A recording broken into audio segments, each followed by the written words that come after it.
Hello, everyone. Hi. Hi. Hi. Hi. I missed you. We missed you. Where have you been? Um, You haven't been answering my calls. Um, I noticed. Everything's all right, right? Yeah, just I'm worried about you. We're still good. You like me, right? You didn't answer my text either. it's been the same amount of time as it's always been, if not shorter. Um, so, uh, welcome to another episode of SAS. I keep trying to say session instead of episode because it's not a TV show, but I keep saying episode. So, welcome to It's a another TV session. show once it gets animated. Yeah, Oh Woo! yeah. Hit us up, Disney. hit us up, Yeah. DreamWorks. We No, do nailed not hit us up, the Disney. we Don't hit us nailed up, the Disney. Get away from us. Yeah. we nailed the glitch pitch. Amazing Oh glitch and yeah. circus people. We're going on Netflix, baby. We're getting on Netflix. But we are Anyway. not being made by Netflix, so don't look forward to those batch releases. Anyway, Oh, God. this bit's gone on long enough. Um, Chelsea's falling asleep. yeah, we need to keep this fast pace or Chelsea's gonna fucking dip on us.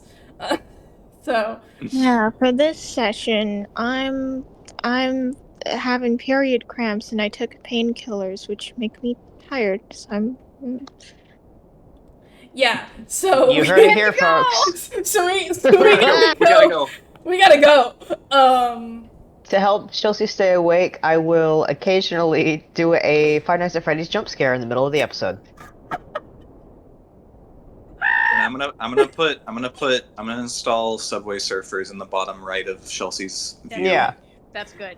Yeah. Don't worry, Chelsea. We got you. Mhm. We're gonna Yeah. go. We're gonna go at a fucking breakneck speed. No long pauses. No introspective character beats. Just non-stop. Go go go. Okay. We're gonna all iPad right. baby this Sounds really episode. fun. Sounds real Perfect. fun. Okay. Wait, what did you say, Andy? We're gonna iPad baby this episode. Oh, Yeah, I we're gonna. really thought you said we're gonna have a baby this episode. Whoa. Listen, if that's what it takes for you to stay awake, Chelsea Ghani is pregnant. Oh And you god. are the and you are the baby. father. You're the father and the baby. Oh my god. Okay. Yeah. Let's go. Yeah. Okay. Anyway, yeah, welcome to another session of SAS. Last episode, we got to the city of Castrum. Very, not militaristic, but there's a very strong warrior culture here. And you guys are here, coincidentally, just in time for the, tournament, the seasonal tournament that they're holding. This could be in some way related to the reason you are here, which is that Tony has recognized a recurring pattern, or a potentially recurring pattern in memory loss, and she predicts that it will reach this city in a matter of days. Um, and so you guys are here to kind of get a drop on it almost, to, but of course with as much precaution as possible. Um, there's not much that can be physically done to mitigate any potential effects of memory loss, especially so since you don't know much about the mechanism itself. Um, all Tony has really stressed is that you need to remain present at all times and to, be suspicious of anything that warrants suspicion. Which, of course, Tagani is everything, so she's having a great time. Yep. Um, so, uh, Also, last time, a couple things happened as well. You guys ran into a previous party of Scriveners and a previous foe of Gerby's in the past. Um, a party that one of the more prominent members of is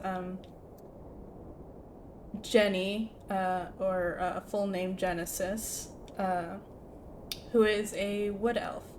and they seem to be in possession of one of Gerby's wolves. You guys ran into them last session. Fuck. And It's episodes. they're They're episodes. episodes. Yeah. You guys ran into them, and it was intensely awkward and confusing for all until it took a bit of a somehow more tense turn when Jenny caught eye of Synthis in your cart and immediately pulled an arrow on him. After a short confrontation, their party fled and you haven't seen them since. Finally, Tony, in an effort to negotiate tighter security around the tournament, has begrudgingly agreed to sign you guys up for the tournament itself, which was not part of the original plan, but it was always going to happen. So far, it is our primary characters, Delos, Gani, Gerby, and Scrivener, signed up for this tournament, and I guess we'll just have to see how that goes. Last we left off, you guys were heading to bed for the night after doing some cursory investigations. I do believe that Gani and Delos were able to pick up something of a tip from one of the local churches of Garlglittergold that they're expecting some agents of some sort. Not agents as in secret agents, but they have a goal and they're actively pursuing it. Something will happen, so just keep an eye out. Yeah. Very vague terms. Which is, I believe it's par for the course at this point. So, there's a lot going on. But, with all of the momentum of the city getting ready for this tournament, that you all now are you're all aware that you now have to participate in. I guess you could find it easy to get yourself swept into it, whether or not you do or whether or not your characters allow themselves to be, is a matter of, well, multiple things. It's a matter.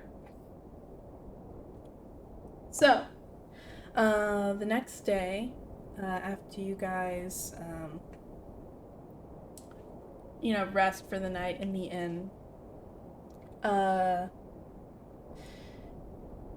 Tony gets a more clear outline of how the tournament is going to work and the details of it. She would communicate to you guys over perhaps breakfast that there's going to be a qualification round where first of all, okay, you are going to be competing in teams, but before that there is a qualification round where every member of each party is going to have to display their prowess individually, and if they pass, if every member of the team passes, the team can progress. If not, the team can either attempt to find a replacement during the day, or they are eliminated. So, all Tony has said is that you need to at least act like you are trying. Even if you guys don't even make it through the qualification, there could be an argument that you did try and you just suck real bad. But I do believe that even though this isn't exactly your job, there might be some incentive for a few of you to actually try your best and maybe have a little bit of fun with it. So, that's how that's gonna work. And then after that, after the qualification round, it's just going to be teams against teams, single elimination style until we have until the winner is chosen and comes to light. The fights themselves will have to be total party knockout. There is explicitly, at the very least, an extreme taboo against killing other people in the tournament. Although it has happened before, under extreme circumstances, like maybe there was some other nefarious plot happening underneath the city while the tournament was happening, and somehow it all got mixed in, and there ended up being like a big bad fight in the middle of the thing. That's happened before. So there's precedent for people dying during the tournaments, but usually they try to avoid it. So please don't.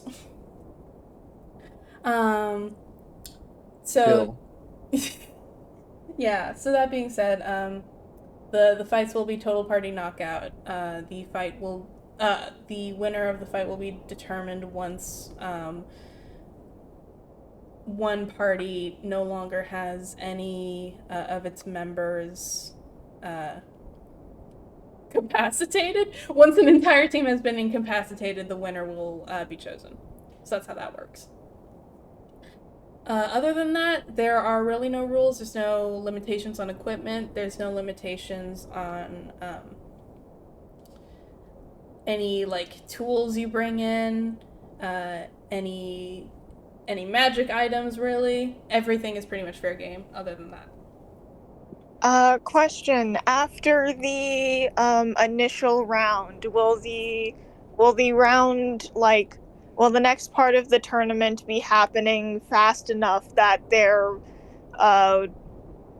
fast enough or far away enough in time that there would be a short or long rest in between that, or are our spell slots carrying over? The qualification round and the first round of the tournament proper will be taking place on the same day.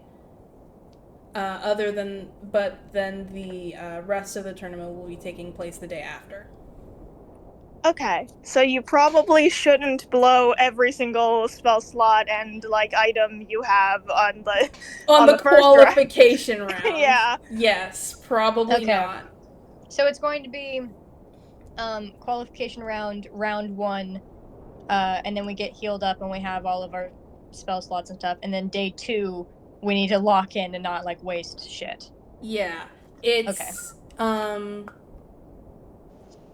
it's qualification round. You might be able to sneak in a short rest, and then the first round of the tournament proper. Okay. So. Gotcha. Okay, hopefully nothing nefarious happens in between the qualification round and the first round that causes some of us to have to leave or something. Hopefully. I'm sure it'll be fine. Yeah. Just there are some stakes here. If one of you does not get past the qualification round and you're not able to or don't try to find a replacement for that party member, you guys will not be able to participate in the tournament. So, it does matter. This is not life or death, but I do want there to be stakes so you can play the game. So, that's gonna be that. I think probably sometime maybe last session off screen, I think Tony went and got Synthis a cloak. Not another one. Another cloak. I'm Oh my sorry. god! another Join the one. club! Join the Join the club. club. Oh my god. It's a temporary measure. If Join the cool cloak club. if he wants it. Nope. The cool Oh. cloak. Huh? Uh-oh. It's CCC. It's fine. Nope. Alright, let's move on. Nope. Anyway. What? Okay. Yeah. So yeah, I think she got him a cloak as a temporary measure if he wants it. Just to maybe try to avoid again, more confrontations in the future. Stave off the fantasy racism for a bit. Yeah, especially since you guys are now participating in the tournament, and you guys are definitely going to see and interact with them at least a little bit. This is, yeah, it felt prudent. So Synthis is now in possession of that. Nice. And he totally looks a lot less suspicious than he did before. I gotta make the cloak like pink or something. Does the cloak look exactly like Delos's and Gani's? We can say that it's like this sort of like ashy blue Whoa. Okay. for differentiation purposes. You know, for when this eventually gets animated. Yeah. Damn, now Gani and Delos probably feel even more like they're matching. Yeah. Because it's like, look, I'm wearing a cloak and it's not the same one. It can be done. Delos does have a bit of a fancy little fur lining on it right now. So there's that. Yeah, because it's cold. Because it's cold. Alright. I don't think Synthis is complaining about the added layer either. It has been continuously snowing where you are. It's actually been snowing more because It's been snowing? It's been snowing because you're a bit more inland. Asklo is pretty much on the coast, and you guys are a bit more inland where you are right now in Castrum. So it's actually been snowing a bit more. Not so much. I mean, yeah. Okay, hold on. If you guys were like carting around the city all the time, I guess it would be a little inconvenient. But it's nothing we have to worry about. It's just flavor. So, there's that. And yeah. So, is there anything that you guys would like to do today? Because what I have planned is just, like heading to the, into town, into the arena area, and getting ready for the tournament. So if there's anything you guys would like to do before that, other than that, now's the time. No. Yeah, I don't think so. I got Nope. everything sorted out. Reading over my abilities. Alright. So, you guys can head in. Synthis is not spending all day cooped up in the hotel room this time. He's got his fucking powder blue cloak on and he's ready to take on the world. Well, is it ash or is it powder, Jordan? I don't fucking care. Powdery ash. Powdery ash. Was. What a non-committal answer. Yeah. Let's move on. So yeah, so you guys can all head into town.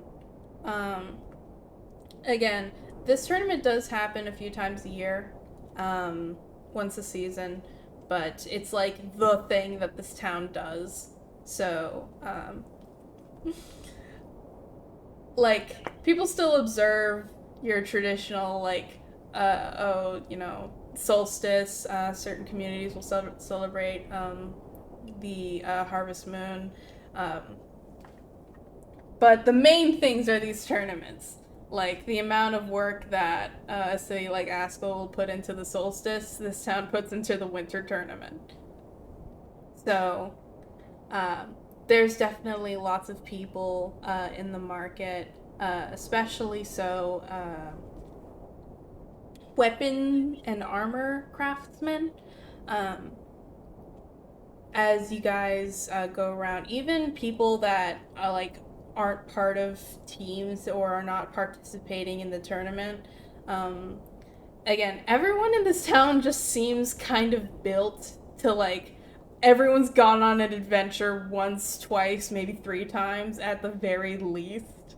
So everyone's got, some weapons at home. Everyone's got, most people are just wearing armor as part of their day-to-day.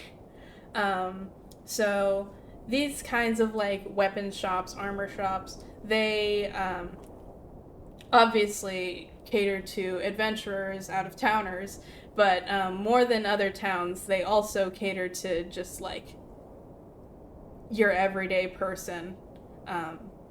Keeping your weapon or your armor up to date and maintained, and having a good fit on it and all. It's just seen as it's just seen as normal as making sure your clothes are tailored. So yeah, there's lots of cool armor and stuff that is on that's in this kind of pseudo marketplace area that's been expanded for the purposes of the tournament and for tourism and such. One place that might catch your eye is this place that is doing this. They are offering enchantments for armor, for any weapons items you guys have. They can do some.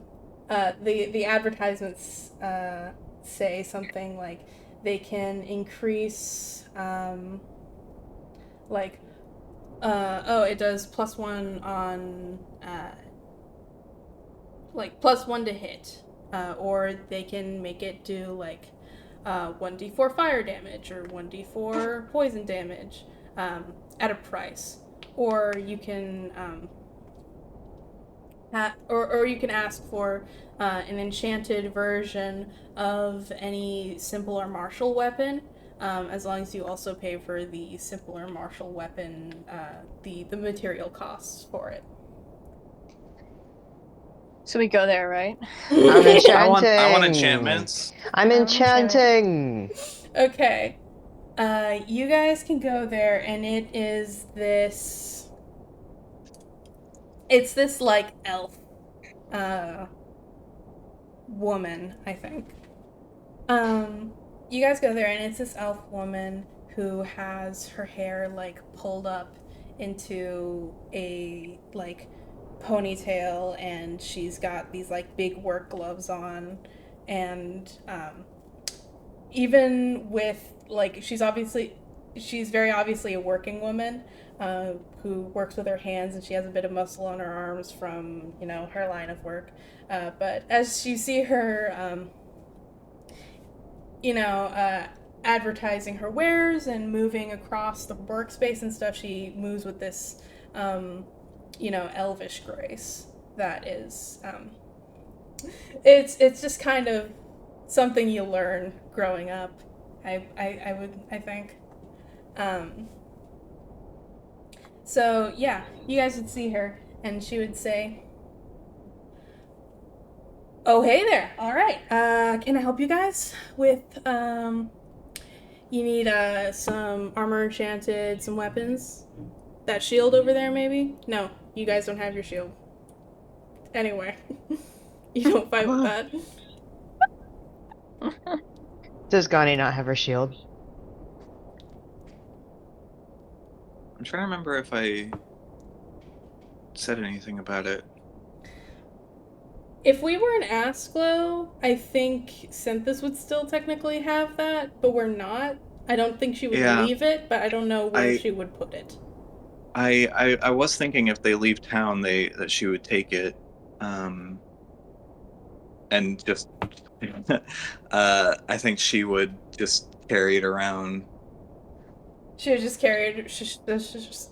So she would have it right now? Yeah, I think so. Okay. Yeah.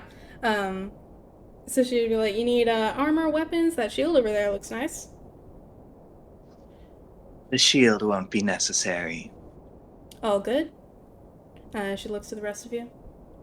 Yeah, I'll go first. And he pulls out, probably his heavy crossbow. And just kind of like hands it to her. Woo! This one's pretty. This one's seen a fair share of fights? Yes. I don't even know how old it was when I got it, so. Alright, well, what you looking for? Just a flat increase to attacking, or you want some special damage type, or what are you looking for?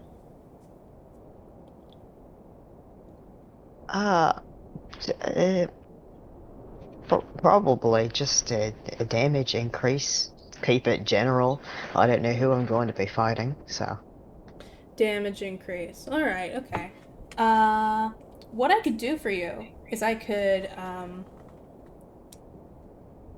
add a little compartment on here for poison. How would that sound? That would be perfect, yes. Alright.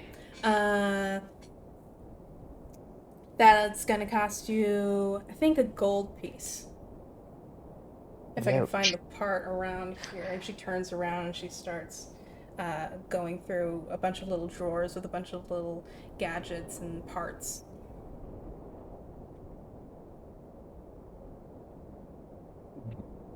Delos turns to the rest of y'all, covers his face so that she can't see, and just mouths expensive. Scrivener would say, "Do you want me to pay for it?"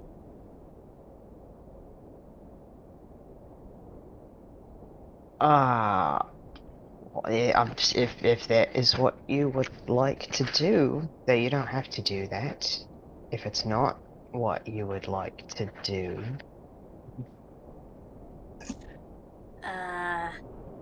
Do you... I want to do what you want me to do? Alright, well then likewise. I would like you to do what you want to do. You can hear the elf woman behind the counter go, aha! And she pulls out the necessary thingamajig. And she turns around and she goes, alright, so, what are we thinking? Oh, Kirby. Kirby's like, I ain't paying. I'm out. Sorry. Kirby is conspicuously absent.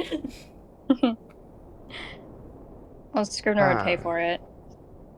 Okay, I think they present a coin at the same time.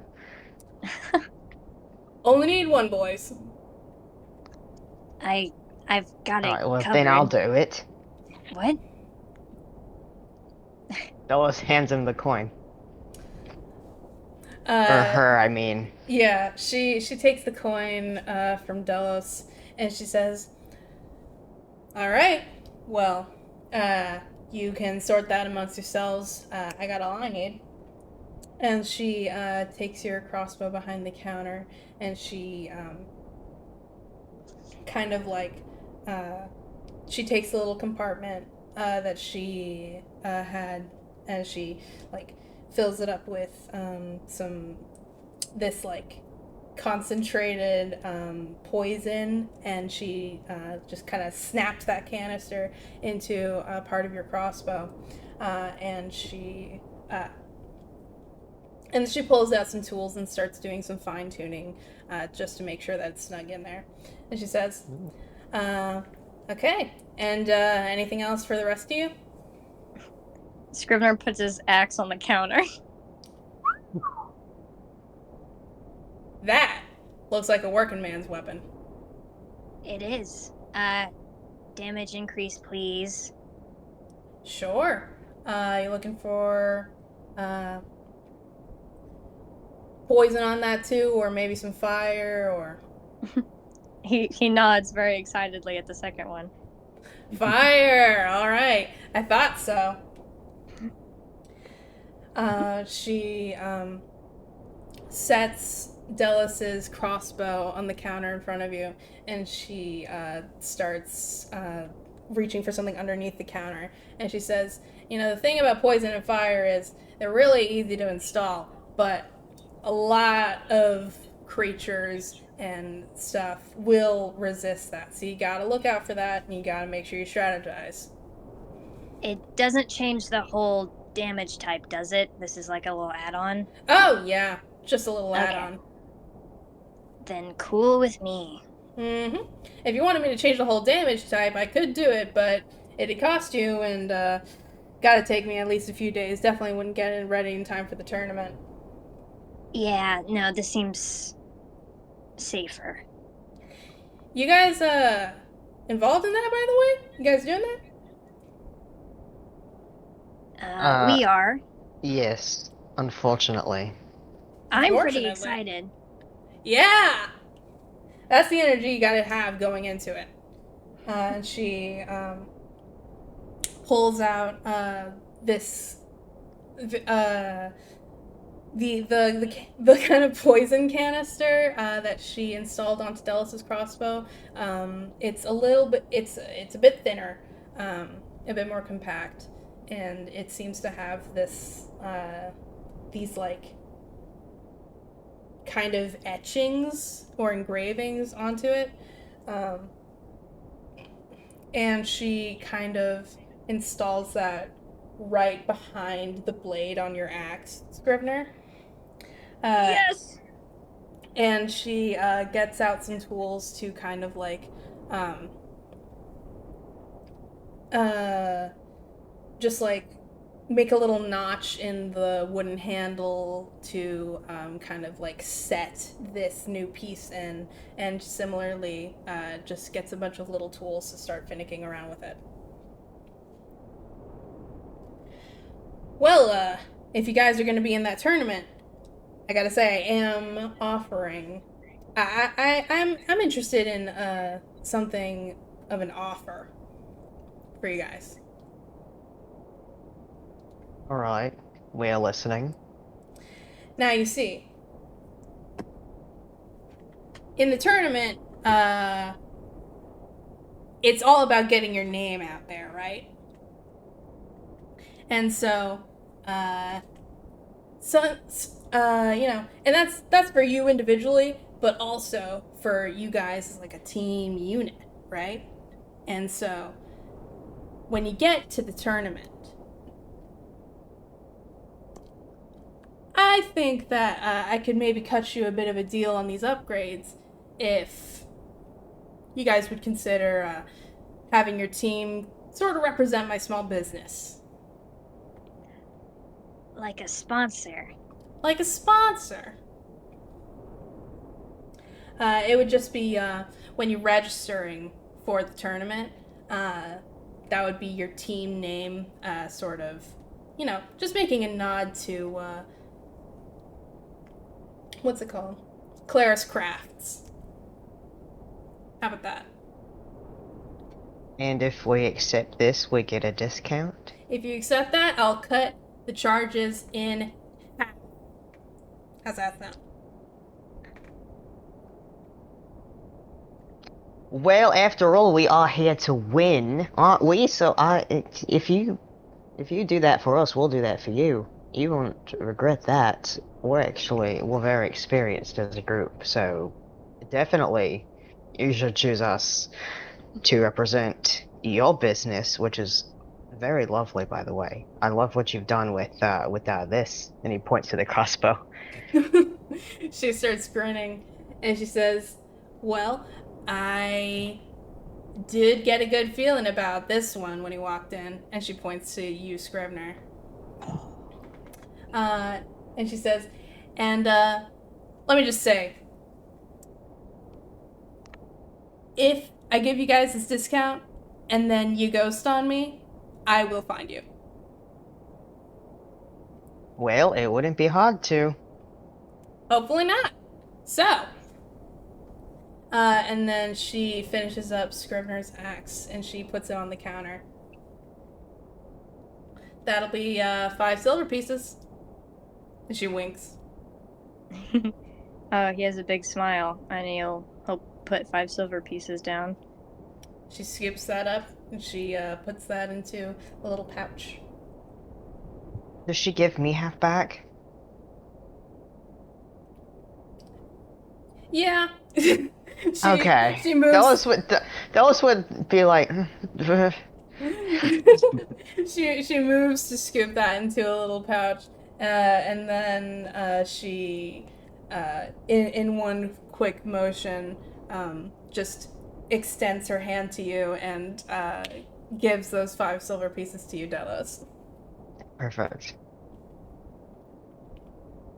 All right, and for you, little lady. She puts her short sword on the counter and just says, "What can you do with this?" She picks it up and she runs her hand along the blade and she says, well, I could give you +1 to attack rolls with it. If, no matter how good you are, getting that hit in is always a matter of luck. So, that's where weapons come in. If that And suits your fancy. Could you add any elemental damage like you did with them? Oh, sure. Doing both will cost you, but absolutely I can. What were you thinking? How about radiant? Radiant. I do charge more for a radiant necrotic. I hope you know that. That'll be fine. Alright. So, I'll take all of it. big spender. Alright. For that, that'll be... And she's like counting it up in her head. That's gonna be... How have that? Yeah. What? She thinks about... Yeah, she's thinking about it. And she kind of like does a little do-do-do. And she's like, okay. For all that together, with the discount, that's gonna be a gold piece. That'll work. And Hey, she hands over a gold piece. Delos puts his hand on the table, says, Miss Goni, if you She must, I kinda... do have a question. Yes. I just want to know, how smart of a purchase is this? Because as far as I know, we haven't run into any hostile undead creatures. So really, what would you be using this against? I find that this is strategically the best option. Well, yes, I know. I'm asking why. There are many creatures out there. Sorry, hold on. There are many creatures out there. You never know what could be lurking in the shadows. So, I have done a lot of research on the monsters out there, and there are quite a few of them that are resistant to certain types of damage. And I've found Radiant to be quite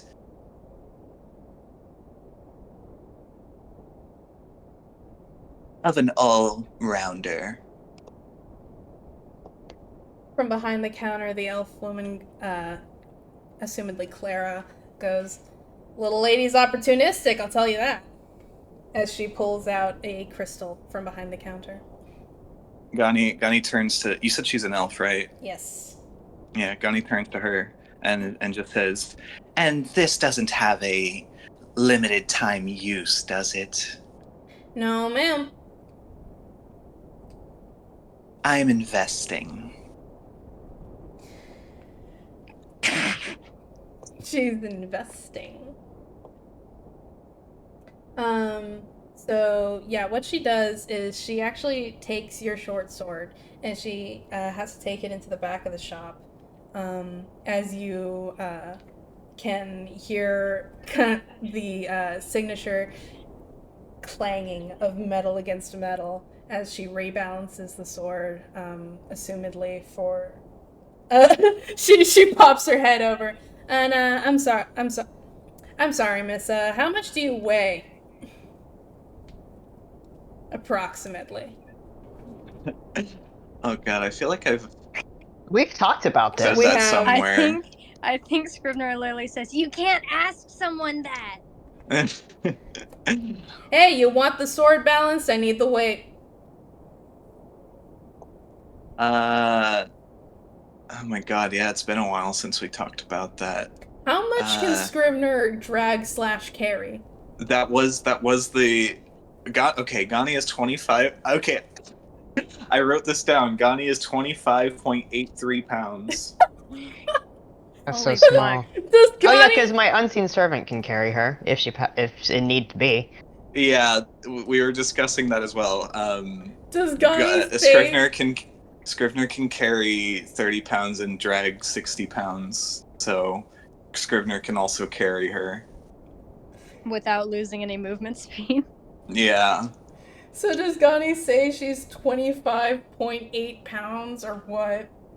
Uh, I don't. I don't know if she's ever fucking weighed herself. Um.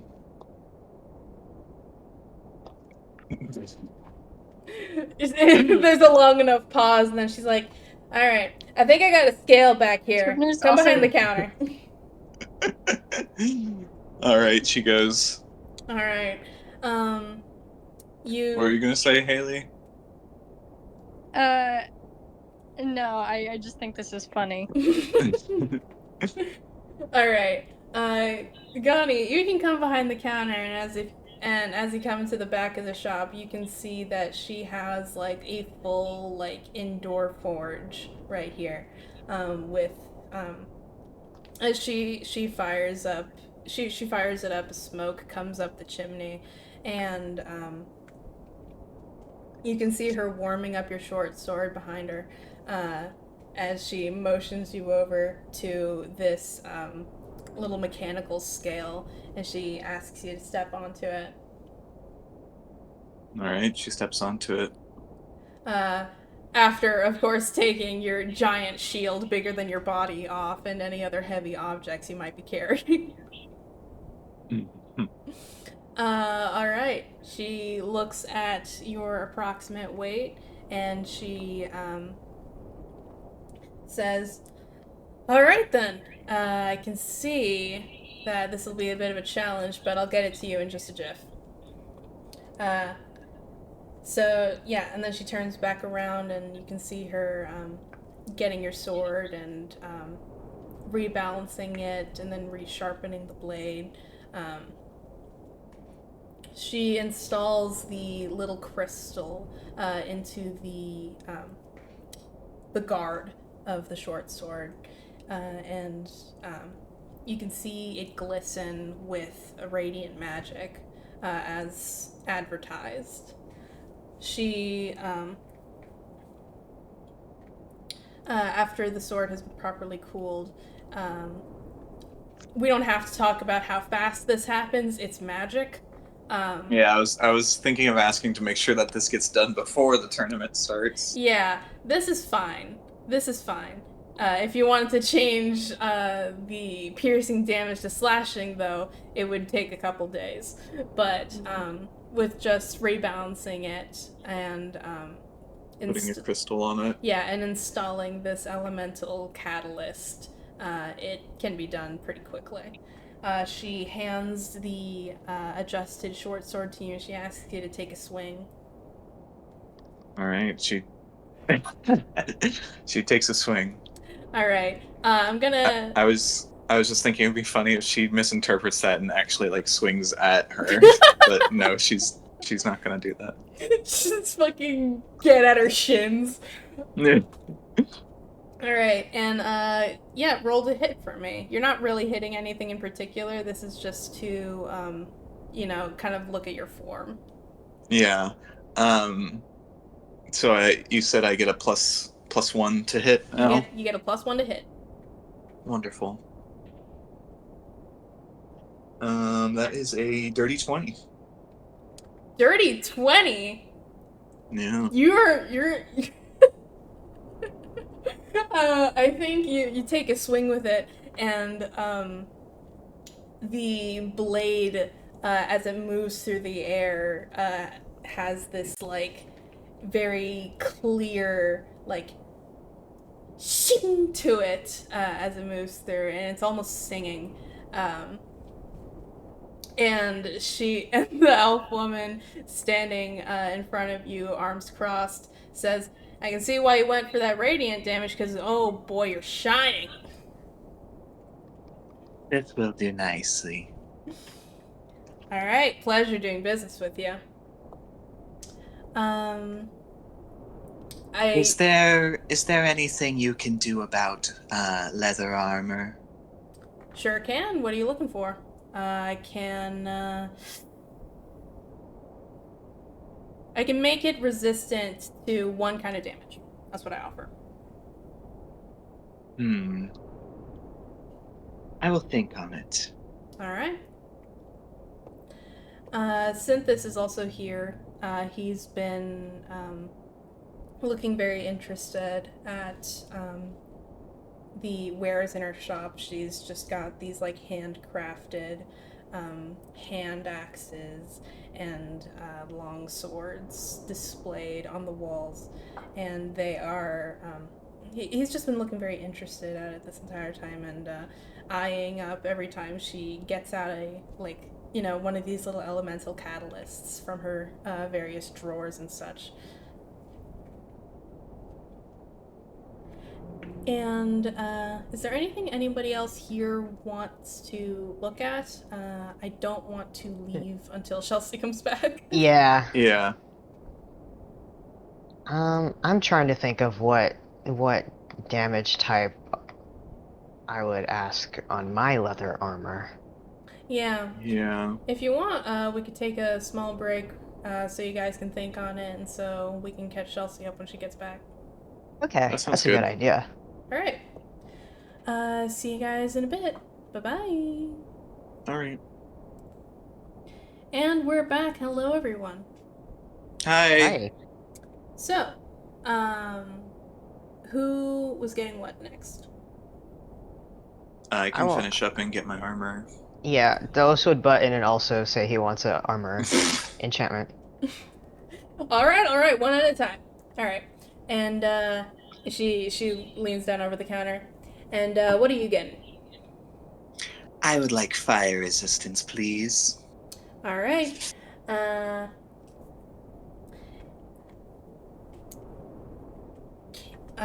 she's thinking for a bit, and she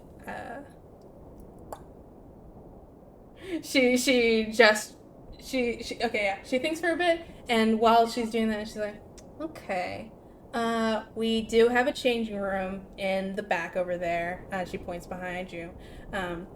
So we can get you something while I work on your armor. It'll take a little bit, but I'll have you out of here in not over a couple of hours.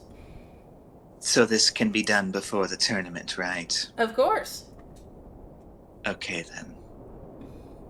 And then she'll head to the changing room. All right. In there's a couple little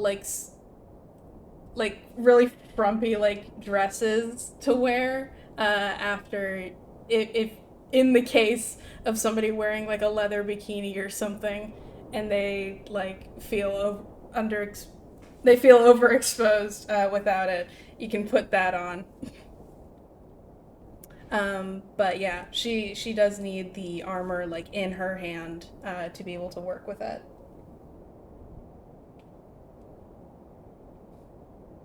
And she opens up a drawer and she takes out this this very shiny red thread.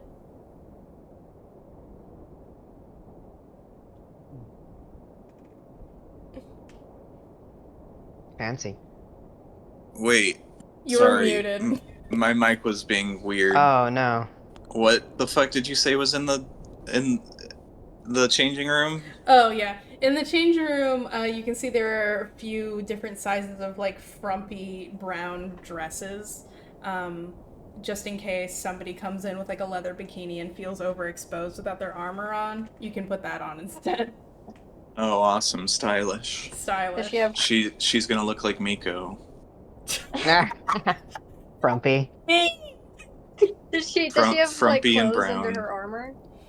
No, Oh. but I imagine like the armor is pretty clothes like it's not just like pieces around her body, you know. Yeah, I mean, Dallas doesn't have anything under his armor. Whoa. What? Sorry.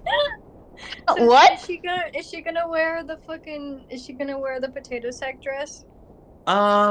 She does have a cloak, but She has I a don't cloak. know if Yeah. that's full coverage 100% of the time. I'm Don't gonna want say- to flash anyone. I'm gonna say she's not actually gonna wear the frump. Yeah, alright. For these kind of like monstrous races, it's more like it's more comfort than anything. Yeah, Mhm. but she does still use the changing room Alright. to just take off her armor. Okay. Yeah. When you come back out and you can place your armor up on the table, she takes it on her arm and she has that spool of shiny red thread and she just starts weaving it into strategic parts of like the like hems around the arms and the bottom of it, and into like very small designs along the like on the back, maybe right above the right like below the nape of the neck. Johnny's gonna look awesome after this. It's very subtle, but you can see that it again, many things in this shop kind of if you squint, they're glistening with this elemental magic. And as she's working on that, she says, "All right, and can I get anybody else lined up? Very busy day for me." Dallas raises his hand. Okay, you can go first. Yes, is it possible to do psychic resistance on my armor? Psychic resistance, fun. Yeah, I could totally do that, though that is going to be a bit more expensive than fire, if that's all right with you. Yes, that's alright. Sure. Oh wait, did she say a price for my armor? For your armor, that's going to be a gold piece, but with the discount, it's 5 silver. All right. Okay, goodbye. Goodbye. I go back into my gunny hole. Into your gowning hole. This is a Okay. hefty discount, by the way. Prices here Oh, are yeah. already a bit low, perhaps because of the tournament taking place and capitalizing on that, and also just location. So yeah, plus the 50% discount, you guys are you're getting spoiled. We're ballin'. Yeah, he'd give her his armor. All right, would he use the changing room, or just like slip No. that shit off? He just slip No, that I shit just off. slipped that shit off. All right, sweet. Okay. She ties something off and kind of like snips the thread with her teeth as she pulls out this fuchsia thread in the same this fuchsia embroidery thread in the same kind of style as the red. Are we talking? What kind of fuchsia are we talking right now? Okay, what do you imagine psychic as? Because I imagine like Pokemon psychic. I don't know what that is. It's like, hold on. It's That's his least favorite purple. color. Yeah, I'm sorry. The bright purpley pink is literally my least favorite color in the world. Yeah, I do know this.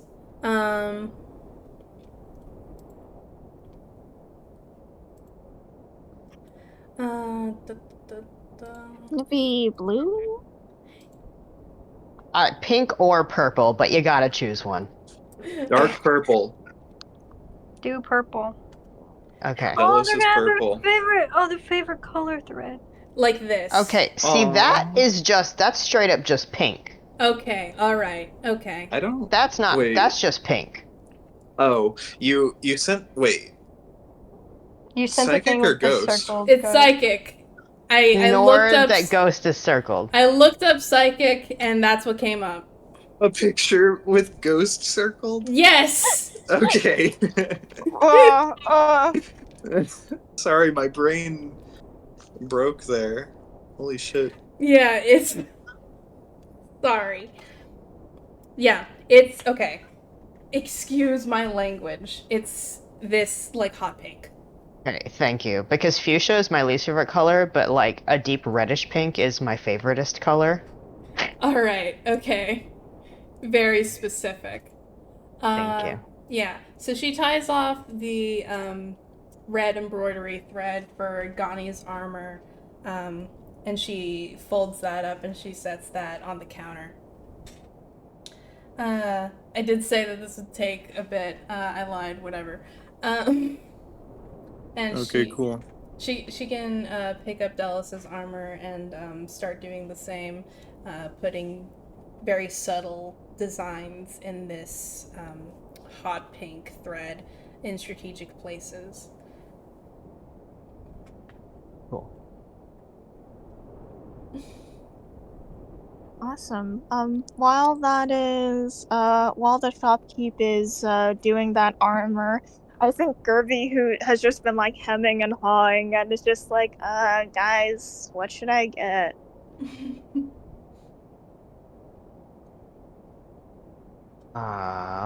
Get what you like.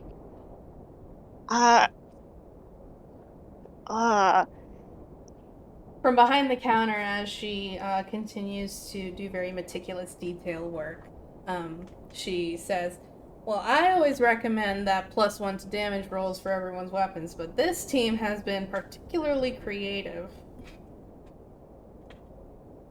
That's true. Do you do +1 to hit?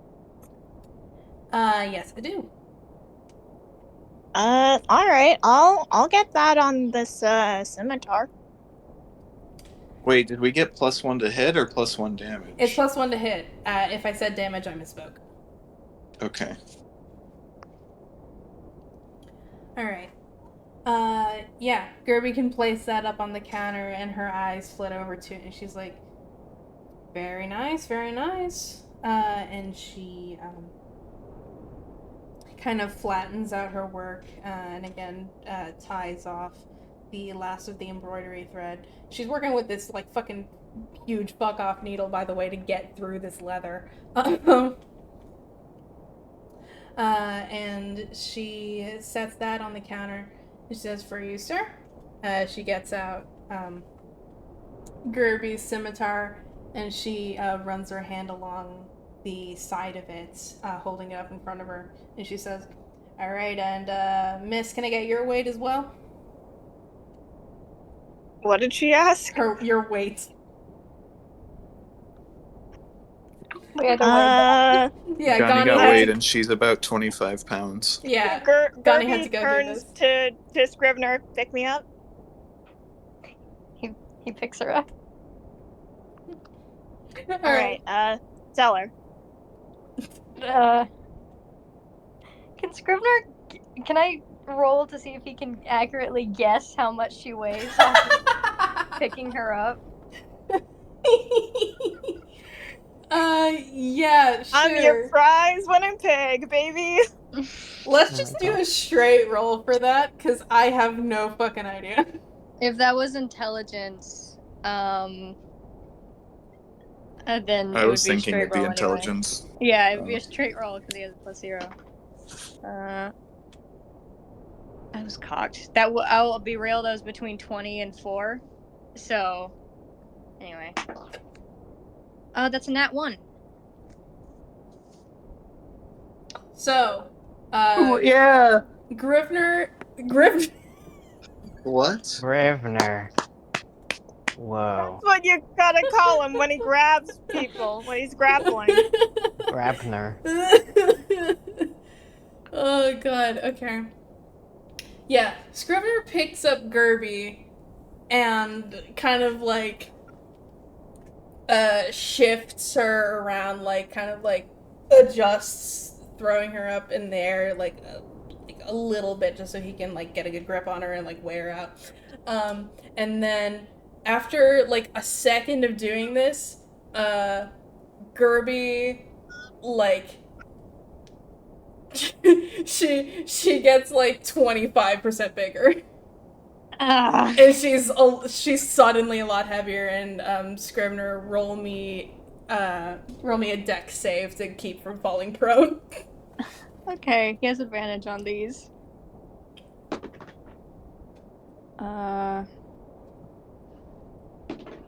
Wait, he Oh rolled my a nat fucking one? god. Yeah, he rolled a nat 1. Oh my god. What the fuck? Sorry, he has advantage on these. He rolled a 14 and another 1. Whoa. What the Well, fuck? he narrowly dodges that nat 1, and he can just stay on his feet as Kirby's sudden growth almost overtakes him. I think he just goes, I'm sorry. The Clara from behind the counter just is like looking at all this happen. She's like, that's not gonna be terribly accurate now. And this is gonna last, I think, like 10 minutes. Oh god. God. He puts her down and just fucking puts his hand over his eyes and turns around. I think Kirby is like, how tall would she be if she's 25% bigger? How tall is she normally? Like 4 foot something, right? Yeah, we have a height chart somewhere. We have a but, height chart somewhere. We just had it.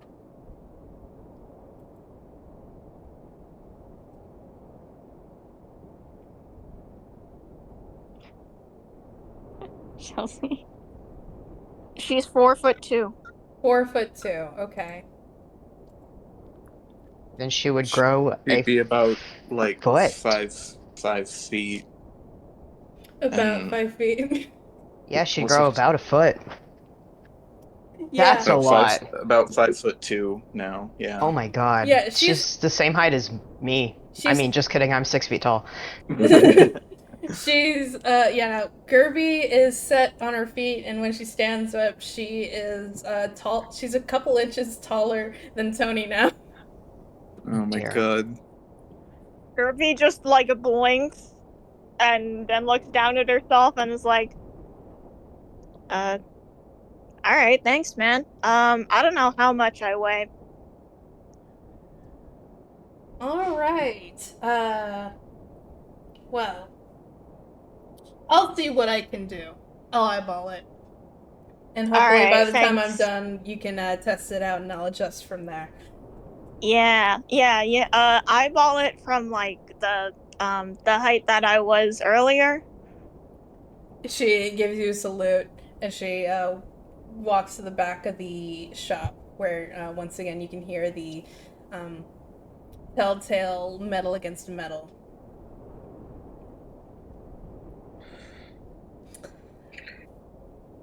I think Goodness. Scrivener looks at Gerby and is like, can I give you money?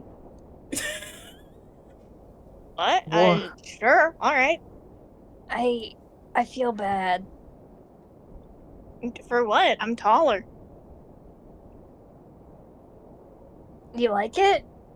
Yeah, sure. I mean, if you want to make me taller and give me money, that sounds pretty cool, but like, you don't have to. Okay. You still like me? Yes? Okay. I won't give you any money then. Alright. She, Clara comes out from behind the shop, thankfully having heard none of that, and she She does not come back out with the scimitar just yet. She moves to lean over the counter and then like straightens her neck because you're right up there. And she says, so anything else you want on that sword while I'm here, or anything else? Let's see. I don't know. Like, guys, what are we? Do you think I need like resistances to anything, or I don't know, do a type of damage?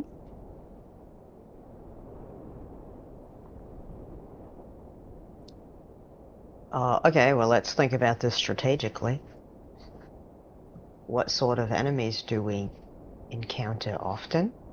Or do we expect to encounter often? You're right. You're right. Hey, can I get a fire resistance on my armor? Certainly can. All right. Thank you. All right. She pulls back out that thread from before, and she just sets that on her workplace station before heading back to finish up your sword. By the time she comes back out, Gerby, you have shrunk back to your original size.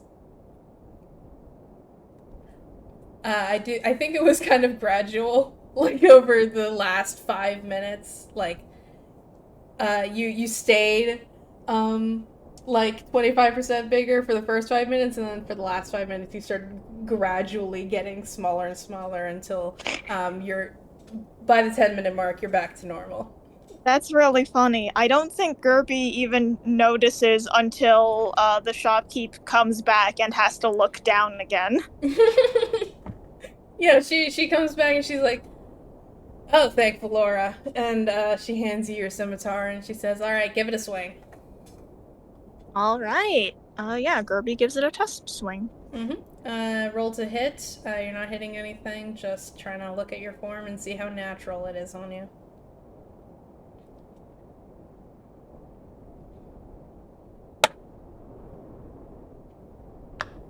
Pretty natural. That's a 19 on the die.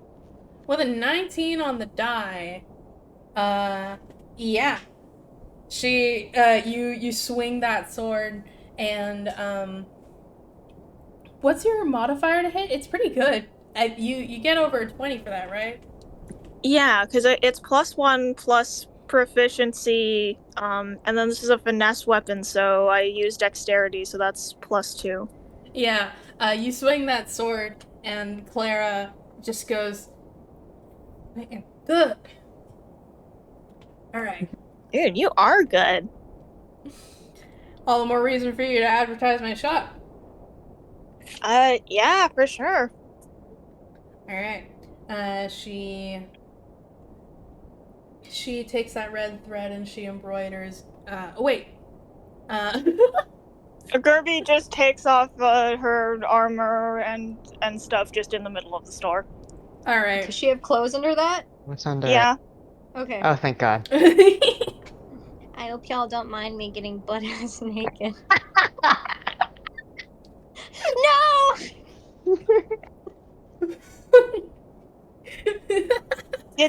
Wait, you said it, so it's like winter time? It is.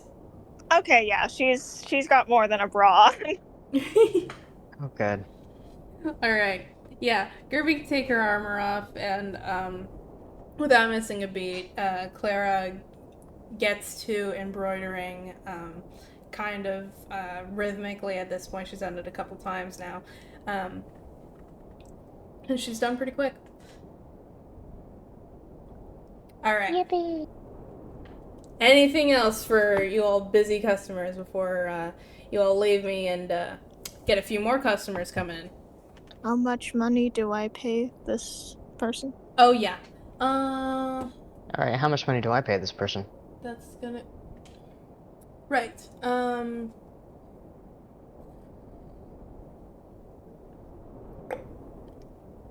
You said it was a gold for fire resistance armor for Johnny, at least. It was a gold for fire resistance armor.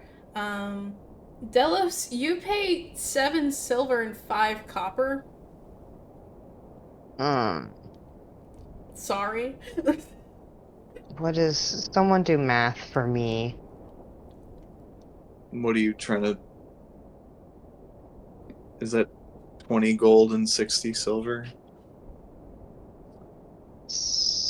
I don't know. What? What? How are Why you did you write it like denoting? that? Huh? Ugh, I fucking hate money in D&D. It's What did you do? huh? Stop acting so confused! You're confused. You Shut said up! something you don't know. What? God! You said 7 silver and 5 copper. Yes. Okay, it'd be 1985. Assuming that's Thank 20 gold you. and 60 silver, no problem. 20 gold and 60 silver. Okay, that's a way to That's write kind of that. that's kind of how I write mine. I write it in just copper. Silver is point 10, right? Silver is a tenth of gold, and Yeah. copper is a tenth of silver. So silver that would would be be point 1 and 05. copper would be 0.1.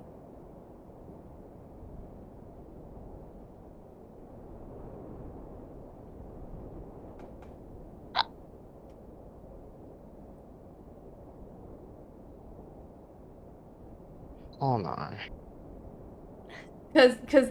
Cuz 10 copper is 1 silver and 10 silver is 1 gold. So if that's your gold, then that's 20 gold and 6 copper, right?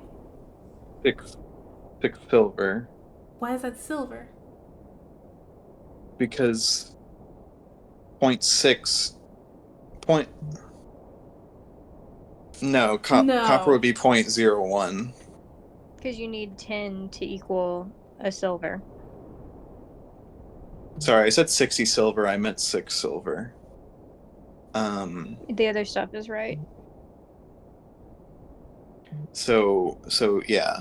Yeah. Okay, It would yeah, be then 19.85 gold. thank Uh-huh. you. Okay. All right. I'm too turned around for that right now. How much did you subtract from that? What was the one number? 0.75. Thank you. Mm-hmm. Thank you, Val, for Thank you, No Val. problem. knowing Yeah, how thank you, Val. math works. No problem. I didn't know how much a copper was. I've been trying Yeah. to avoid copper, but I can't right now with the prices I've established. You should start introducing Electrum. We would not have this problem if society switched over to base 12, the the superior counting method. Yeah, let's just do that real quick. Let's just switch over to base 12 real quick. No. Anyway, Anyway. what happens next?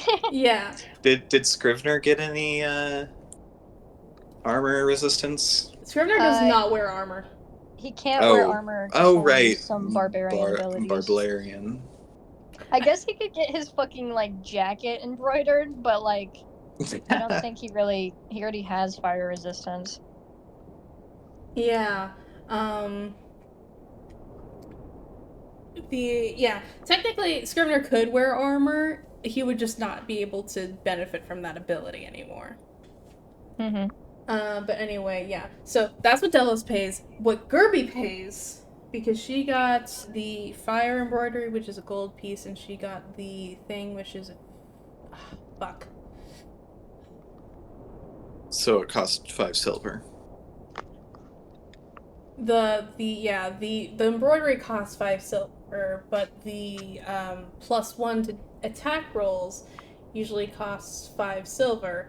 Cutting that in half makes it 2 silver and 5 copper, which means Gerby also has to pay 7 silver and 5 copper. Cool. Wait, I thought the. Oh wait, were you telling me what the price of the thing of the armor was before the discount? No. No. Or yeah, no. Okay, wait. So it cost 1 gold piece. The It normally would cost a gold Yeah, piece, normally. but with the discount, it costs 5 silver. Mm-hmm. Just for the armor. The armor, okay, with the Okay, discount. let me roll that back. Hold on a second. Okay, this is right. This is the amount of gold I started the episode off with. Please tell me the price after the discount. After the discount, the armor is 5 silver, and the weapon is 2 silver and 5 copper. So together, that's 7 silver and 5 copper. It's 7 silver and 5 copper. Okay, Yes. thank you. Mm-hmm. Did she get any elemental damage on her weapon? From my count, she did not. No. Okay. No one said anything about it, so she didn't. All right. All right. So, you all done here? Yes. Yeah. Yes. Yep. Believe so. All right. I do think Synthis would kind of he would be kind of shy actually, coming forward, and he would ask for he would ask for radiant resistance on his armor. This would cost this would this would cost him I think, yeah, that's the same 7 silver and 5 copper bullshit. Let me just mark that. And she would remark that this is the most business she's had in a while. That probably means there's someone better that we should have gone to. But she says that can probably be chalked up to the the tournament. But and as she's stitching up Synthes's thing, the kind of like gold thread that is being used on Synthesis armor is a bit more delicate, so it's taking a bit more time. And as she's working on that, Synthis is like quietly like asking questions about like if she makes those catalysts on her own, where she learned to do that, how expensive it is, if what she would recommend for like somebody getting into it, either as a hobby or potentially as a business. And she'd answer these questions the best she can as she finishes it up. By the time she's done, she hands his armor back to him, and he very gratefully accepts. And Can I stab him while his armor's off? no. Okay. Mainly because you don't do that. I do it. I don't think you do. Wait, hold on. Yeah, I do it. Okay, what did you roll? Oh no, I don't actually. I don't want to continue this bit anymore. Oh, sorry. I'm done. Let's move on. Oh, okay, all right.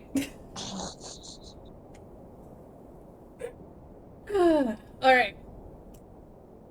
After that, Clara reminds you all to make good on your promise, or she once again restates she will find you, and wishes you good luck in the tournament, and says that she'll be there cheering you on and watching you. Yay! Yay! Yay! I want to kill someone. We'll get to it.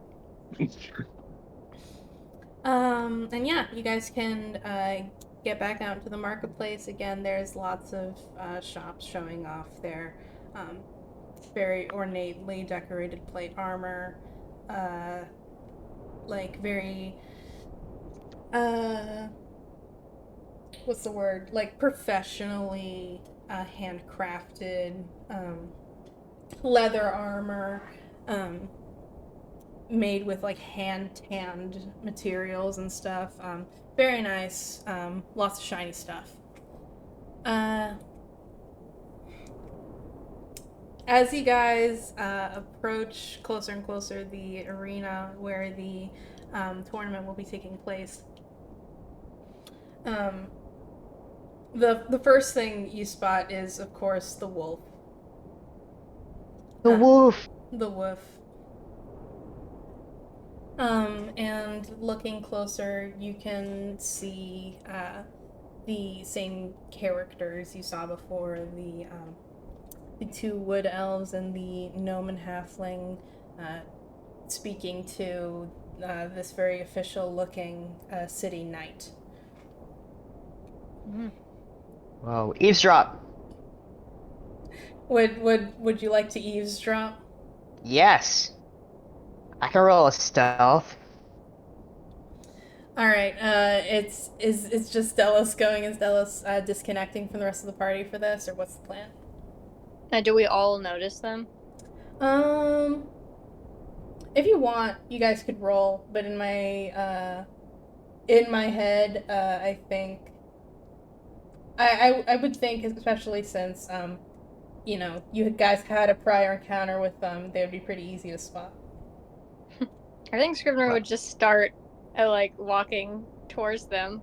Oh, no. Okay. Okay, well, Delos would grab Scrivener's collar.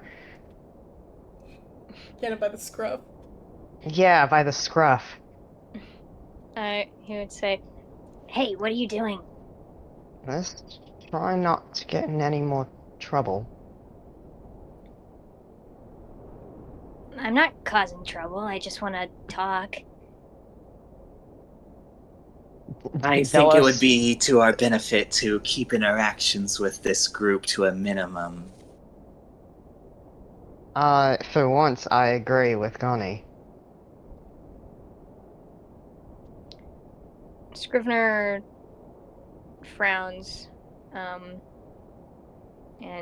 he says, "Okay," and he kind of looks at the ground away. That's alright, just stay put. And Delos is gonna go eavesdrop. Can I grab his cloak? Haley, you just kind of let Scrivener be grabbed. Was that intentional? Yeah. Okay. Yeah, Andy, do you want to let Delos be grabbed here, or do you want to contest that? No, contest it. Alright. Okay. What am I rolling? What would that be? Let's say that's like, it's like a grapple. Mechanically, it's a grapple, but in flavor, it's nothing as aggressive as a grapple. Okay. Does that mean I have to use athletics? Oh shit. Yeah. Okay. Scrivener is standing exactly where he was told, like Spinel in the garden. Oh no. Okay. How the fuck do you do math? 13. I rolled a 16. Oh my god. Yeah, Gani, you cannot just grab Delos's cloak. However, you can, there are other ways to stop. You can call out to him, etc. Yeah, she is gonna say, like, I thought you agreed with me. Yes, I'm not going to interact with them. I just want to see what they're talking about. she rolls her eyes and just walks away. he winks at her and goes, Kirby casts guidance on Delos. "Yeah." What does that do? Is that gonna use up a spell slot? No, it's Oh. a cantrip. Wait. Oh, right. Yeah, Oh. We're it's a also cantrip. not in combat yet. Yeah. I'm just Fair. thinking, since we're in tournament mode, like, Yeah, for sure. we have to be careful. Yeah. But yeah, no, it's a cantrip. Just you add 1d4 to the next ability check or saving throw of your choice. Wow. Add a d4. Yeah. Cool. Let me, alright. So do you want me to roll stealth then? Yes, I do. And you don't Okay. have to use guidance here. Again, it's of your choice. You can save that for later if you want. Oh yeah, it lasts up to a minute. So if you do really good here and then you mess up the next one, then you can do that.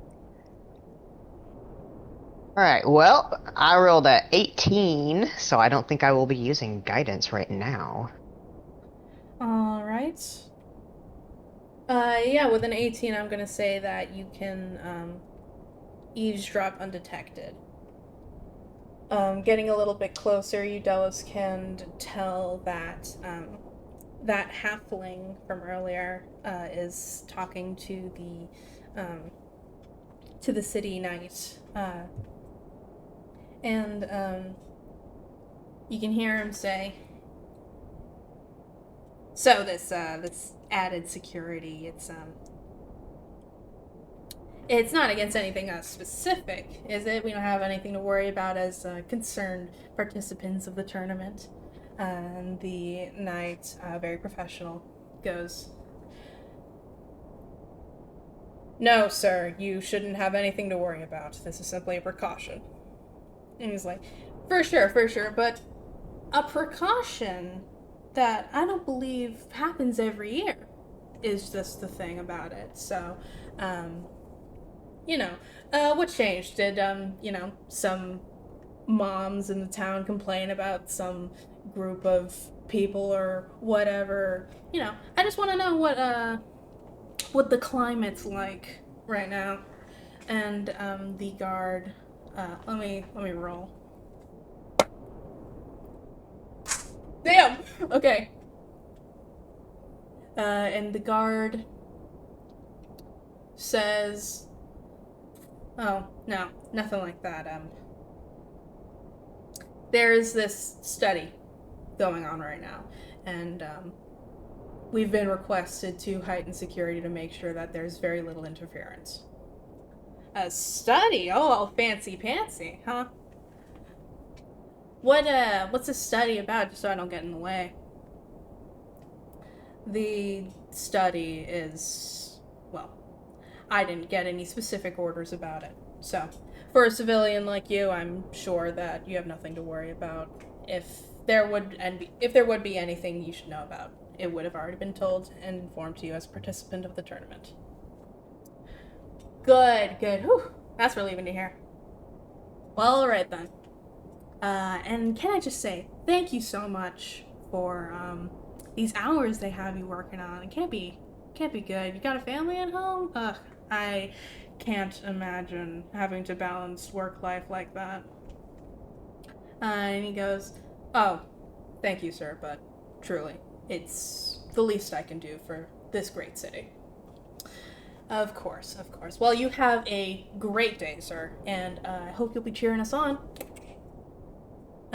And he just nods very politely and sees them off.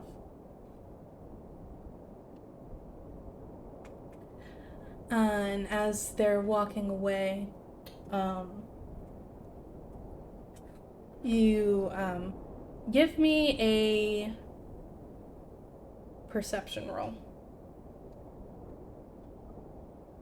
Who? Nat 20. For Delos. Nat 20! Nat 20. Nat 20! Nat 20, baby! Yeah! As they're walking away, Delos right at the tail end, you can hear Jenny say, "Well, I'm not convinced." And the halfling replies, "Yeah, well, I don't know how much a foot soldier like that's gonna know about what's going on with the city, so." And Jenny says, "I can't imagine that Shadra-kai is working with the city at all, but..."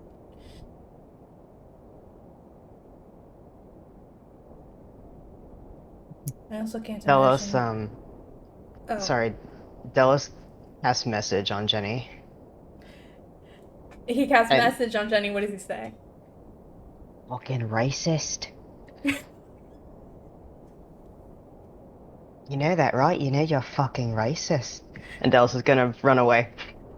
Jenny hears that and like looks around, and you can very much tell he heard you.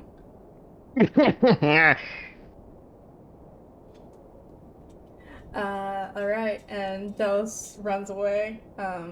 Yeah. Give me one final stealth, just to see if they can catch you as you're running away or anything. Now that Jenny's been alerted Alright. to your presence somewhat. Okay, dirty 20. Dirty 20, you can make it. Yep. Yeah. All right. I want to do something. What do you want to do? I want to look around for any unsavory individuals. Yuck. Delos cast message on Gani. Do you? Fucking racist. That's what you are. No, I'm looking for church people, Yeah, religious people. I'm joking. Okay. So you're Fucking racist. you're That's what specifically you are. looking for like maybe people you recognize from the Garl Lettergold Church or what? No, like just how I mentioned to like keep an eye out for groups of people, like maybe if they're in uniform or because of course there's gonna be lots of like adventuring groups, so not really looking for that type, but just like I'm imagining like a visiting religious group or something. Okay. Roll me a perception or an Right, investigation. here. Would that perception or investigation? I think that'd be perception. I think so too. Okay. Perception. Perception, I- okay. Can I actually also roll a perception for that same reason? Because Delos is also. I think he would also be thinking about that. Sure. Go ahead. 22. Ooh, 13. Okay. Delos, I can't say you notice anything. You do kind of have a bird's eye view. We But- have different perspectives. Yeah, with the hustle Yeah. and bustle, including, trying to eavesdrop on that conversation and maybe thinking about, what that could mean for the events to come. I can't say that Delos notices anything. Gani, you notice there's a group of about 4 people. The Evil Four. They have varying heights, but they are dressed in this they have varying heights, and they also have varying types of armor. You can see that one of them is wearing this this very sturdy iron armor, and you can see that another one is dressed a lot more lightly. But they are they have this vibe. The clothes that they're wearing are very dark and tattered. They carry this very morose energy around them as they kind of skulk through the streets. Very close knit together, not really engaging in any of the stalls or any of the people, just kind of moving single-mindedly through the crowd. Interesting. All right, bye. I go tail them. Okay. Are you not even gonna let anyone know? No. Can I do a Oh, God. perception check to see if I notice? Yeah, can I fucking see if I can stop Gani from booking it? I'm gonna say, Gani, you roll a stealth both to see if you can tail this group without them noticing, and both so you can sneak away from the group without them noticing. Wonderful. Thought we were Here comes investigating the natural together. 20. Natural 20? No, I said here it comes. Oh. 15. 19. Okay. What am I rolling? Perception? I don't believe I asked you guys to roll. I was just gonna do that against your passives. Oh, okay. Sorry. Yeah. Okay. That's alright. Get in line. But with a 15, Scrivener does in fact notice that Gani slips away from the group without saying anything.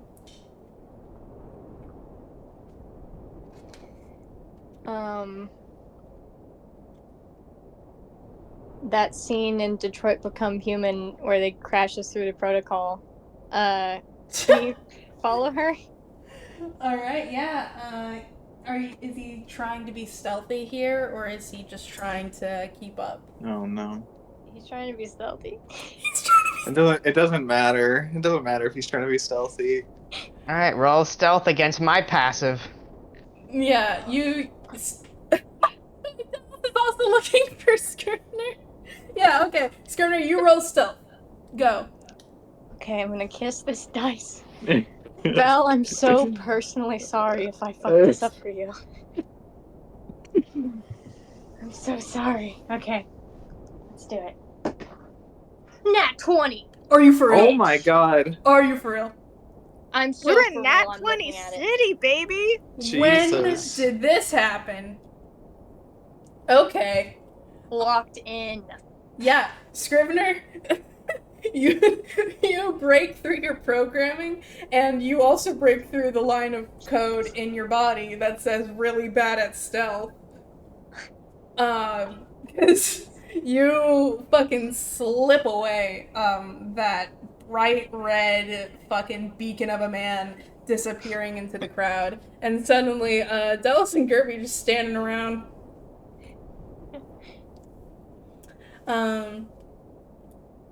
So, yeah.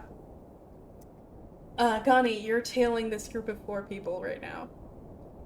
Yeah, she's trying to do the thing in like Assassin's Creed where you just like blend into a group. Not their group. She would fit right in, but you know. Yeah, no, just like because there's lots of people walking around. She's just kind of walking through the crowds and trying to stay hidden, not like sneaking around. Yeah. She thinks she's Assassin's Creed. She thinks she's Assassin's Creed. Okay, so she's trying to look natural. Yeah. Yeah. With your 16 on a stealth, I'm gonna say you can make it. You can look pretty natural as you walking through, and Scrivener, you like you're in like mama mode. You just lock onto her little body, and you can. It's like tunnel vision. She's just thinking, why is she dodge rolling? What the fuck is happening? Yeah. Okay.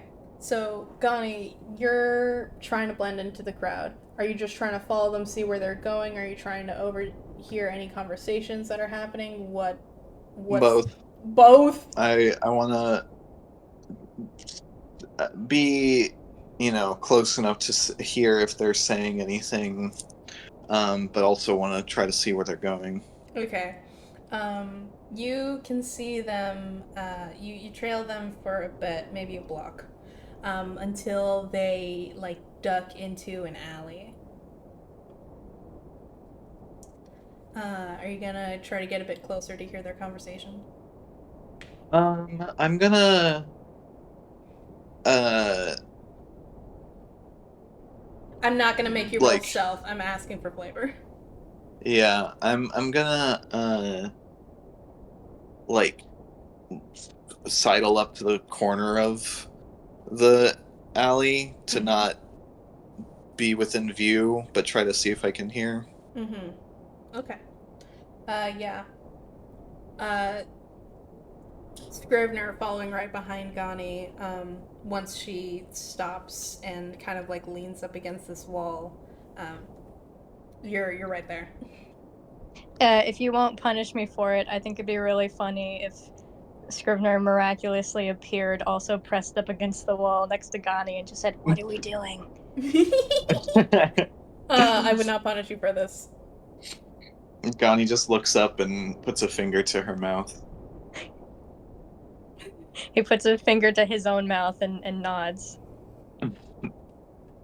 Okay. So, you guys pressed up against this wall, looking totally natural. Oh yeah. A pink kobold and a red sun, just casually loitering, And her red sun. and her red sun casually loitering outside of, like, a fucking building. As this group of very, again, very, very grim individuals collects in this alley.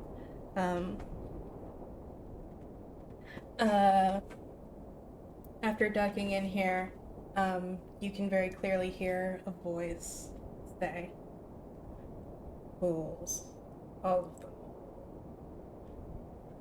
I can hear you laughing over there.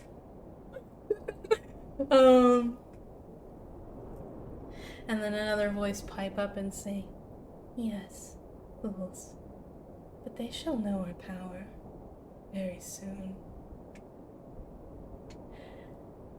And soon, after that, they'll know the power of the forces hidden in the shadows, lurking in the dark just outside of vision. Yes, and it shall be glorious, a new world, finally within reach."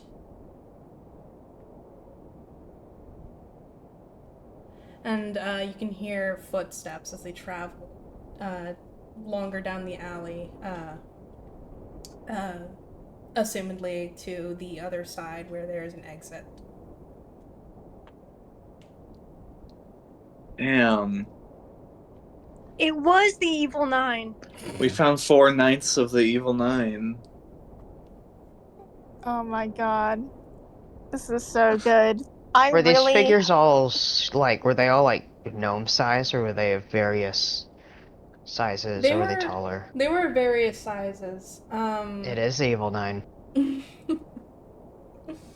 my sincere hope for this is that this is completely unrelated to everything that's going on, and this is just one of the many like rising villainous groups that is like present in this world because it's a Dungeons and Dragons Oh my world full of god. adventurers. Oh wait, I hope these guys are the villains in the other campaign. This is the that's Jenny happening plot. with the other. Yeah, this is Oh my god. this is Jenny's. These are Jenny's villains. I was thinking that they might just be fucking emo adventurers that are participating in the tournament and talk like that. D&D world is rough. I don't know if that's my plot hook or if that's somebody else's. That's a common question in this town. I kind of want to still follow them. I don't want to lose them. All right. Maybe we can find where they're staying and then leave an anonymous tip with the police that there's a bomb threat there. That's pretty good. Oh god. Okay.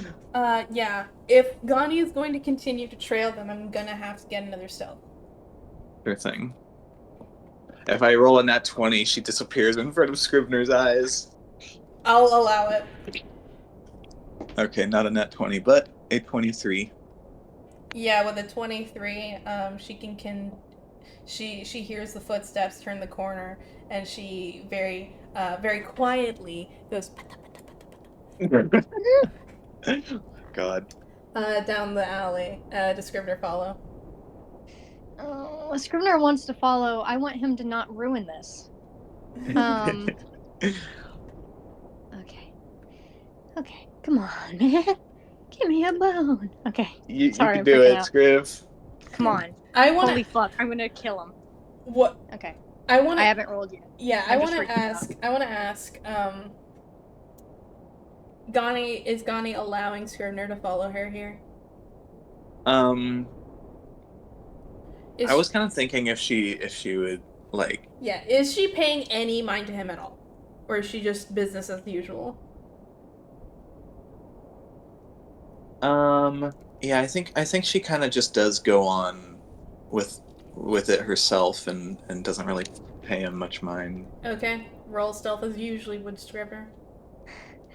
Okay, I'm nervous. Okay. Sorry, okay. sorry for no help action. Yeah, you could No, have it's helped alright. him. I I was would really have let hoping you. on that help action. Come on, baby. Come on. You're not so bad. Come on. Okay. 15. Woo! Okay. Um, I'm yeah. shaking. Okay.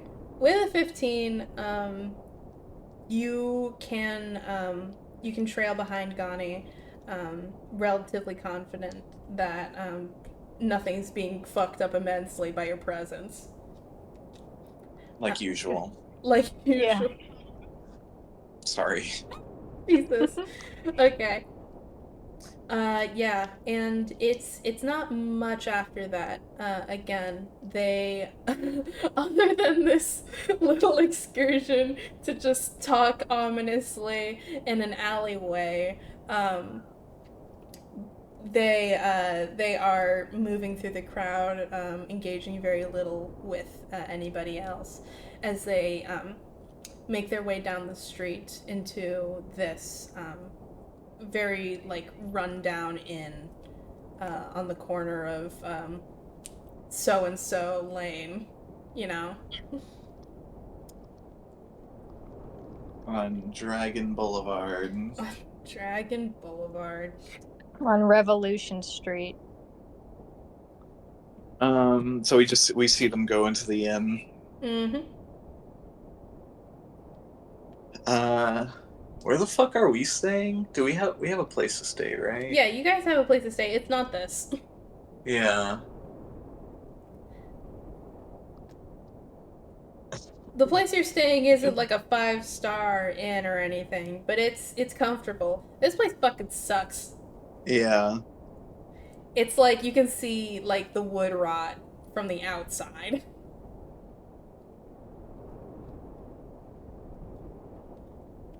I will be honest, Gani's thinking about staying here for a bit.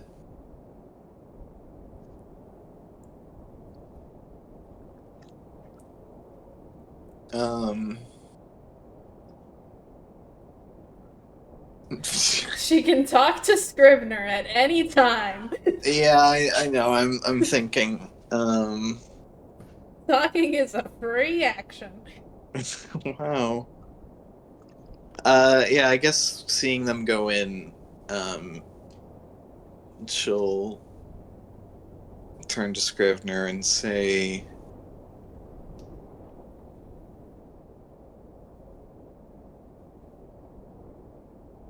I would like to keep an eye on this group.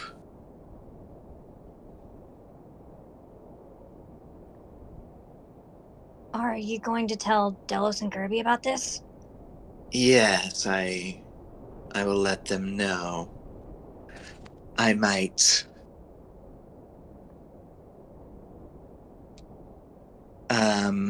reside here for the time being. Like, right now? Once I get my stuff ready. Okay. We can meet up and discuss it then. Okay. Then, shall we return to where we were? We shall. He and then nods. we'll go back. All right. What have Delos and Kirby been up to as these two have been trailing this group of people for a couple blocks? Delos probably noticed they were gone and went, fuck. And is just like awkwardly looking around for them. I leave to gather intelligence for literally 3 minutes, and I come back and half the party's gone. And seriously! He's also, like, he's peeved because he was like, God fucking damn it. We were investigating together, and now she's fucking gone off and done some shit. As always.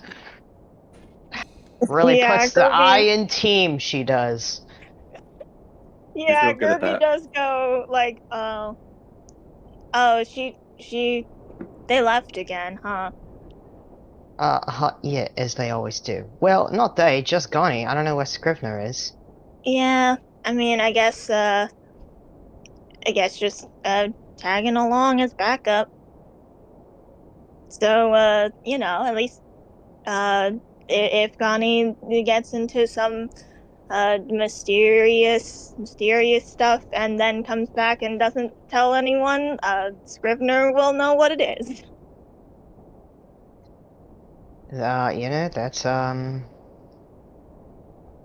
That's a good point.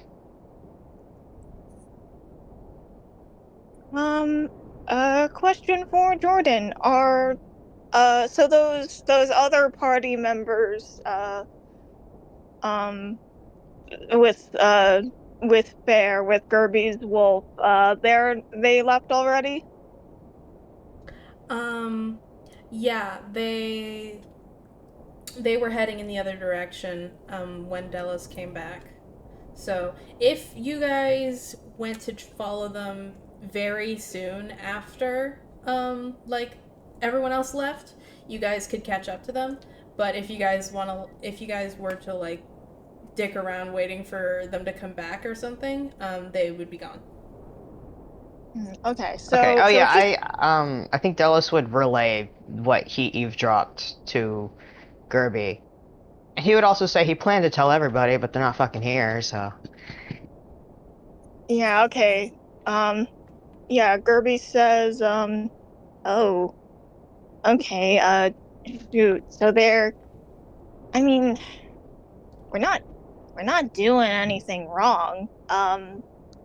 So like we don't have to be worried about that. They're not gonna catch us doing anything because we aren't. I guess the one problem is they might just assume we are and like I don't know, mess stuff up for us. I mean, if they catch Gonnie while she's in one of her like stealth missions running off like that, that might be a problem. Yes, the issue is very much that we don't want them to investigate us. Yeah. Yeah, we're not doing anything, but they might just, get in the way and distract us, and then we might miss our chance to to find whichever guys we're looking for. I think Delos starts walking in the direction of where that group was headed. Like it's hit him that they should follow them. Yeah, Gerby follows along. She thinks for a second and then says, um, hmm, um, a question to Jordan. Do we, um, if a party gets defeated during the tournament, what is the protocol for that? Is there a designated area for like healing? Yeah, the there would be like stations outside the arena proper to for like healing and stuff, stabilizing if somebody's out there making death saves. Um,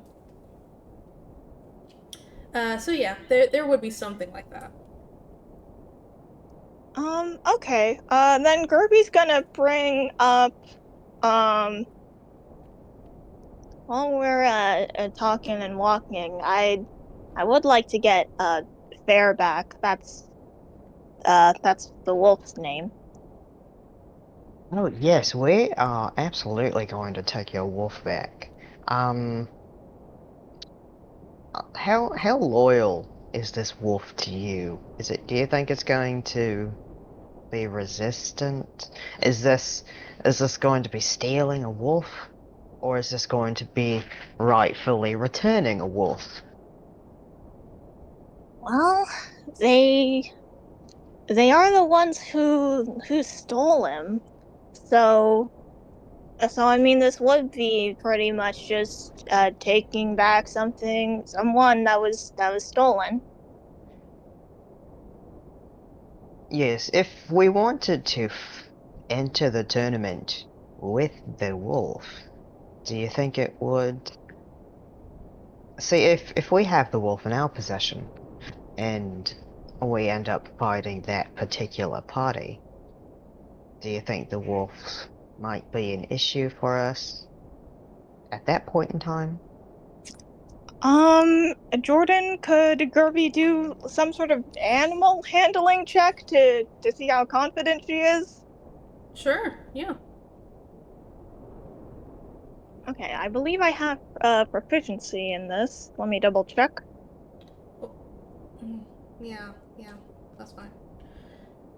Sorry, I was just Yeah, debating in my head if that would be animal handling or potentially history, but animal handling works. Aminal. okay, so that's +5. Let's go. Nat 20. Oh my god, that wolf's your best fucking Oh friend. my god. The day of the 20s. Yeah, wow. I want to clarify. The role was to gauge how confident Gerby is, like how Gerby's ability to, discern the answer, not how much that wolf likes Gerby. I Uh, love my best friend. but I was okay. I should clarify. I was asking basically like Gerby's confidence level, as in like, well, yeah, I know. Just um, Take your time. yeah, like Gerby's like past relationship with Fair. Um, Mm. if like Fair was pretty loyal in the past. Okay.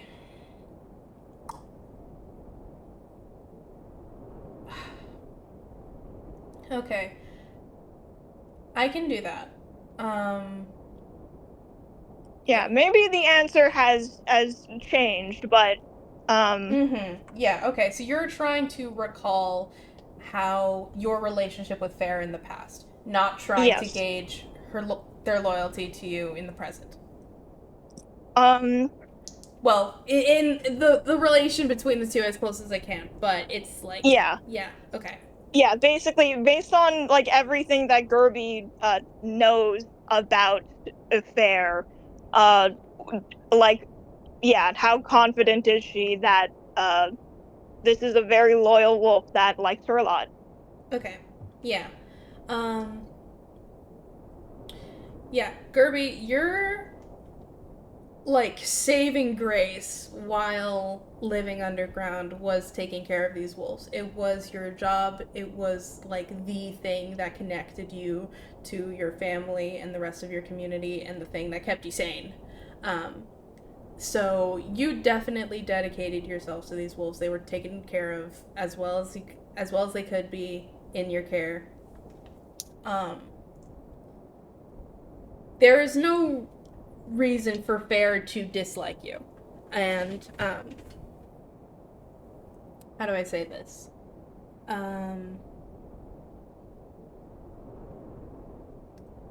Yeah, as well as a wolf in your in goblin care can be, Fair was good. Fair was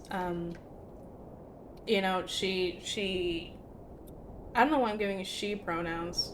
I don't know this wolf's pronouns. Whatever.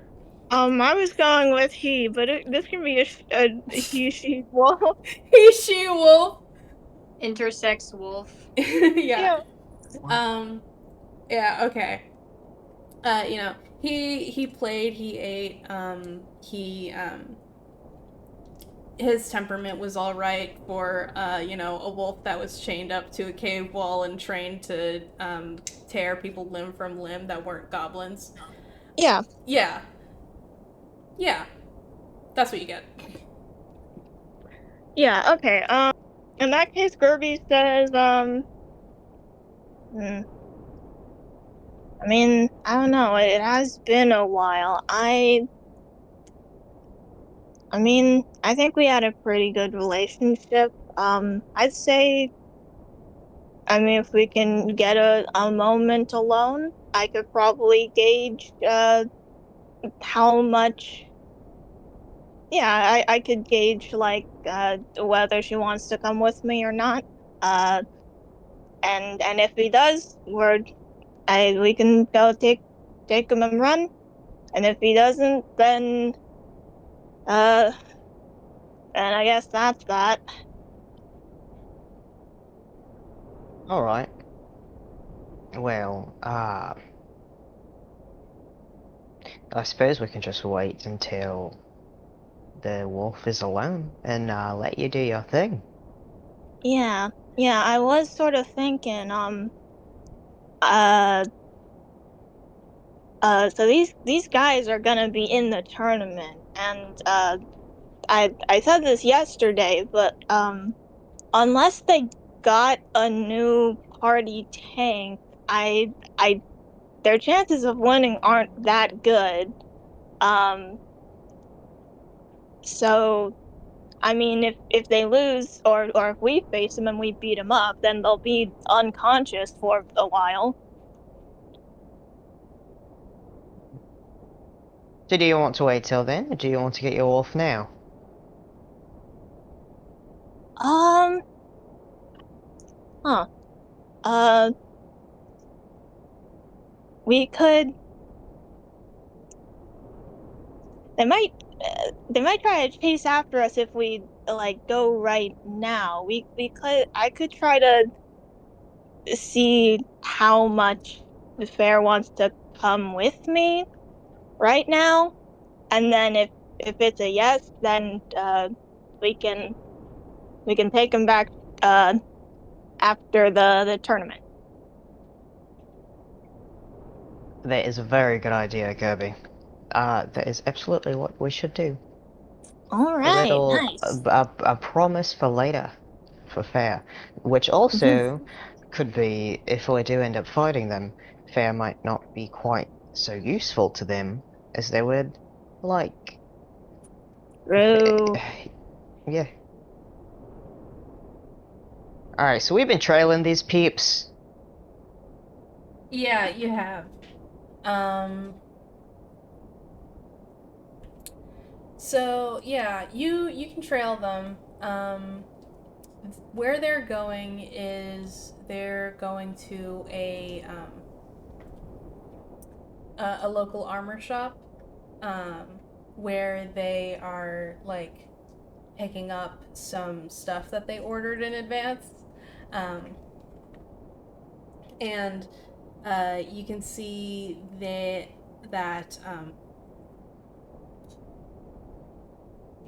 most of the party goes inside. Left outside is Fair and that little girl from earlier, um, Jenny's sister, who is just standing outside um, the armor shop and is like sitting on Fair's back and like giving him pets.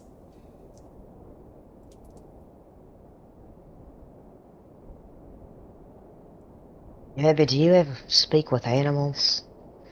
No. Yeah, yeah, I know. I'm a druid, but Yeah, it's not my he did just like kind of look at you. it's not my I'm a circle of the stars, so I mean, I got my basic levels the same way most druids do, I guess, but yeah, I don't actually have speak with animals.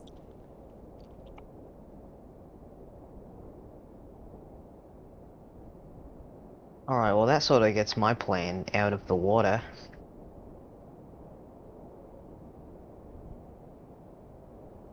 Um, all right. So we both agree we need to do something about getting the wolf and the girl away from each other. Yeah. Yeah, if you have any ideas for that, like you could I don't know, talk or distract her, and then I'll uh Yeah, and I'll do my best to talk with Bear without talking to him. See, here's the thing. I don't have any ideas about luring a little girl away from somewhere as a very large man. Oh, huh. Okay, yeah. No, that makes sense. I'm glad you understand.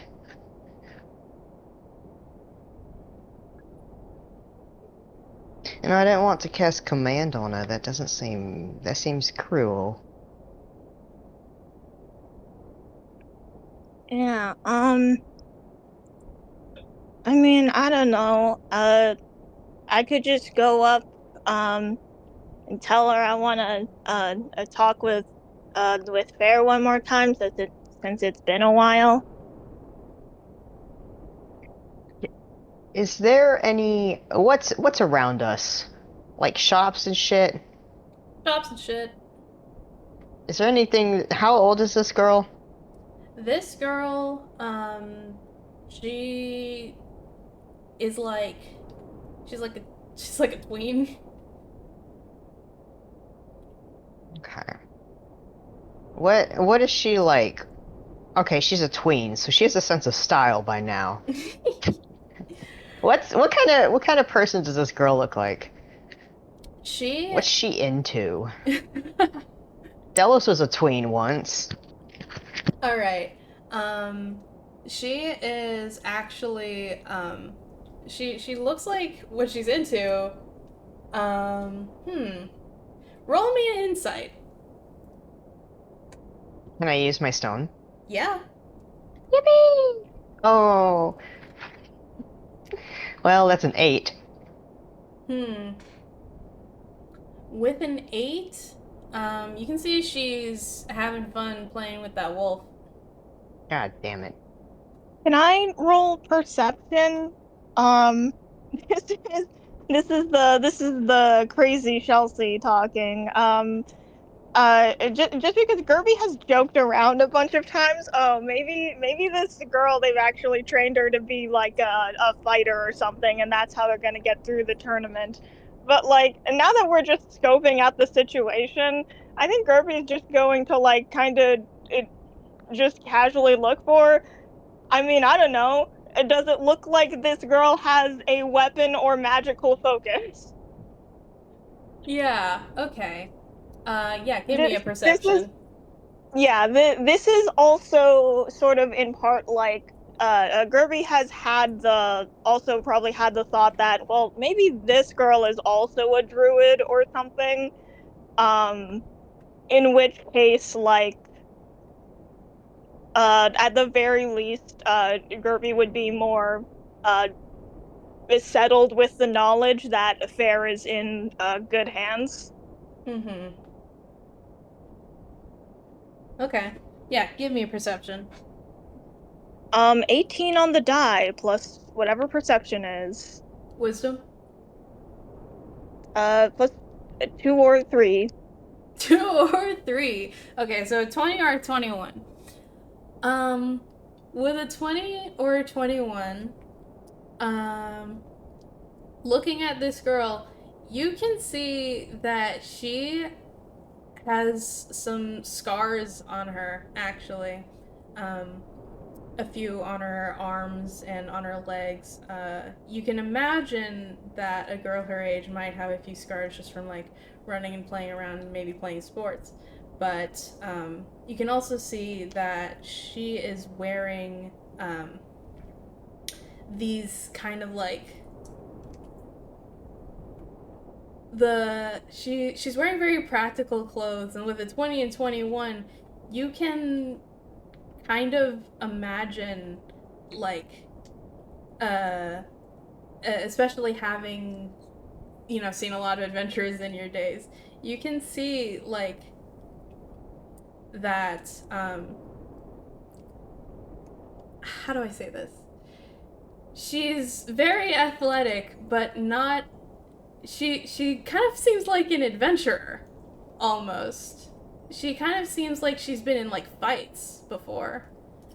Yeah, it's not just the scars, but I think it's just something in the way that she holds herself, like something very very confident in her movement. Oh yeah, you can see that she is, she's playing with Fair right now. But you can also see that she like treats her almost like almost with like professionalism as much as a fucking tween girl can with a wolf. There's like this like I don't know. There's this like weird understanding between the two that comes out in this like way that she holds herself and treats Fair and just like looks around completely confident in this town full of adventurers with weapons and armor and people much bigger than her. I Yeah. think she's a Beastmaster Ranger, maybe. Mhm. Yeah. Hmm. Yeah, I was thinking something like that. So Gerby like looks at this situation trying to gauge like how well it seems the two of them interact, and then like uh notes the scars and the confidence with the way that she holds herself, and is like, oh man, okay, that's I know I joked about this before, but I'm pretty sure she actually is an adventurer. Oh, Yeah, no, I huh. She'd probably be the person they got to replace Scrivener in their party. this Scrivener was replaced by a little girl. Uh, yeah, I guess so. Oh, alright, well. Do you imagine she's doing a large DPS? Right? I don't know. I'd assume some kind of Beastmaster kind of subclass. She seems really well trained with Bear. Um, and I can't imagine it's anything magic focused because they'd be like real dumb to do that with their party setup. So, uh, yeah, Alright, well, this is perfect. If the wolf is not loyal to them, then that's a large portion of their damage gone. that's true. Um, yeah, okay. Uh, do you think I should just try to talk to her, or?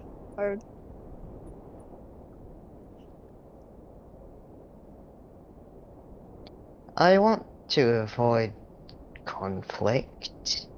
Uh, but if you have confidence in yourself, go ahead.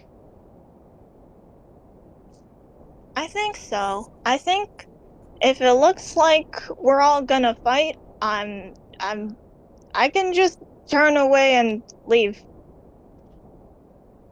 You're right about that. Alright, well, go ahead then. I'll be here. Just, do the signal if you need me. All right, will do. Okay. Gerby is gonna go up and just casually walk up to the two of them and just wave and say, "Hey." She turns to you, and she's a bit shorter than you are. Well, you're 4 foot like 2. Wait, she's about your height. Um, As a tween? as a As tween. an elf tween? No, yeah, she is a bit taller than you. Excuse me. I was as tall as I am now when I was 11. Everyone's a little different. Okay. Yeah. She's a bit taller than you. She turns around and she says, "Oh, hi. You're the goblin that was there when my brother was talking to his ex?" Yeah, his ex. Oh. Yeah, Oh, huh. Scrivener? Was his name Yeah. Scrivener? Yeah. Yeah, that was it. Yeah. So yeah, that's me. You're the what else that was with them? Yeah. And, I think you also chased us out of that cave when I was little. Yeah, I did. That was me.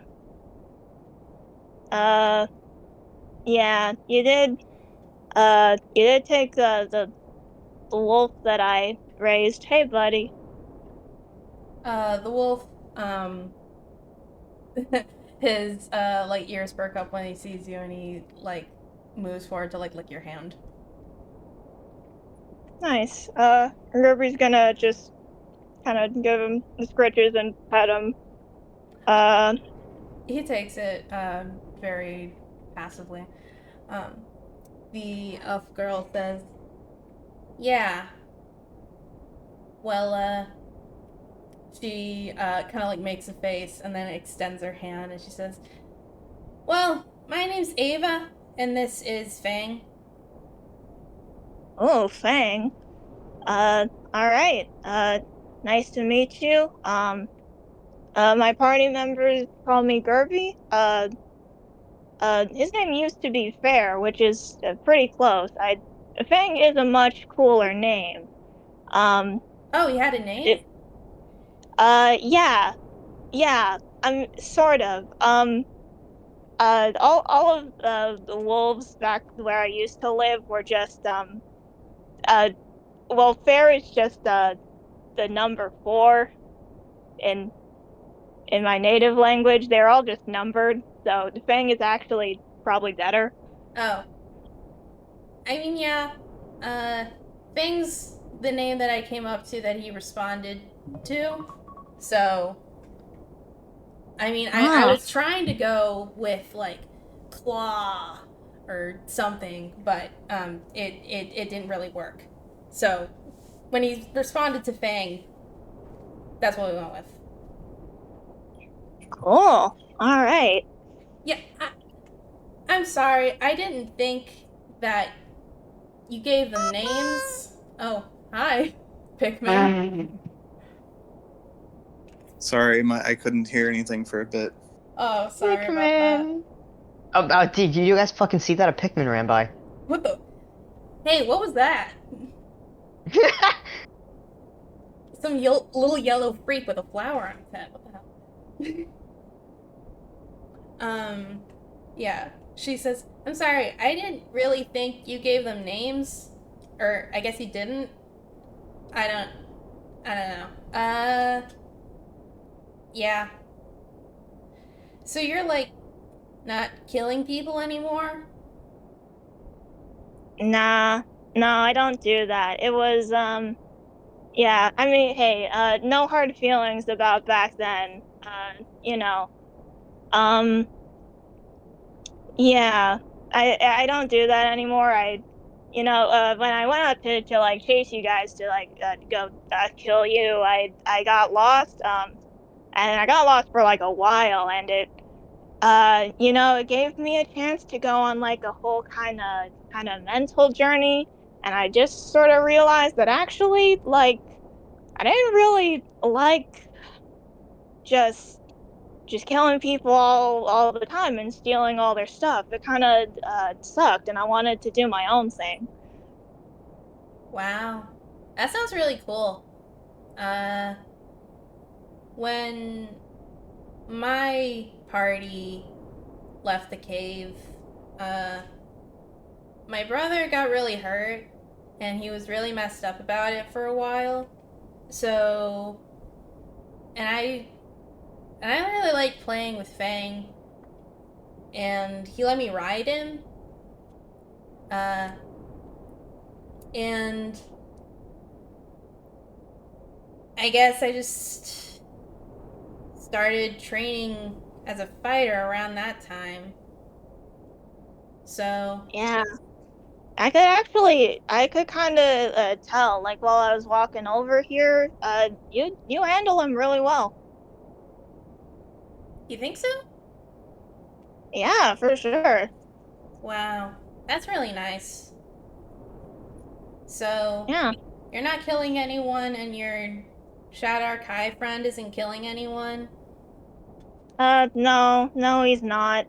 Um, mostly he just like watches paint dry in our dorm rooms. We're part of like a research study, and like he's one of the guys helping out. That's weird. Yeah, a little, but hey, I don't know. Hmm. Well, it's nice to meet you, Gerby. Um, it's good to know that you're not gonna kill us. I'll tell my brother that when he comes out. He's getting my armor for me. Oh, cool. Oh yeah, so I guess so you guys are fighting in the tournament thing? Yeah, we need money. Yeah. Yeah, that's sort of I don't know. I guess money was kind of easier to get when me and everyone else I lived with were just kind of, taking it from people on the road and ambushing anyone who comes inside our cave or whatever. But yeah, no, money's weird. Yeah, that sounds bad. Yeah. But hey, you know what? Good luck in the tournament. I'll be honest. I came over here because I was like, oh man, I haven't seen Fair in a while. Uh, and those guys were, I mean, if you don't have any hard feelings about me trying to kill you, I guess I won't hold it against you guys or your brother mainly for like aiming a crossbow at us. You know, we can just let that go, start over. I mean, if you do it again, then that's gonna be a problem. But it was in the past. We both Yeah, did. We both pointed some crossbows at each other. It's fine. yeah, As long as we don't do it again. But yeah, no, I was like a little bit worried. Like, man, hope Fair's like okay. Uh, I hope Fair's okay. And like, I wanted to come over here and be like, if if it wasn't okay, then does he want to come home with me? But I I'm gonna be honest, you treat him really well. You look like you're doing good. Um and uh maybe he's gotta be free to be free to just get lost and wander off from home and then find a bunch of new people to hang out with. Ava looks at Fang to her and kind of pets him on the head and like ruffles his neck for um and she says, "Yeah, I I was scared of goblins for a while, a few years, but being a fighter and like fighting goblins kind of helped that a bit. Uh we didn't go back to that cave you were at though. We got what we wanted, I think. So, Oh yeah, yeah, you did take that other thing, that's right. Uh um um yeah, Gerby's just gonna make eye contact with Fang and just be like, "Hey, hey, bud, you're doing good? You like the fresh air? It's pretty good, right?" his tail wags when you address him, and he comes up to you and kind of like puts a paw on your like torso and just like kind of claws at you a little bit.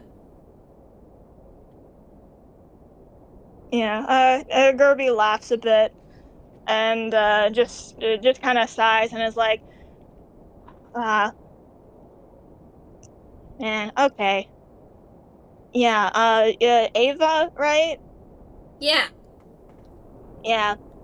All right. Well, I really get the feeling that Vane wants to, is doing good, wants to stay with you, and you're taking good care of him, and you seem really well trained. So, yeah, you know what? Good luck in the tournament, and I'm glad we had this talk. And yeah, also probably tell your brother that we're not here to kill people. We actually are just on a research mission because I don't he I don't know, he seemed kind of upset. She nods and she says, "Yeah, I don't think you would like talk to me and like be kind of sad if you were like killing me or anyone." Yeah, yeah, but all right, yeah. Good luck. Just let your party members know that. All right. I guess I'll see you around town. See you later. See you later. Yeah. Bye, Fang. He doesn't understand English, so he just like licks your hand again before you pull away.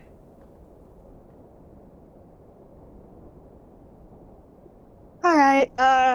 Gerby sighs kind of deeply and comes back over to if Delos is still standing there. Yeah, Um, he was listening to the whole thing. yeah, that makes sense. Yeah. Yeah, Gerby's just like, well, uh, I think we can call off our whole uh plan here. I think he's in good hands. It'd probably make him more upset to take him away from his new home. Well, you're just gonna move on that quickly? I I don't know. It's sad, but if one of my siblings or something like came up here and like they started trying to drag me uh back to our whole cave, uh, I'd uh I'd probably fight him and probably stab any of them a little.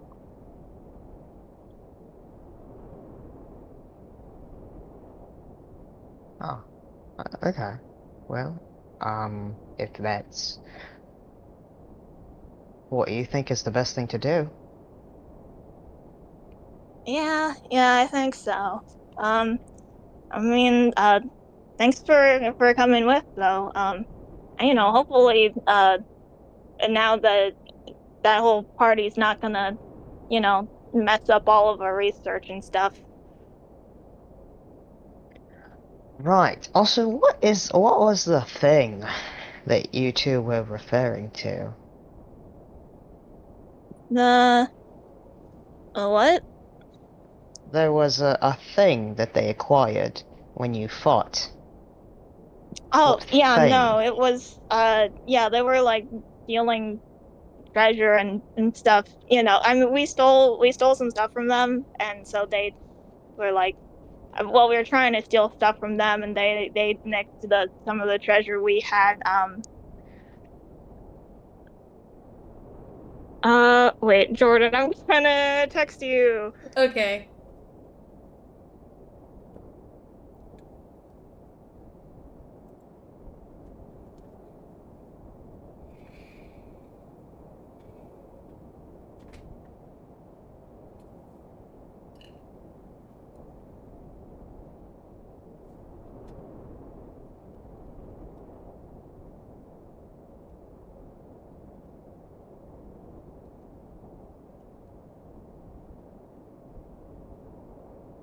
Okay, typing.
This was my favorite part of SAS. I was just The thinking that long the really silence. long silence. Yeah, you have to give some grace here. Usually, Gerby is not the cause of the long silences. It's one of you guys. Yeah, you're All fine. right. However, I'm always the through line, so You're right. You're the cause of the long I'm the silences, cause of the Jordan. long silences. You all can put me on a stake for it. I never have a Ellen. long silence. Delos will just have until he thinks of what to say. Okay. Okay. So Jordan, is that it? Yeah. Okay. Um. Yeah. Gerby squints, and then she shrugs and just says, "I'm gonna be honest. I don't really know what it was. It wasn't really important. I kind of forgot that their rogue even took it. Yeah, they were. I was mostly focused on uh beating on them. Can you describe it? I don't know. It was like uh, this big. And she holds up like a circle with her hand. The so it's about palm sized, but she doesn't know what it was. It was pretty small, and it wasn't. Yeah, I don't remember what it was, so I don't think it was that important. He narrows his eyes.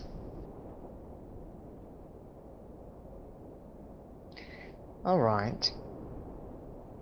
We'll keep that in mind. Just If because you want, if you want any to, information is good. If we're uh, going to be fighting them, most likely, I'd like to know uh, if they have any items. that's true. Actually, that's a good point. I didn't think about that. Yeah. I mean, again, I don't remember what it was. I would let her So roll a history check to see if she can recall anything about it. okay. Yes, please.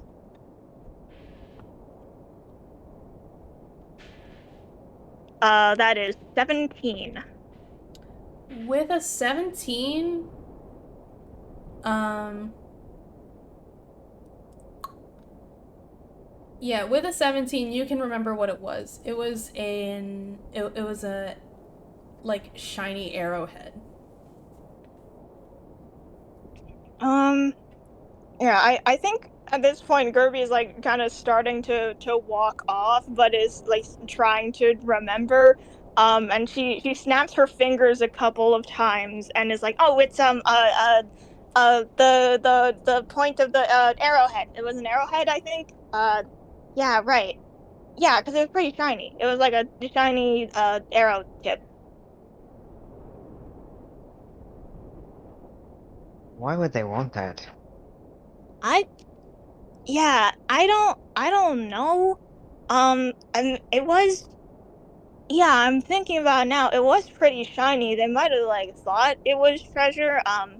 They were also again, we were beating them up pretty hard, and I was chasing them down, and their ranger was unconscious for a while. So it sort of seemed like they they only had time to grab like one item before they had to leave. So uh, she shrugs again. I don't know. Might have just not have been looking that closely and grabbed the first thing that looked interesting.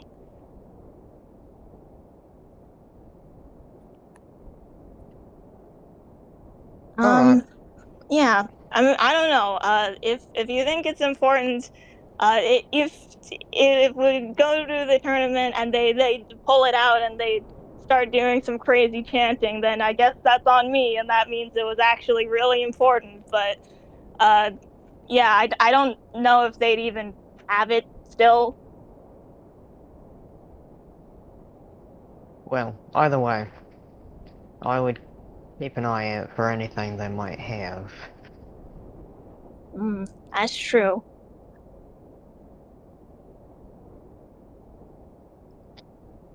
Alright, I can get a move on then. All right, yeah. See, do you think Scrivener and Gani, I don't know, they got captured by the dragon guys? They got captured and they're Yeah. gone. Yeah, they're gone. What? Can we take a break? We can take a break. Thank you. Alright.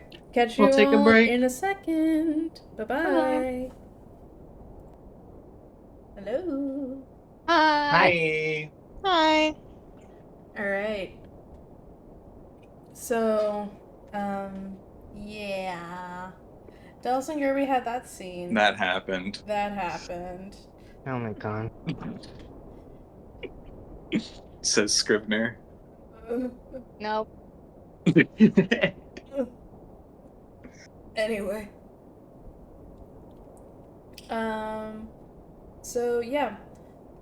I guess Dallas and Gerby are they gonna just go after that? Yeah. Alright. Yeah. You want to talk a bit before we cut back to what Connie and Scribner are coming back to? Are we all? I mean, I thought we were all going to back to the same place. I mean, yeah. Just making sure. Just in case Delos and Gerby want to have a little convo. I've said all I need to say. Yeah, we had our little convo. Yeah. All right. Okay. Yeah. So Scrivener, Gani, Gerby, and Delos all come back to where they were before. And yeah, you guys want to communicate information between each other? I think Scrivener would wave at Delos and Gerby next to Gani as if they didn't just run off. Yeah. You piss me off. Okay, yeah. Delsa go. Hello? Where were Hi. you? I was following Miss Gani. Alright, and where was she? I was following some shady individuals. Are they the particular shady individuals that we discussed earlier? I think there's a potentiality for that. Oh, yeah, was there a potentiality that you'd tell me about it? Yes, that's what Because, I'm here to do now. yes, before that. You know, instead of just running off, it would be helpful to, let others know what you're doing. What if you had gotten kidnapped, and we just don't know where to find you, and now you're dead? I just didn't want to lose my opportunity is all. It doesn't take that long to say, oh, Dallas, I'm following the suspicious individuals. I will keep that in mind. Thank you. Yeah, I mean, plus, Delos is good at being stealthy. So like, if you just said it, then you guys could go together and I don't know, cover more ground or something. Exactly. Thank you, Gabby.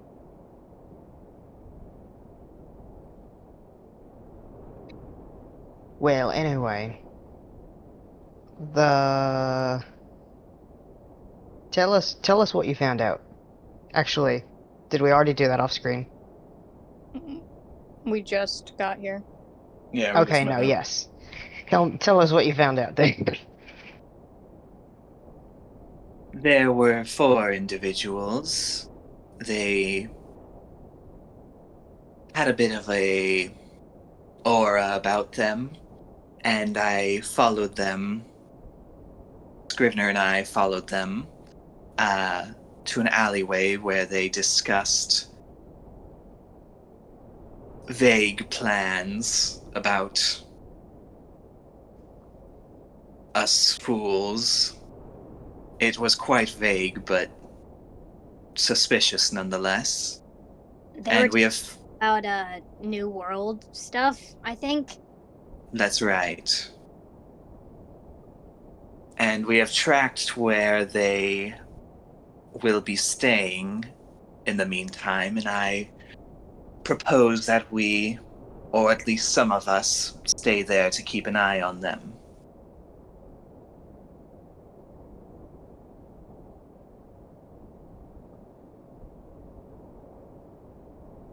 Interesting.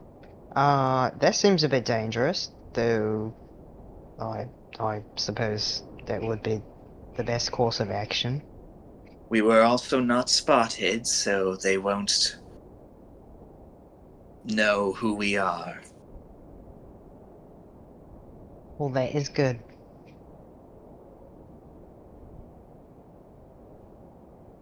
What were you guys doing? Oh yeah. So we followed along with your the other guys, that other party with Jenny and my wolf.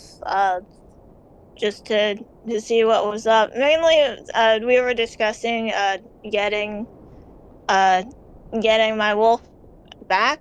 Well, not my wolf anymore. Basically, I had a talk with Ava, who's the the little elf girl. She is. I know I joked about this. She is a fighter. So yeah, I guess they did um. I think she said that like her brother was, I don't know, kind of freaked out or something after like they they were escaping from like the fight with like me and my folks. So I guess, or well, I guess she was also there. I don't know. I don't know when they picked that up, but like she's a fighter now. So yeah, she's probably gonna be in the tournament. But anyway, I had a talk with her about whether she was taking care of uh I named him Fair, and she named him Fang, so Fang the wolf now.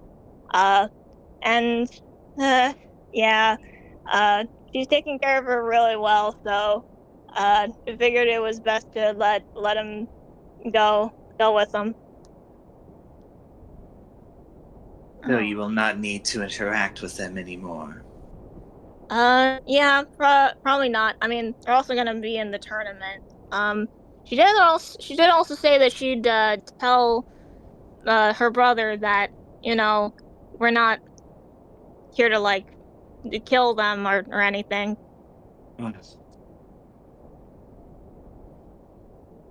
hmm. I think that might sound like it's coming from people who want to kill them. Oh, shoot. I mean, I don't know. That's what she said that she was gonna say. Not that we're not gonna kill them, but that I'm like, apparently she thinks I'm nice. Uh, yeah, and so she seems pretty convinced that we're not here to do anything bad. So that's what she's gonna be telling her brother.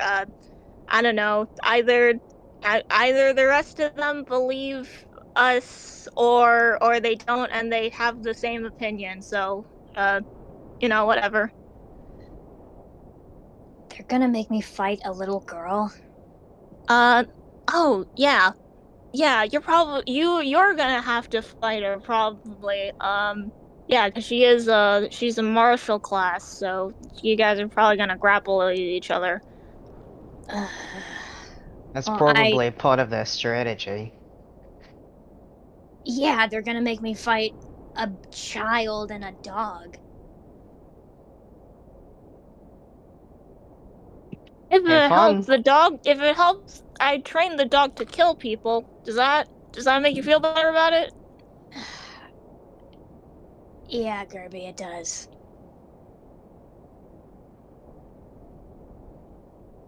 Maybe they'll drop out before we face them. Hopefully.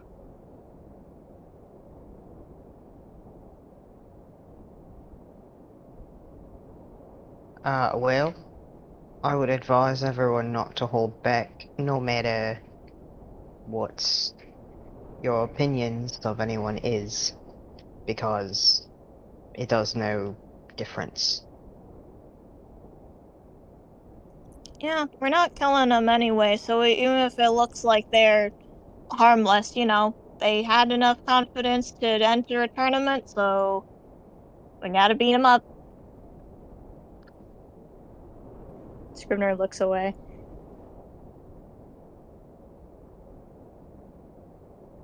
I think as the conversation starts to die down, Tony and Synthis start walking up to your group. Synthis is holding a smoothie. Oh, hell yeah, brother. And she says, "Oh, good. You're all back." Synthis, what you got there? A smoothie. Hell yeah. He daps him up. What? Synthis, fucks it up a little bit, but he's getting better. Just like we He's- practiced. He's getting better. He's getting better.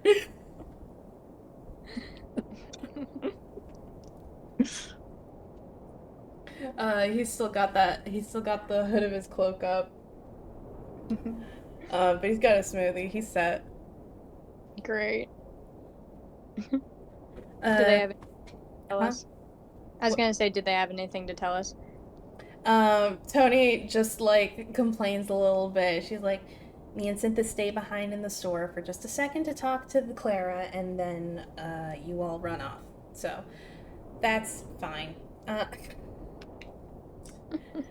just glad you're all back. I believe the tournament will be starting in less than an hour, so we should get to the arena as soon as we can." And she just starts walking in a direction. Yeah, they'll go. Alright. What kind of smoothie does Synthis get? Do you ask? I look at it. Scrivener asked. Scrivener asks. Yeah.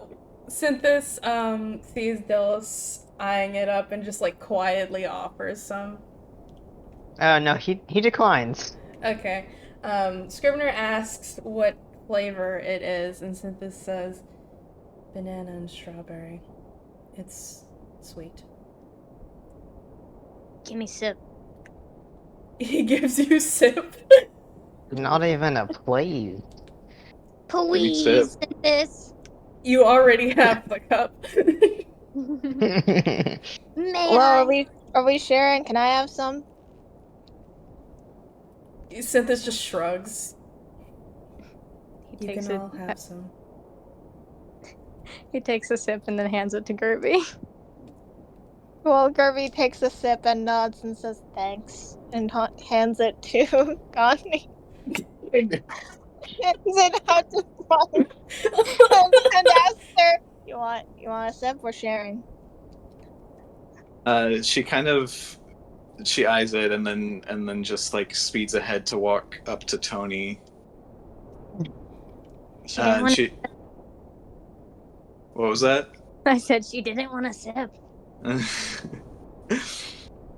All right. walks up to Well, Tony and then, is just like, "Just so you are aware, I will be staying in a separate inn to further my investigations." Tony like turns her head around and not like an owl. She just like turns.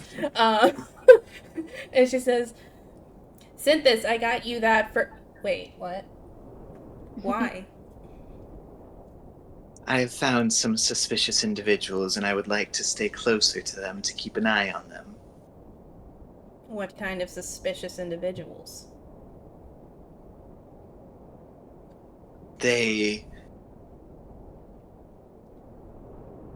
Well, despite how. It, other than how they look, they discussed in an alleyway about bringing a new world to us fools. Interesting. And you believe that staying close to them is the best way to go about this. I want to make sure they don't make any movements without my knowledge. And you're sure staying close to them while you sleep is a good course of action. Yes, I have a spell called Alarm that I plan on using. I am familiar with your alarm spell. I. Do the others know about this? I have informed them. Well, I will be honest, Gani, I believe that this plan is not ideal. And why Especially, is that? well, first of all, this place that they are staying. It's if these individuals are to be worried about, then there's a possibility that the place that they're staying is compromised. And even so, if you would be going to this place alone, the chances of something going wrong, well, I suppose they don't increase. But the chances of how wrong that goes do. Well, I don't have to go alone. Everyone's invited. Oh, It's just a public inn.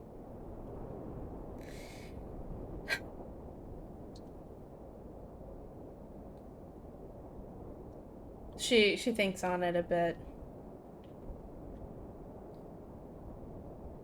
And she says, "Who's to say that they won't become suspicious of our presence?" Once again, it is a public inn. I don't see any reason to grow suspicious of maybe a poor kobold having to find residence at a cheap location. A poor kobold carrying a shield with potentially their insignia emblazed upon the front. I don't have to show it to them. I'm not even sure you can fit that underneath your cloak.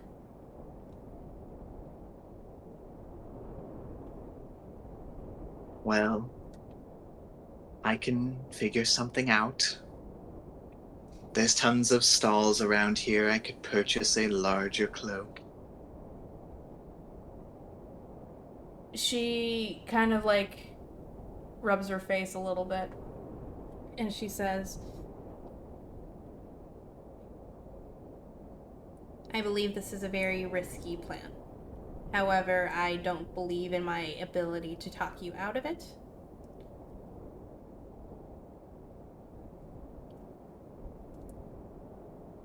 Perhaps we can discuss this more later. There's plenty of time between now and nightfall." Sure. And I'll make sure to take plenty of precautions.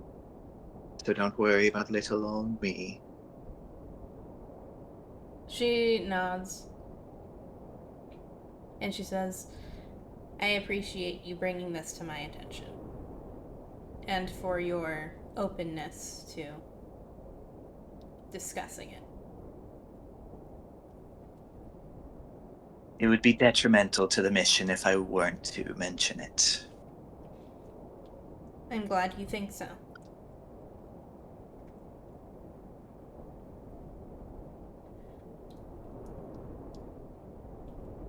Can I talk to Dallas real quick? Yes, you can. He'd walk up to him and he would say, So, are we going to stay with Miss Ghani in the mysterious inn? I don't know. I don't want anything to happen to her. I also don't want to stay in that inn. I don't know if she would want anyone to stay with her. But it would... As much as she likes to think she is invincible, it would be very, very dangerous for her to be in there alone. I would prefer if she wasn't alone, but just wondering if you were interested.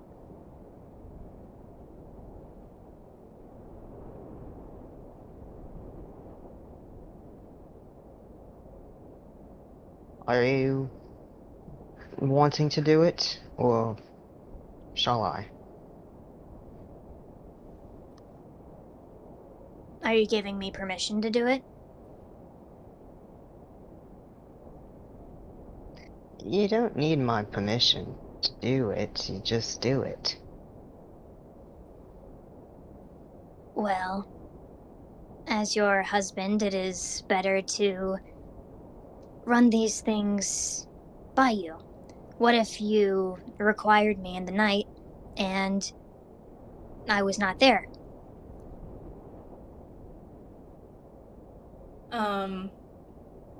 Both of you roll perception. okay. 17! 21. Scrivener, you hear Synthis under his breath behind you go, require you in the night. What? He flips around.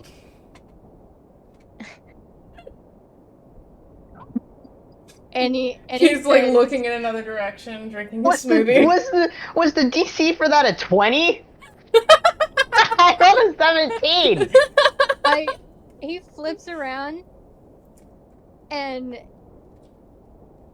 he kind of like like speaks through like gritted teeth and he says, What are you implying by that? What? I don't know what you're talking about. What, hey, what is happening? He didn't say anything. Alright, then why are you asking him questions? I have no idea. And he like looks away again really fast. He's kind of so flustered but like amused that he points at Synthis, like points at him between like his eyes and he's like, What happened to you, man? What's this? Where's this coming from? He just shrugs and like walks ahead of you. he sticks his tongue out at him, and then he moves back to Delos and he says, Well, if you if you needed me to be available platonically, then I would like to be available platonically.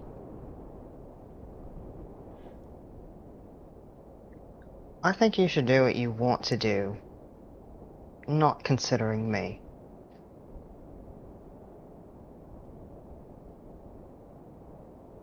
his brows kind of furrow. I think maybe you need rely on me a bit less, if that is what you desire.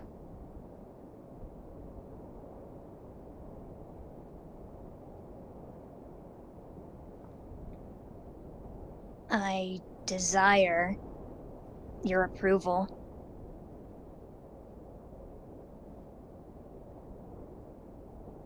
Alright, well then I would approve if you just did whatever you wanted to do. Okay. I'll go with her then, if she lets me. Good. Keep her safe. I know that you care about her.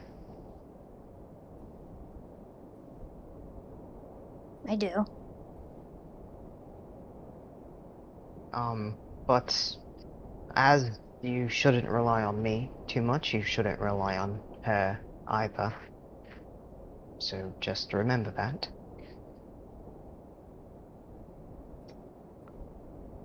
I don't get what you're saying.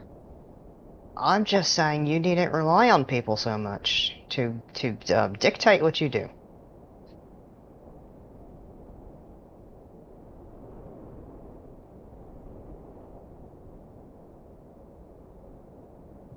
I don't understand what's so hard to get about that.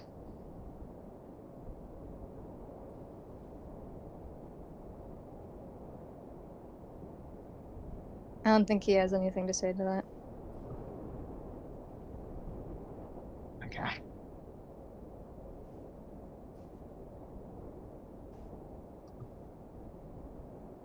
Scrivener and Gani in the shitty hotel. Yay! That's Yay! the transition for the next fucking whatever. Anyway. Okay. Any more impromptu conversations? I think all Ghani gets is a hi. Can I come with you? She'll just be like, fine. Yes. She gives you a weird look. Scrivener hates himself a little bit. Great. Oh. For what reason? Got a weird. All right. Um. Tournament. Tournament. Let's go. Let's go. Tournament. Yeah. There's a. Okay. Forgive me. I was doing something at the time this was explained. There's like a fucking entrance exam, and then There's a it's tournament. preliminary. Yeah. There's a Okay. preliminary. Where you And guys. That's one on one. Yeah, that's one-on-ones, and if any of us fails, then we'll need to find a replacement. Oh, okay. And we're like, yeah, we have to all sign up as a team. Mm-hmm. Ronnie, you better not fucking fail on purpose so you can go investigate, I swear to God. she's already said last time, like, oh, I assume we have to make it look like we're actually trying, right? Yeah, and Gani is Okay. not that good of an actor, There. despite how often she uses disguise self. Alright. You guys get to the tournament hall, where you can register, and they kind of they kind of like shuffle you over, the organizers shuffle you over to like this kind of like almost barracks place, where you can like register all your stuff, and you guys and store anything and get ready and whatever. When you Just curious, I forget. Does this enchantment make these magic weapons now? yes, Okay, cool. Oh. you guys now Cool. have magic weapons and armor, for those who purchased it. My thing's not magic though. My crossbow. It's just a compartment. That's true. Okay, cool. But my Delos- armor would technically be magic then. Yes. Okay. Delos And- has I mean, even if you casted detect magic on Delos, like at least the moonstone would probably pick up. So yeah, that it ship has would. sailed. Yeah. And Gerby's +1 to hit didn't make it magic, right? No, it did not. No. Because that was just a balancing thing. Good catch. Yeah, it is not entirely out of. It's actually pretty commonplace for seasoned adventurers to have magic items on their person. So, at the very worst, somebody would detect magic and be like, "Oh, yeah, there's an adventurer over there. I see that every other day." Yeah. Yeah, bro. Everybody in this tournament's got +1 armor, +1 weapon. Yeah, we all went to Clara Crafts or whatever. Yeah. All right. As you get over to the tournament hall, you do see Jenny's team over there with now Fang in tow. Fang is allowed in the tournament. He can come. As you guys are there, Jenny does catch you guys and you can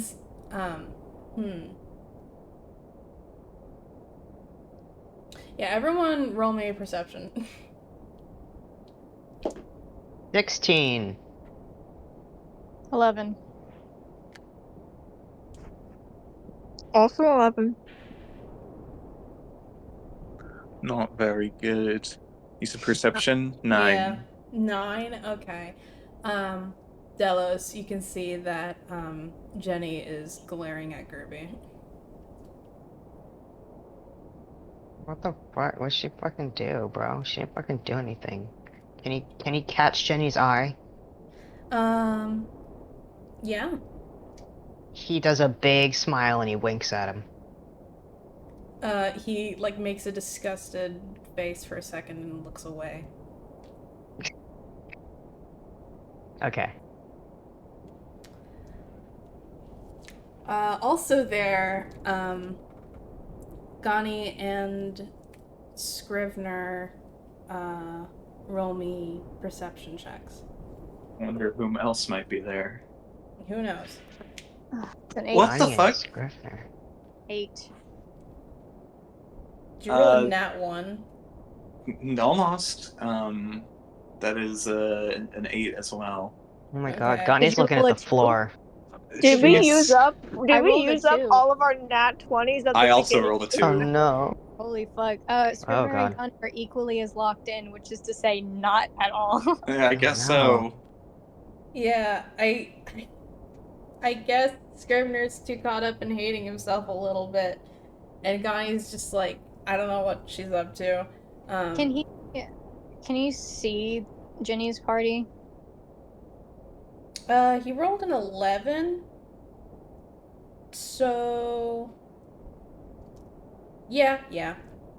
Okay. He'd kind of look at them a bit through his eyelashes and wave very subtly. He trying. Why is he looking so sultry? Through his eyelashes. Or shameful. Yeah, it's a bit more shameful and somber. Okay.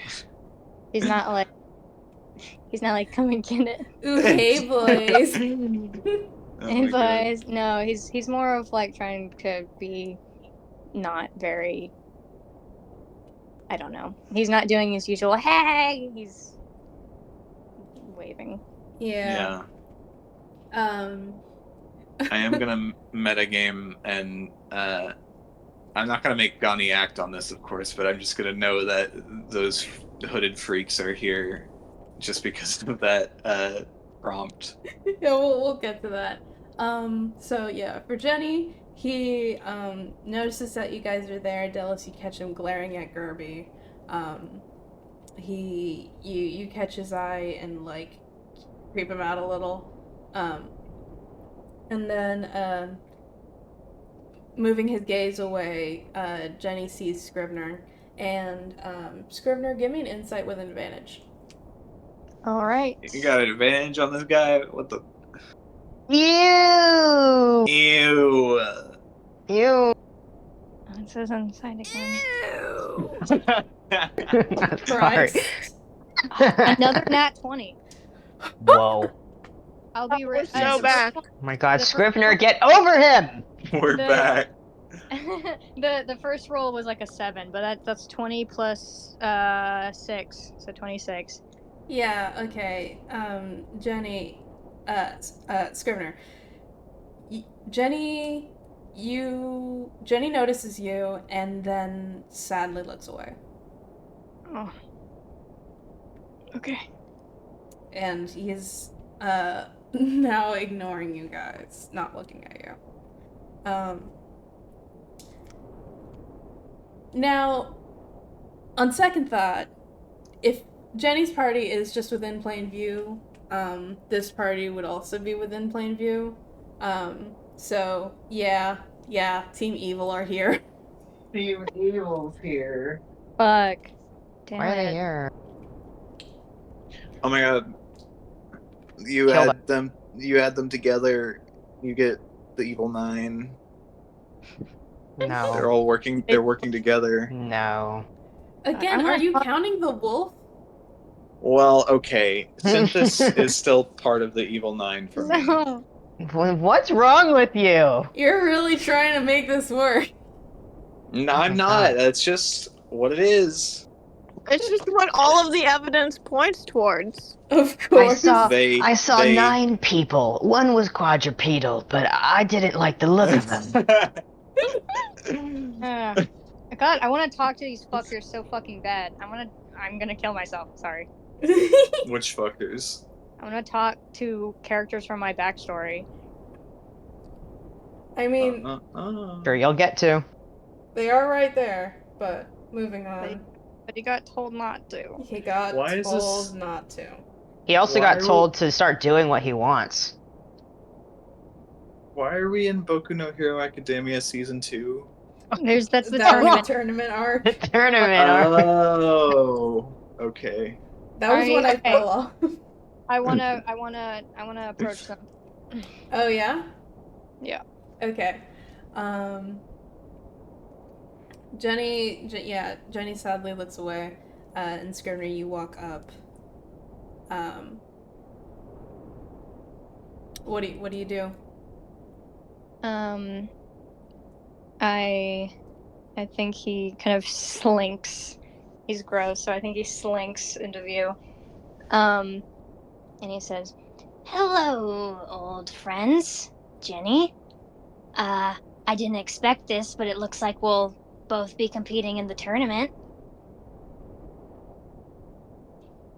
Yes, it seems like that. Might I ask why you guys are competing in this tournament?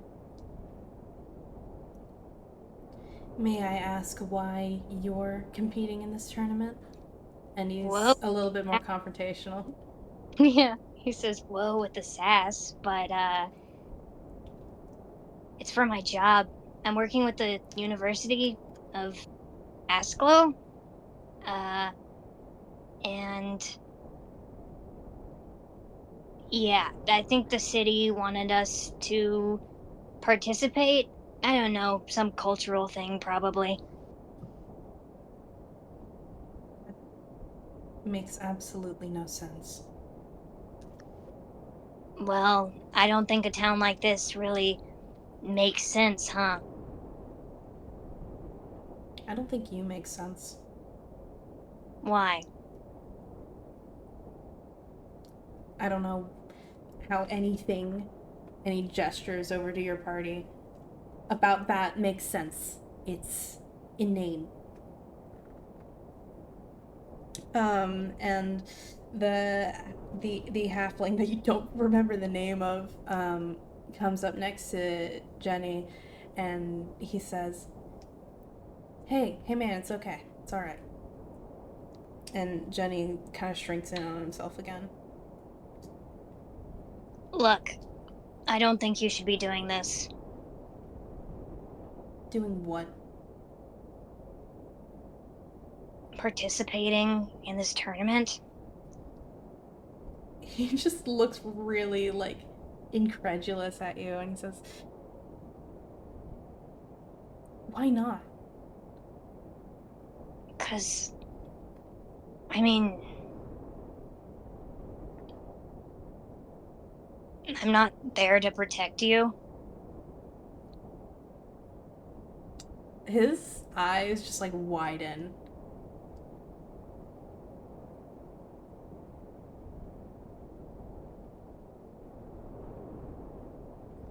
And he like coughs out like a really bitter laugh, and he says,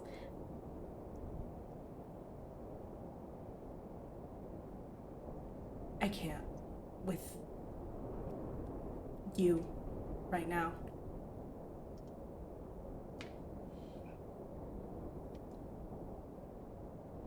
And he just turns.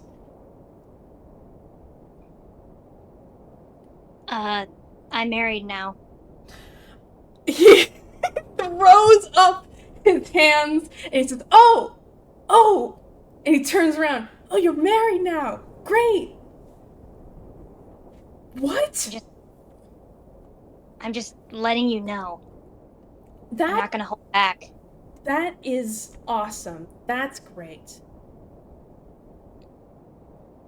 Will you be nice to me?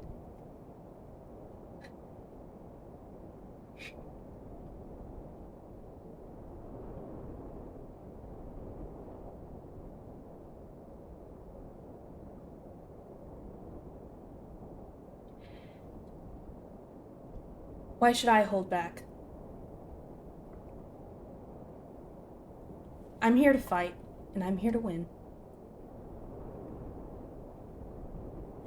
And whatever you're doing, if it really doesn't have anything to do with me, then leave me alone.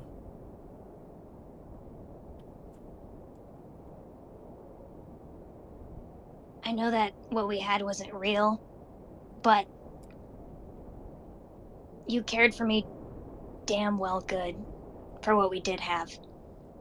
And I'm letting you know that you're not going to win this, because I know you. And I care about your safety. And he turns around to leave. Before he turns around to leave, you can see his like face go red, and he just runs off without his party.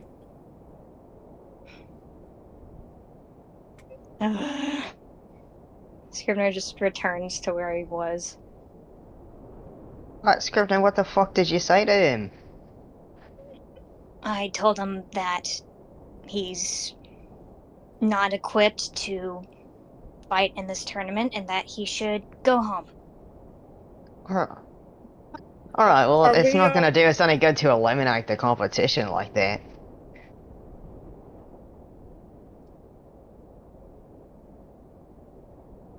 I mean, if they go home, then we won't have to fight against them. Bracket gets smaller.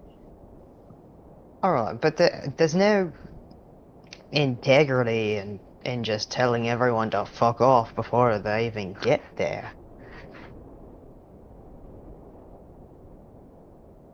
I just don't think people should get hurt when they're not able to handle it. Okay, well, that's their decision. It's a dumb decision.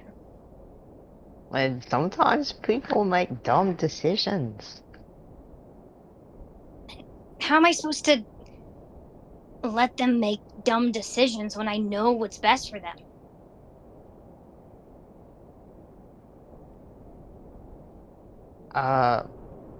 Alright, Harry with another question. Why do you care? There were Assholes to you.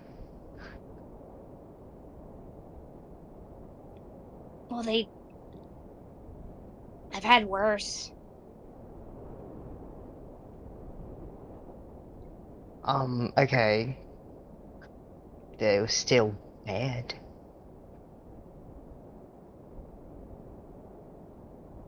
I've accepted that there's a certain line of the best I can get, and they were on that line for a while. So they're up there, then? What do you mean? In terms of bad and good. They're some of the best you've had? Yes, Alright, and what are we? better than them. Okay, so then why do you care?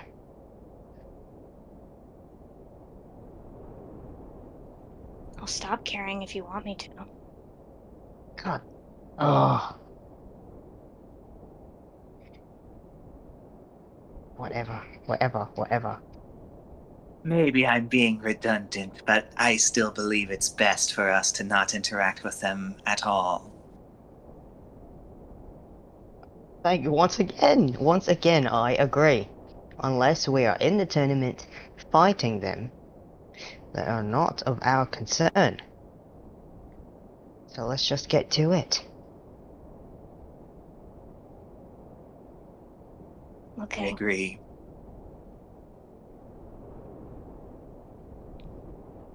Well, this is really great for our teamwork. I think we're going to do just fantastic. Let's go, team. Let's go, team! All right, we just leave all this stuff at the door, and when we get into the fight, just focus on the fight.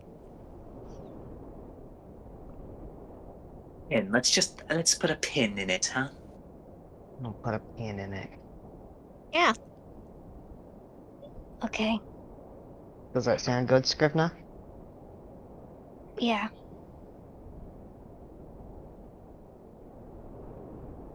We go, we walk, we march! Yep.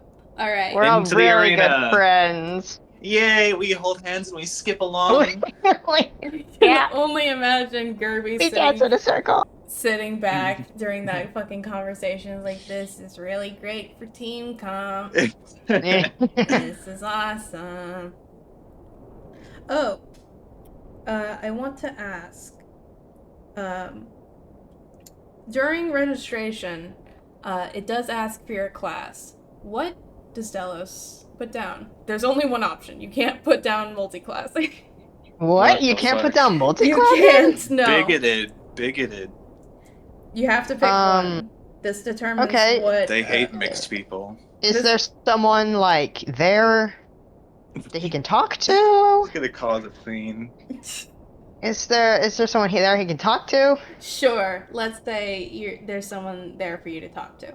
Alright, yeah, he'd be like, I'm multi-classer, so should I just make a new line there? You can make a new line, but we'll just take the first one you put. Okay, the first one I put. Yeah, only one. Alright, okay. Which one?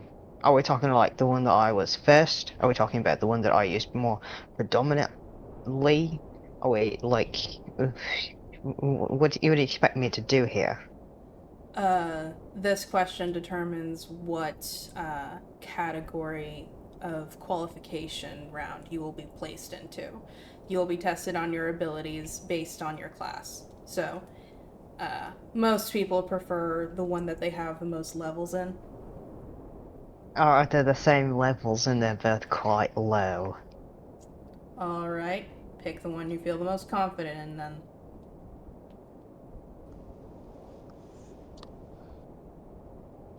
He writes down rogue, Alright. scoffs, and hands it in. He doesn't want to do the singing competition. He would eat. Battle of the Bands. He would eat. I'm sure you would. But, no. Our dear Delos up on there in Castrom's Got Talent. Yeah, listen, he'd slay it. And then Simon Cowell shows up. Oh my god. Wait, what did you mean? Replace him with a big T-bone? What? My thought process was I want Scrivener to lose, and then we're gonna have to replace him with someone. I don't want Synthis or Tony in. We need someone to take who can take big hits. So we'll just get a big slab of meat. No. What? Don't ever. The thing Scrivener has been replaced by 1, a little girl, 2, a slab of meat. A big old T-bone. A big T-bone. But not yet. He has to prove Only if you himself. do something lame or uncool. Our love for you is conditional. If you mess up, we'll replace you with a big meat.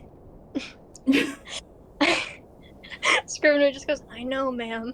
Yeah. You tell me every time. Every day. Every time you tuck me in. Connie God. says, "Let's go on a trip, son," and then takes Scrivener over to the boxing ring. But instead of letting him box, she just shows him where they're like training, but they're punching like the big meat.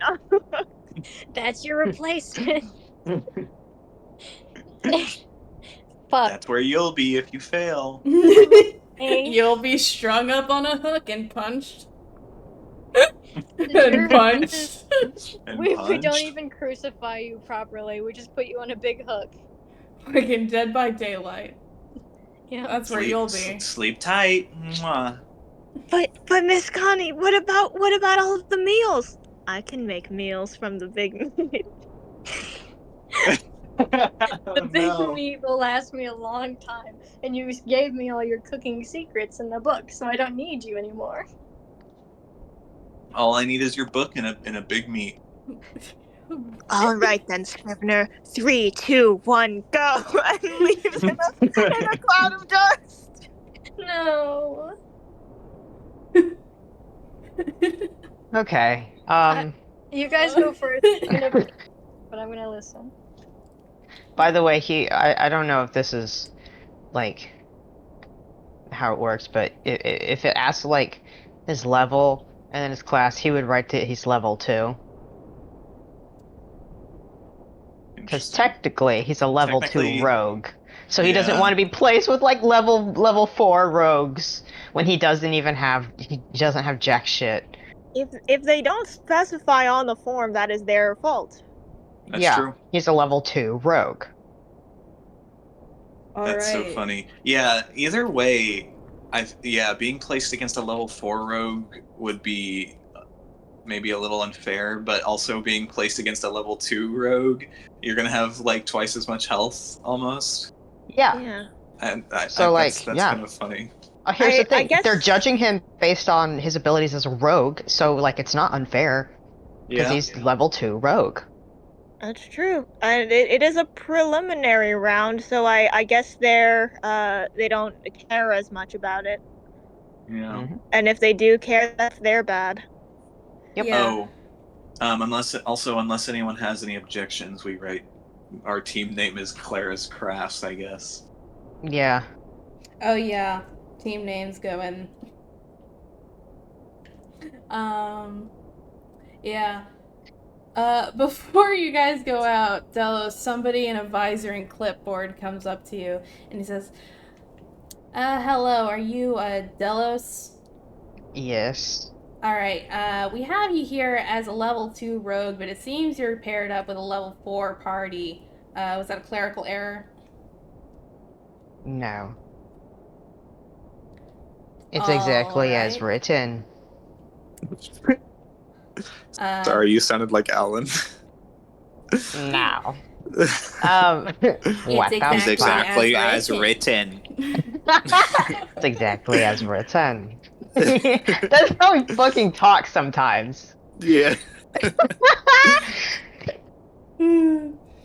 Wait, isn't I just realized Alan is voiced by someone with an Australian accent doing an American accent too. Yeah. That's fucking hilarious. That's just what the American and Australian accent mix sounds like. Alan? It's Alan. It just sounds like Alan. Yeah, it's Oh, all just good. Alan.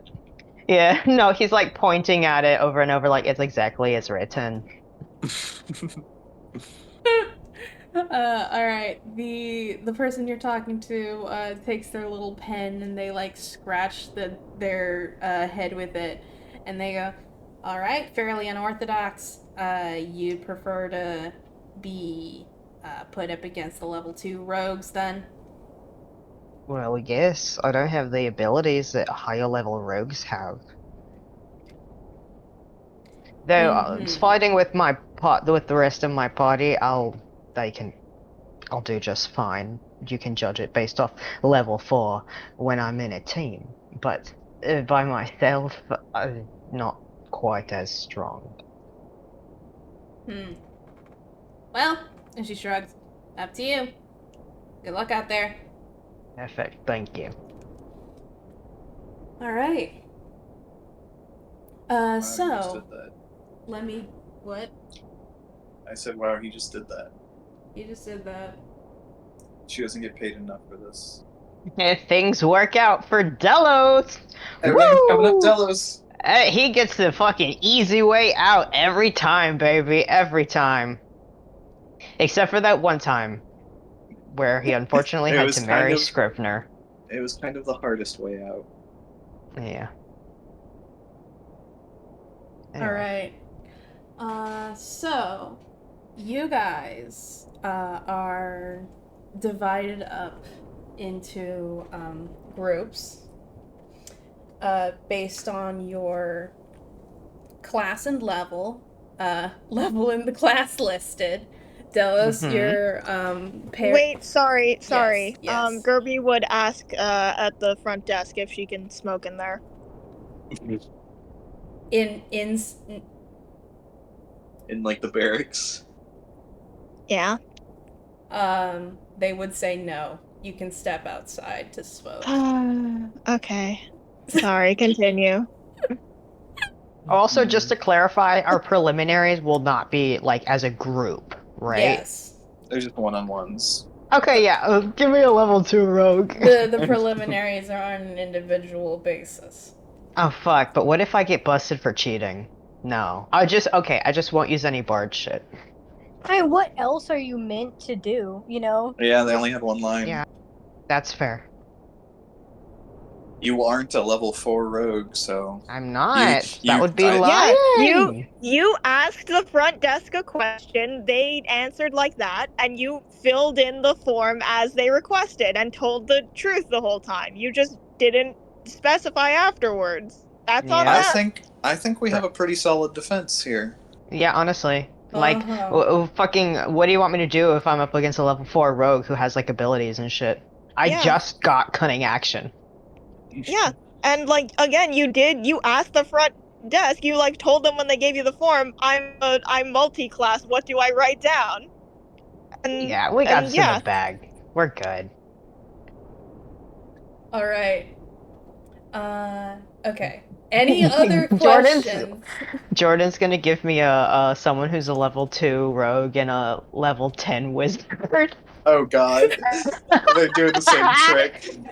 Yeah, they're like, oh, I'm just a level 2 rogue. Power word kill. the rogues do this. Like the rogues specifically will do this every time because they're all rogues. Ah! Oh my god, that'd be funny. I'd be they've pissed though. actually secretly anticipated this and don't tell any of the rogues that they know that that's what they're doing. Oh my god. I wish I was that funny. I wish I If was you're that any funny. other class combination, they're like, oh yeah, put down both classes. But as soon as you're like, yeah, and I'm a rogue, they're like, oh, yeah? What level rogue Yeah. are you? Oh, 2? Okay, sure. Yeah, They just write stopped one. Just write one trying. class. Yeah, that's right, one. It'll be easy. Oh my god. Okay. Any other questions? Do I see anything suspicious? Do you see anything suspicious? Well, Team Evil's still here. My suspicious meter is going off the charts. Mm-hmm. You should cast primeval awareness right now. Oh, I'm sure that'll help. And I'll do it at the max range, too. Oh god. Everyone Go is stand in the here. middle of them. Stand in the middle of them and cast it on like a 5-foot radius. I barge into their little circle. Yeah. Oh, excuse me, sorry. Let Okay, me alright. just eke past you. Let me just squeeze past you there. Okay, enough bits. Enough Sorry! bits. That's what you Sorry. get for being friends with us. I apologize. We're just bit It's lovers. your fault, not ours. Okay. All right. So they have you divided up by class and level. I'm gonna breeze past everything that you guys don't have any reason to pay attention to. What? You're not going to just describe every single fight? Oh my god. Like in My Hero Academia Season 2 where the entire fucking season is just fights. Oh my god. Yeah. So, yeah. That means we are not going to be paying attention to any class, any of the class preliminaries up outside of level 4, other than Delis's level 2 rogue thing. And then we are going to get into everybody's all the level 4 preliminaries that matter. Okay. So, Scrivener, you are in a before the doors open, you're in a room with a bunch of really big guys. And some big women. They're also there. Mostly guys, though, let's be for real. We don't Cool. live in a perfect world. Is Scrivener like one of the smaller ones? Scrivener is not the smallest. But he's on the smaller end of average, unfortunately, in this room. Great. Yeah. So,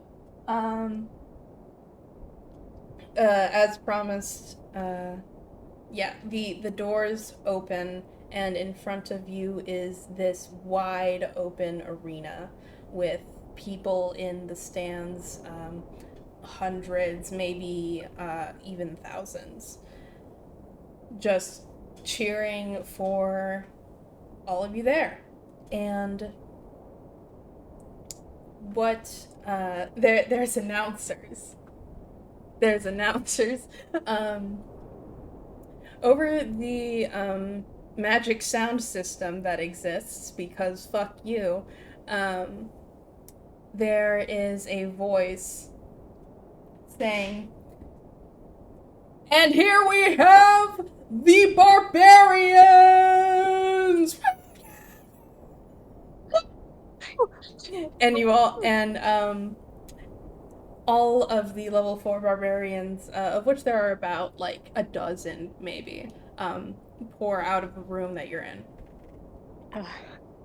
And the announcer goes, barbarians, I have a lot of them in my family, being a dwarf. We got probably some battle ragers here, probably a ton of berserkers, but I'm really looking forward to see if we get any beasts, if we can see some of that action on the field, or maybe we'll get some wild magic shenanigans. You never know what's gonna happen here at the Castrum tournaments. Isn't that right? And then their partner, there's two of them. Yes. I know. Calm yourself. Their partner goes, "Yes, the diversity of the Castrum tournaments are very much a highlight, but of course the raw physical strength of the barbarian is its selling point, and here we are going to be looking for just some of that raw physical strength and what we can see." That's right, and for you guys, here we have a real treat. These barbarians, finest in their level, will be going through this deadly obstacle course. Wah! And then the floor kind of like cracks, the rock of it just like fissuring and like dust is being kicked up everywhere as the crowd, some people in the crowd gasp and others in the crowd cheer even louder as these like rock spires and spikes come up from the ground as large chasms open up in the earth as water seemingly from nowhere starts to fill some of these fissures and starts to create difficult terrain all over the arena. And as and then all of a sudden, right when the dust starts to settle and the arena starts to come more into view, and you can see the like the incredible like change in terrain in front of you.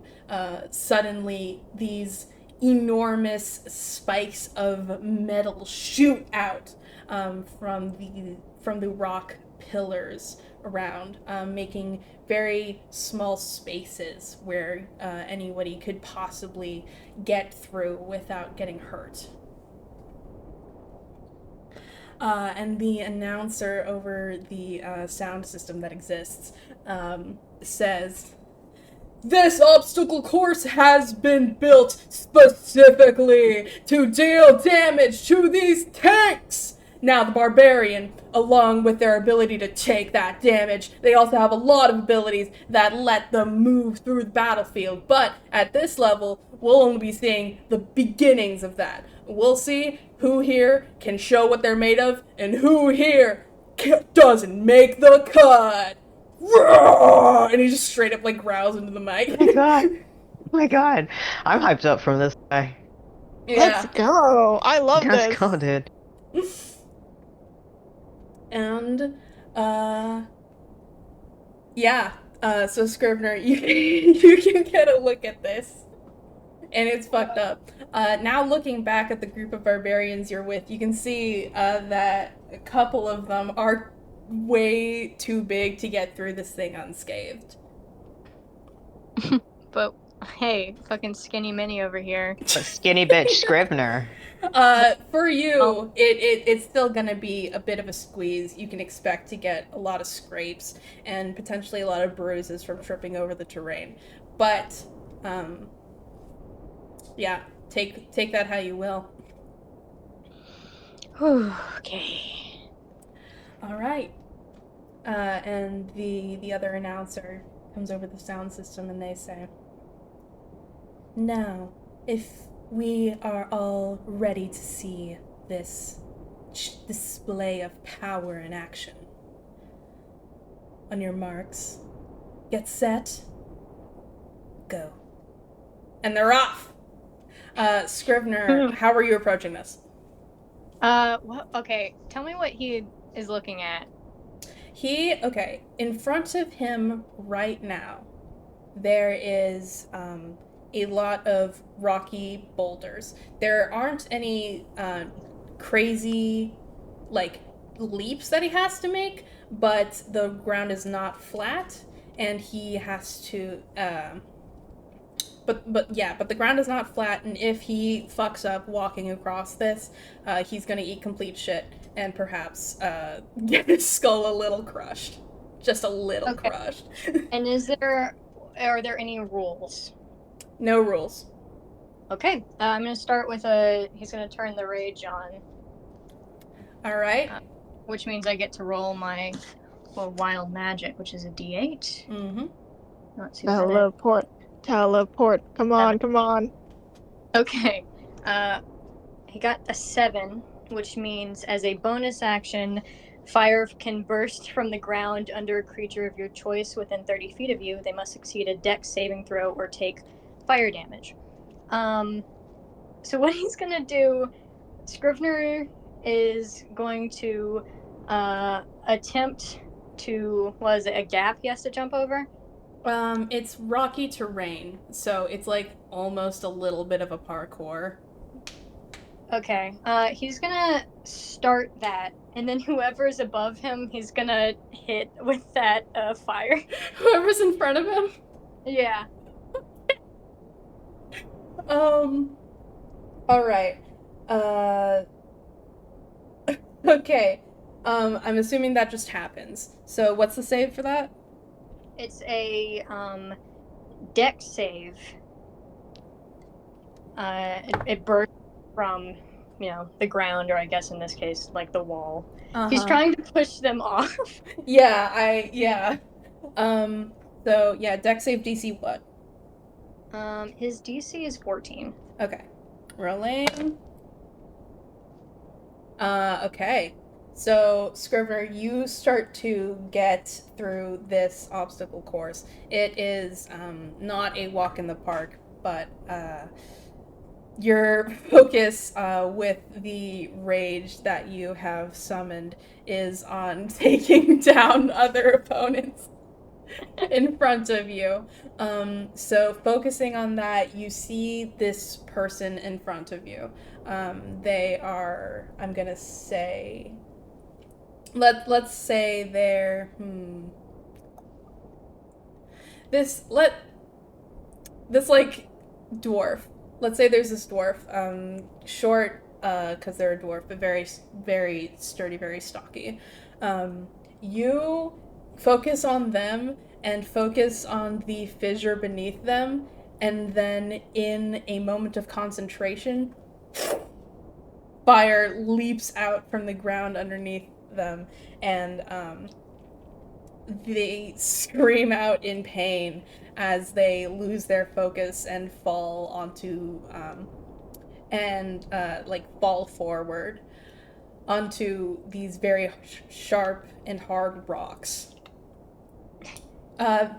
They don't immediately get back up. Scrivener, in his mind, if this was a modern AU, he'd think 5 points. But because this is fantasy, he just kind of thinks like, well, that's 1. Alright. And he's just gonna keep running, and literally every 6 seconds, he's just gonna hit another person with, like, his bonus action. Alright. Give me a, I think this would be an acrobatics, but... Not a deck. Yeah, no, give me a dex. Give me a dex save. Okay, he has advantage on those, which is why. Yeah. Nat 20. What the fuck? Are these weighted, Andy? Woo! Just a no. genuine question. Yeah, no, I know that they're not. It's because I got them for you with love. The love weighs them. The love, it's weighted with love. It's weighted Not with with love. not with actual material. Yeah, I might get a different D20 after that. What? Because I know that they're not weighted, but I feel like I'm fucking cheating right now. No, dude. No. I'm not your mom. Use whatever dice you like. Scrivener's blessed. The D20 cannot be taken away. Scrivener, I think, is locked horrendously in. I think he was kind of like feeling a bit insecure for a few reasons, because of Ginny, and then he feels very scolded by Delos, and then he feels like he fucking like embarrassed himself in front of Gani and Gerby. And then he's kind of thinking this, like cradling his arm in that room, and then that commentator starts, and he's like, "I'm awesome!"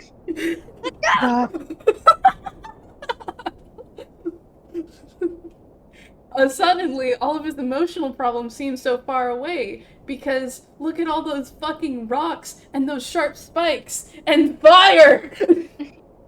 Yeah, so he rolled a 20 on his deck save.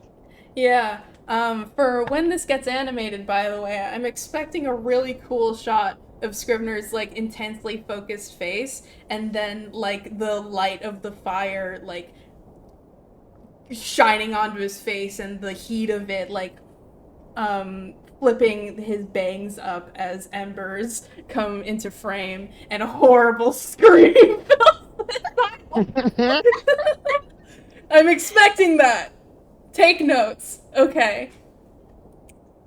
Anyway, yeah, Scrivener, you're kind of flying through this. Again, you're not the smallest one here. You're definitely not the most dexterous one here. But it seems for once in your fucking life, Lady Luck's on your side, because you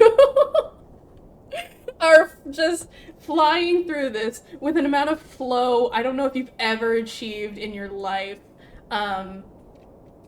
As something very primal within you is just counting the screams as you take down your competitors one by one with wild magic. And I'm not even sure if you, Scrivener, can fucking hear the commentators anymore over the sound of your own blood rushing through your ears. But the dwarf commentator is extremely hyped to see fires start to spout out from underneath the obstacle course, and there actually is like a minute where he's like, "Hold on just a second here. Yeah, I just checked in with our organizers here, folks. That fire is not part of the obstacle course. There's some magic going on here. That's what we're looking for. That's what I'm trying to see. Nobody's dying. Don't worry." I've just been informed that I need to remind you all that nobody is dying. Woo! Scrivener in his mind is like, I'm killing them all. They all died. They all died. All right. Okay. Now I'm gonna say that Scrivener, you can get past a lot of the like terrain really, really well because of this crazy flow state you're in. But I am gonna have you roll another dex save for this fucking like wall of rocks and spikes that you're gonna have to either muscle through or deftly move through. Okay.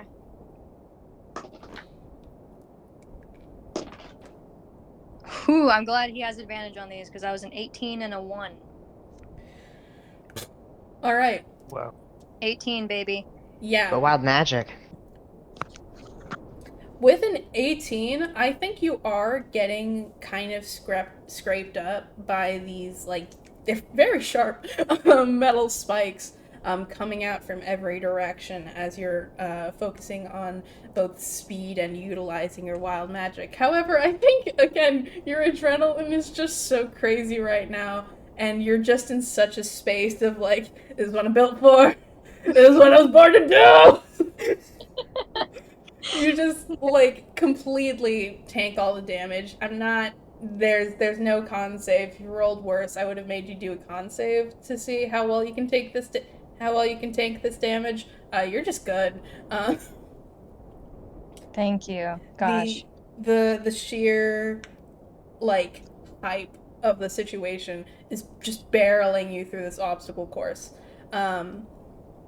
And Scrivener, you finish first. Yes! Oh my god. Yeah. Do my friends see me? Nice. Yeah. Can we Oh watch my each other? gosh! Yeah, there is a viewing area for contestants to be able to see the arena while they're not in the stands or in the arena proper. So yeah, there's a viewing area. You guys can see this all happening. Yeah! Oh my god. Oh my Nice. I think, oh god, if Scrivener did not... oh gosh, Scrivener does not usually act like this, but he would be fucking screaming, tosses his jacket to the floor. He's like, yeah! Oh my god. Yeah, if we're all seeing this, Gerby is just like yelling, "Oh, yeah! Yeah!"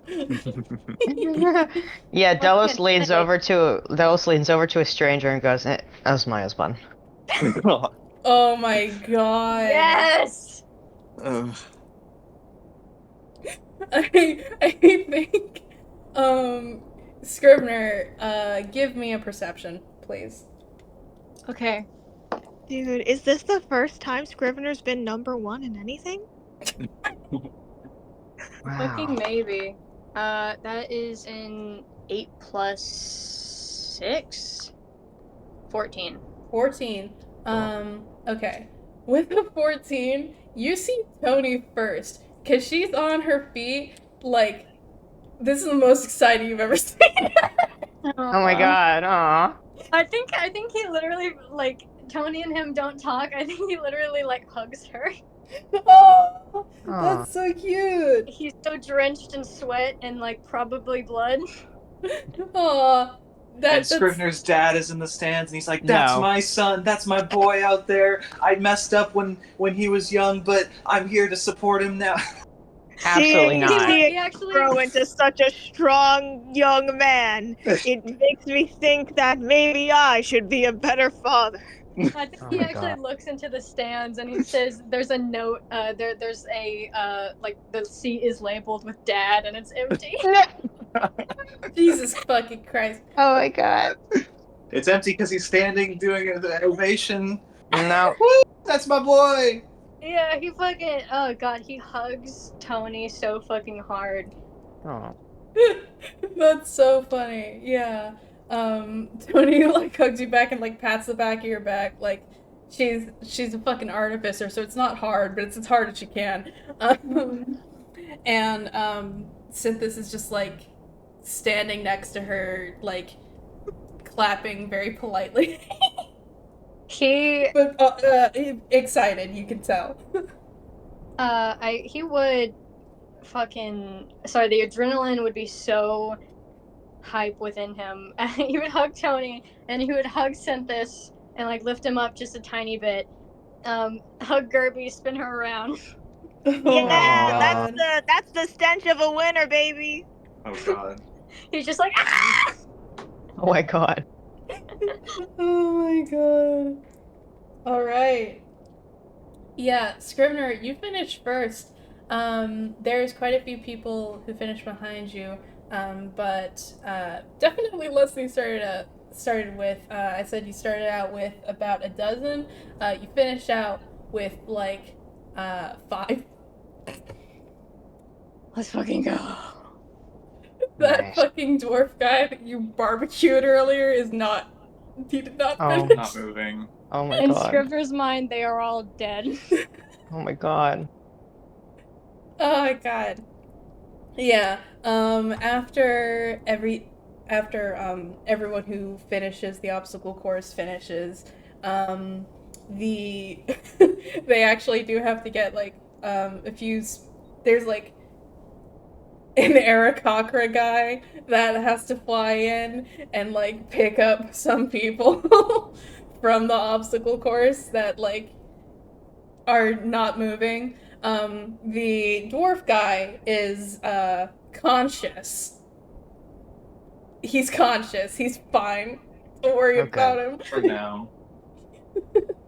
But unfortunately, he did not finish. So yeah. Good job, Scrivener. Holy shit. Nice. Oh my god. Okay. He has 2 more uses of rage left. If he started fumbling, I was gonna use another one to see if I could start teleporting. Oh my god. Oh. Alright. Hell yeah. Okay. Yeah, so we're gonna focus more on the ones that you guys participate in, and then we're gonna breeze through the ones that you don't. So,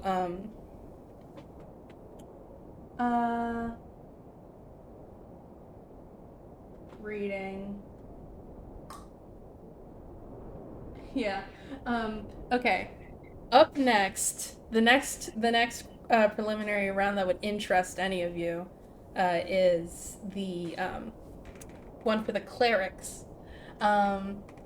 So clerics are the cleric preliminary round is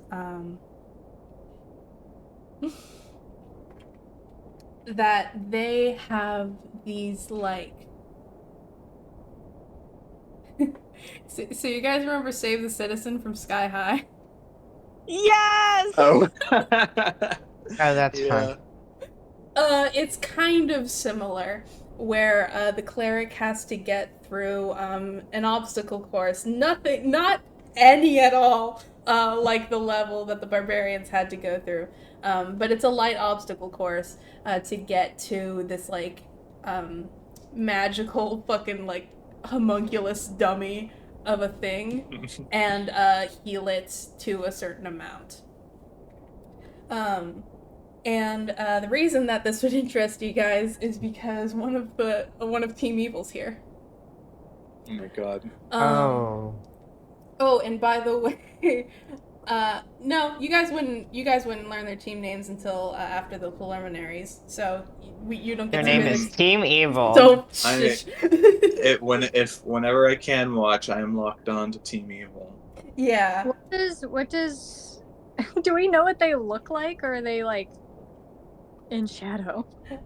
This cleric is a you can like see their faces for the most part. They are a little bit cloaked in shadow, but and it's like weird and confusing because how can they do that? But you can see Like their the- faces. Like the guy from Assassination Classroom, the Reaper. Oh yeah. We don't need to talk about the Reaper. All right, moving on. Yeah. In full sunlight with like all these with like the arena when the sun beaming down and like everything happening. Yes, you can see their faces.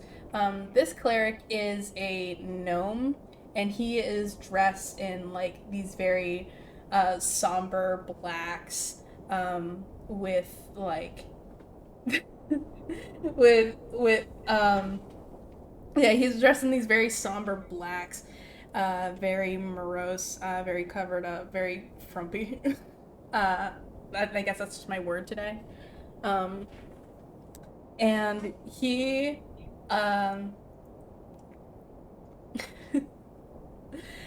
you can see him like almost a little bit like Scrivener, one could say. You can see him using some of his clerical abilities to sabotage the other players. Players, hello. Contestants. Participants. They're all in their own campaign. Yeah. They have players behind them. Yeah, to sabotage the other participants. He seems to be using a lot of necromancy. Oh. How the fuck? And he is he is able to qualify for it. He doesn't perform particularly extravagantly, but he does qualify. Do I learn any secrets about him? Let me see real quick. I gotta pull He's up my like stuff. he's like Ice King in the wizard fight where he just pulls out nunchucks. Where he just pulls out nunchucks.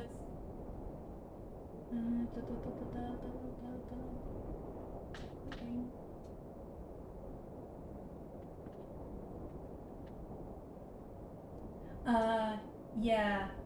Okay. Give me a perception roll.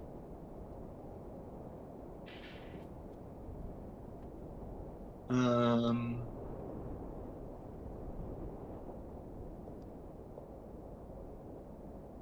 21. 9 plus 10. Yeah, with a 21, yeah, with a 21, you can see that, he, before the obstacle course, before the preliminary even started, you were able to catch that, he cast false life on himself. Let me look something up real quick. Yeah, me too.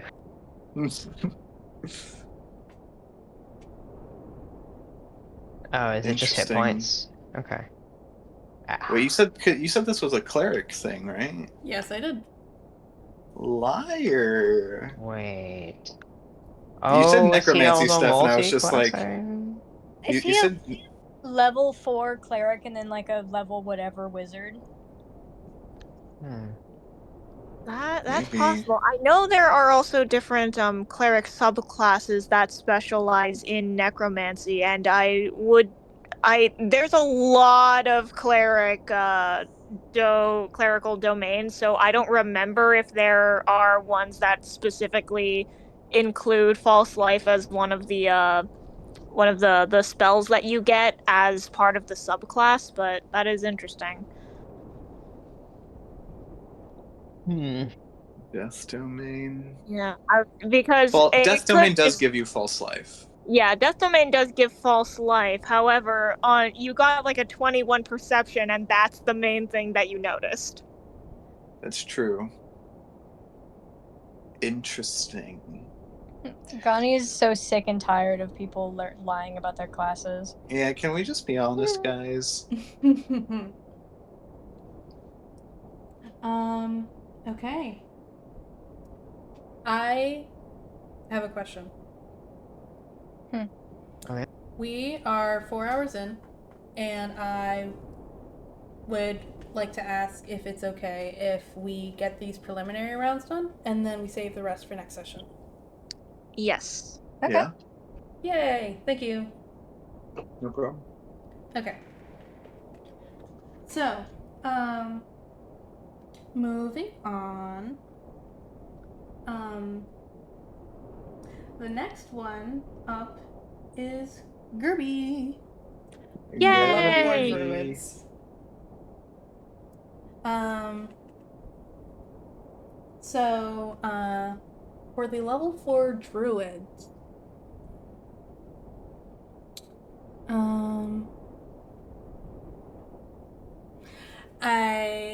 a lot of this is like you guys are going to be fighting later. So right now it's kind of like, oh, how good are you at like the things that your class is supposed to be good at? How good are you at like doing stuff kind of outside of combat, a little bit more utility, which means they're kind of gonna look similar. So I think that the druid qualification round would be kind of similar, kind of like a mix of a couple things. Once again, the arena goes through a drastic change. This is pretty fucking cool magic going on behind the scenes here. The arena goes through this drastic change as the landscape completely changes into like almost a mountain in the middle of the arena. The peak of it coming up above the audience completely. And as this mountain is immediately populated by lush vegetation, like trees, vines, and yeah, that happens. And the aim of this is to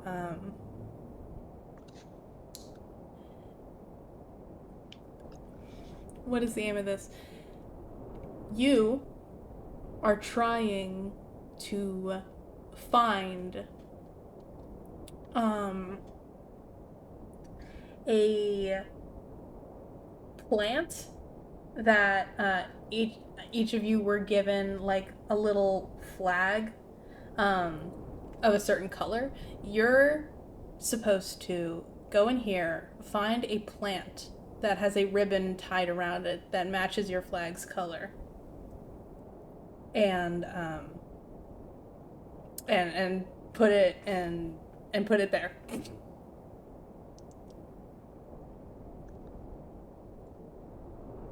So Okay, so we're supposed to tie our ribbon around the plant that we find? You're supposed to find a plant with the ribbon that matches your flag's color and plant your flag next to it. Oh, okay. Okay, and it's like a mountain terrain? Yes. Cool. Mountain / forest, both kind of qualify here. So, yeah. The elven announcer here, you guys would have found out through the other things. The elven announcer here introduces the concept and says, now, druids are known for their attunement with the natural world. Unfortunately, this year we were unable to procure live animals for this demonstration. However, I do appreciate the challenge that this version of the course brings. And the dwarven one says, can't we just give a shout out to the amazing magic users over working behind the scenes, folks, for this? I am really a big fan of the amount of terraforming we're getting here. You can't find this with a simple little mold earth, can you, folks?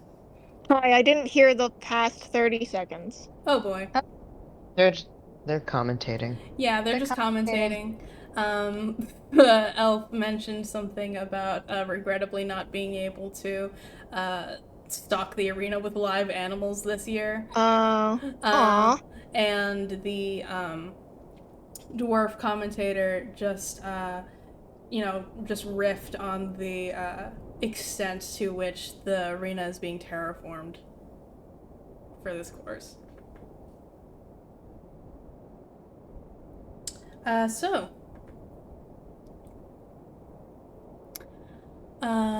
You good? Yes. Okay. The dwarven commentator says, all right now, folks, get your holding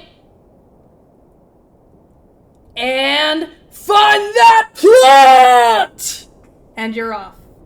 How's Gerby approaching this? Okay, how is Gerby approaching this? Okay, I need to look at my stuff for a second, sorry. You're good.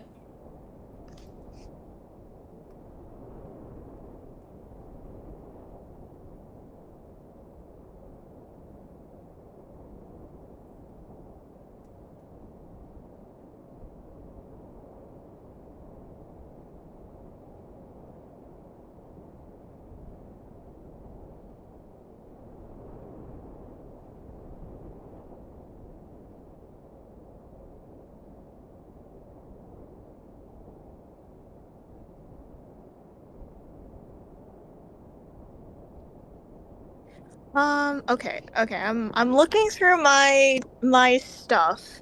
I don't have very many spells that would or anything that would necessarily help me identify a plant. I really like the only thing I could do is just the very conventional I make a skill check to go to find it. So yeah, I mean I can just make a nature check to go find it. Is there any sort of time limit on this? The only time limit, yeah, there is a bit of a time limit on this. You guys have I think 15 minutes. There is a time limit.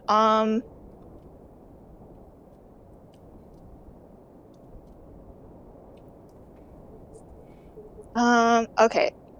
Okay, there is a time limit.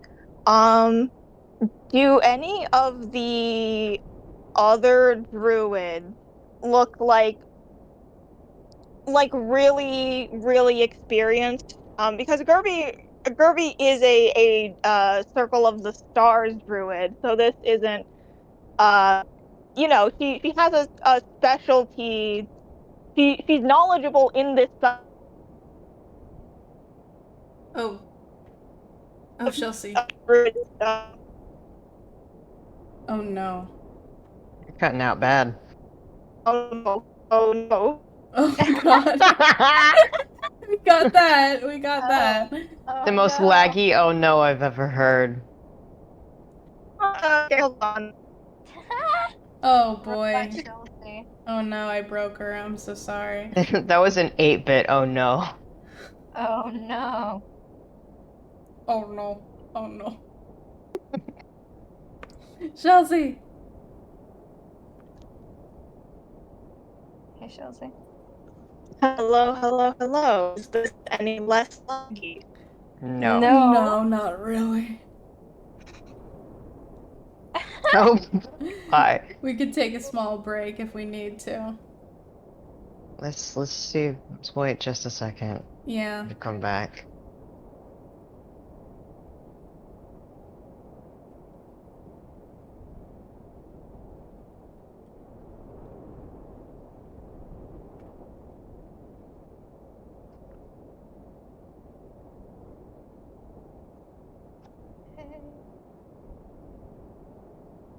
Wow.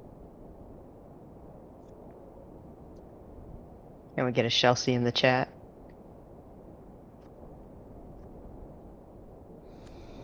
Oh Oh. no. Okay, let's take a quick break. Okay. Be right back. And we're back. Apologies for the technical difficulties, folks. Okay, so hopefully I can be heard now.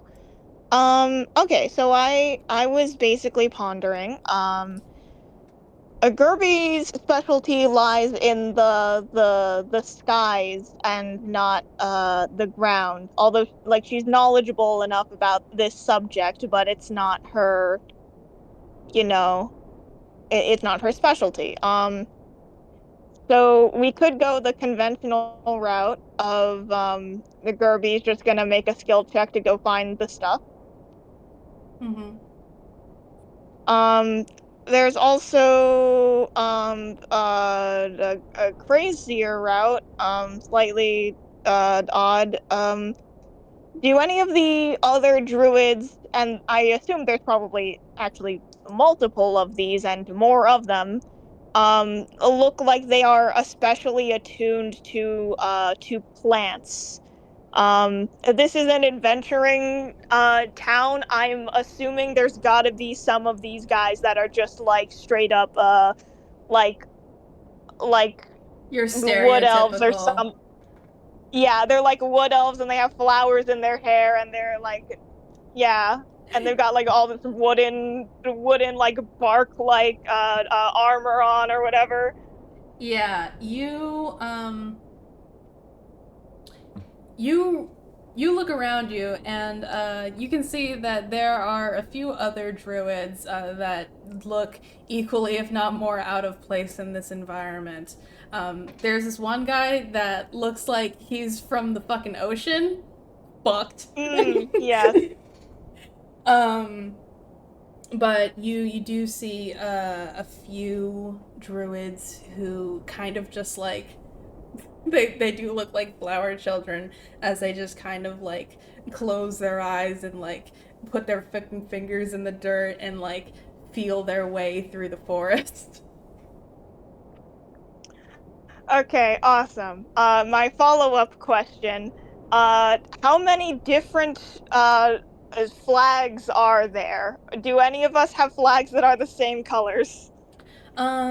There are some flags that are similar. For example, like red and orange can be confused with one another, especially at a distance under like shade from trees, etc. So, but there has been work done to make the colors as distinguishable as they possibly can be without sacrificing visibility. But there are some things that, uh, can't be helped. So, yes, there's some similarities, but nothing Okay. like extremely horrible. Okay, but everyone does have a unique flag. What color flag does Gerby have? Gerby has a yellow flag. Yellow flag. Okay. I assume she can't see anything yellow where she is. That would sort of defeat the purpose. She can see a few like like some grasses that are fruiting like these like bright yellow grains. Not what she's looking for. All right. Okay, so it's a mountain, you said. So Mm-hmm. it's a sort of uh not I'm not sure if this is mechanically or so, but at least in universe difficult terrain. Yeah, not mechanically, but yes, in universe, this is like it's definitely something an experienced adventurer would have to attempt to take on, especially within the time limit. Okay. Gerby is going to go behind it goes somewhere behind some like tree or well, I don't know. I guess go behind a rock or something. She's just gonna like yeah, go off. She's gonna wild shape into, I think I want to say, a spider. Um, can I just turn into like a really small spider? Yeah, I'd assume Yeah. So Gerby's like seen one no, before. You can.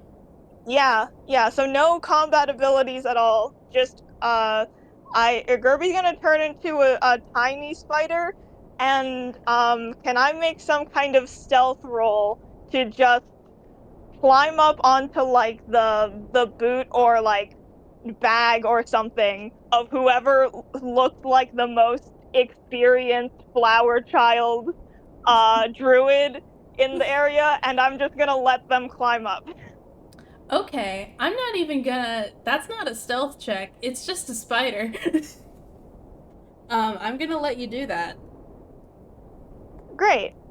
Yeah. So Gerby's gonna just like the cling onto like the bag or trinket or something of whichever druid looks like they are really like a druid of circle of the land or something. Mm-hmm. Um and just let that person climb up the mountain, and Gerby's just gonna go along for the ride and keep an eye out for anything yellow.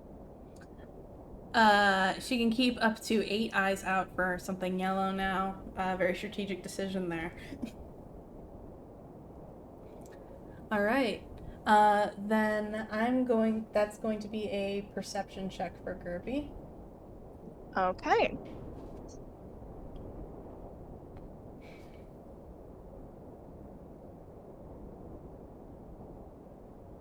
Okay, that's good. 17 plus whatever my is perception, intelligence, or wisdom. That is wisdom. 17 plus 3 for a dirty 20. For a dirty 20. All right. Um, so as you are clinging and piggybacking off of this, I think they are like this furbolg, I would believe. Um, as you're piggybacking off of like the like pant leg of this furbolg here, very quickly as the timer gets closer and closer to the deadline, you can see this furbolg go from like closing their eyes and letting the spirit of the forest guide their hand to like freaking the fuck out, and like absolutely losing their shit as they slowly begin to realize that their ability to locate a specific plant means nothing when they don't know what plant this fucking ribbon's tied onto. Um, and you can see them just like racing through the forest as fast as they possibly can, losing their goddamn Um, mind. when they start like really panicking, Gerby casts. Wait, no, doesn't cast anything because we're in wild shape. Never mind. Yeah. Um, but with a dirty 20, you can um, you can see as they're racing through the forest, they try to get as high as they can on the mountain to look down at a higher vantage point just for some semblance of something. And you can see Gerby with one of your 8 eyes that there is on a high branch of one of these trees a small yellow ribbon tied to the base of it. Great. Okay. Yeah, Gerby is going to hop off of the sort of equipment of this furbolg. Going to lose the wild shape, turn back into a goblin. She gives them a salute. Hey, thanks, man. And goes for to plant the flag there. This verbal like grabs their fucking like hair and just like just freaking the fuck out. And yeah. Gerby casts guidance because it's just like, hey, you got it. You still got time. All right. Gerby casts guidance as this verbal is trying their absolute best to get their fucking shit together. And you said that she's just gonna race off in the direction of the tree? Yeah. Alright. Give me a deck save to get there without breaking anything important.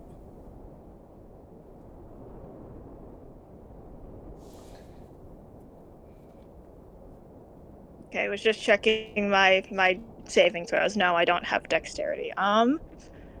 19 on the die. 19 on the die, you get there.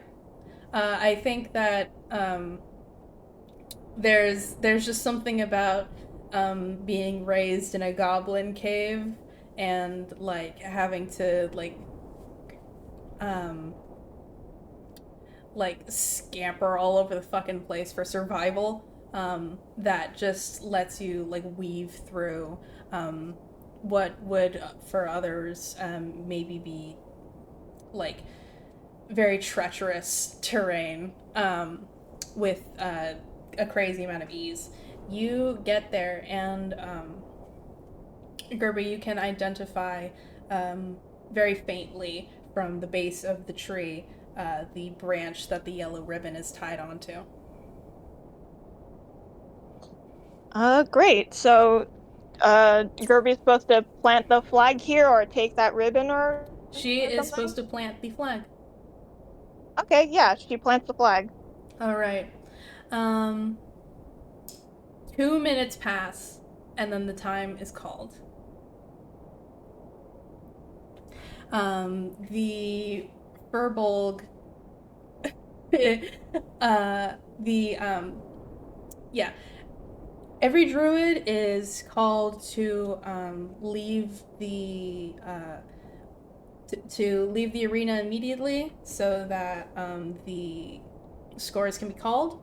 The Furbolg is stopped right before they're able to plant their flag next to this innocuous little like stem of clover. Oof. Oof. And Gerby calls out, "Hey, you're good. You good with terrain, dude? You'll get him next time." the Furbolg ignores Gerby for their health. That's completely fair. And the announcers declare that you, Gerby, qualified, and that you and 2 other druids will be have qualified for the tournament. Whoa. Yay! Oh my goodness. That hard? Damn. The druids that Like did not that out qualify. loud.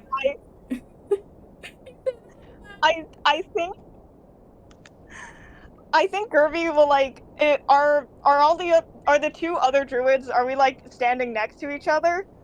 Yeah. I think Gerby, like, not even she's not thinking about how this is gonna come across, is genuinely like, whoa. Wait, was it that hard? Dude, I didn't even do anything for most of that.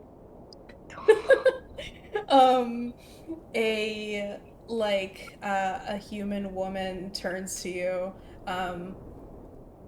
age showing on her face, and she says, "Oh yes, this is my 6th year. First qualification." Wow. Wow. Oh, hey, good job. 6 times the charm. It would seem so. And as the other druids leave, you can hear many of them complaining that it wasn't even a real mountain.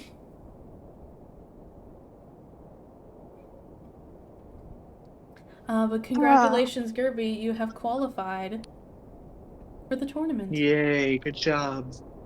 Yay! Yay! Gerby cheesed it. Gerby cheesed it. I did like what you did though. That was really good. Yeah, thanks. I was like, Very how do smart. I do this in the most Gerby way possible? And I was just like, Gerby's just gonna hitch a ride and see where the wind takes her. She's kind of just a chill guy who low-key don't give a fuck. Yeah, for real. That dirty 20 on perception kind of fucking carried your ass along with that That's furbolg. true. Yeah, yeah. Shout out to the Furbolg VIP. Yep. All right. Well, congratulations. Moving on. The next qualification round that would vaguely interest you guys, perhaps, is the one for the fighters. The qualification round for the fighters is the most kind of like basic out of all of them. Once again, they have summoned these like weird little like flesh homunculi that have HP and can conceptually die, but they're just like little. Let's not think about it too hard. Let's not think about it too hard. They don't have like any sensory organs. They're just kind of little like fucking Blood sacks. Yeah, just little like sacks of bones and meat. Don't worry about it. Yum. And these are what's being used for the fighters qualification round. What is happening is that these little homunculi have been magically automated to move through the arena in hordes, and fighters qualify for the tournament after they take out 100 of these little fuckers. 100. 100. 100? They are being continuously slaughtered and replaced. Oh god. Jesus. They may not have sensory organs, but they do bleed. I'm imagining the commentator like, and here we have horrors, man-made horrors, beyond our wildest comprehension. Go get them, boys. Some people's favorite, some people complain a lot to the city. But this year we didn't get enough complaints, so it's back. These guys do not have birth certificates, and they will not have death certificates. Go get them. Yeah.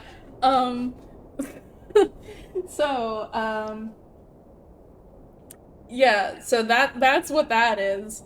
And as it is the fighters qualification round, this is what Ava comes into. Ava and Fang run out onto the arena, and then once these little like fucking things start getting churned out,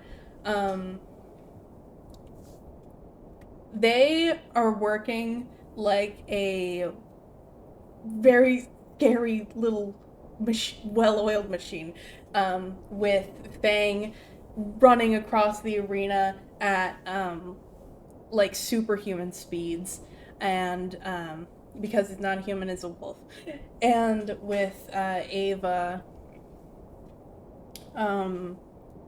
just like taking out ways of these guys with like strike after strike with her weapon. She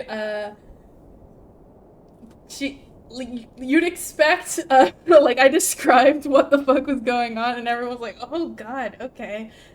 You'd expect some level of squeamishness, but Ava does seem to be very focused on the task here, uncharacteristically for a tween girl.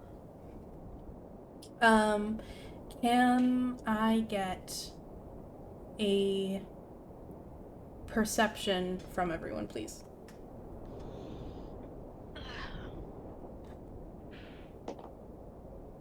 Nat 20. Not 20. I also got a net 20. Nat What? 20 city! Oh yeah. 3. Well, It's a 19. okay. Everyone except Delos. Some fucking how? I don't. How did that happen? We're all shorter than he is.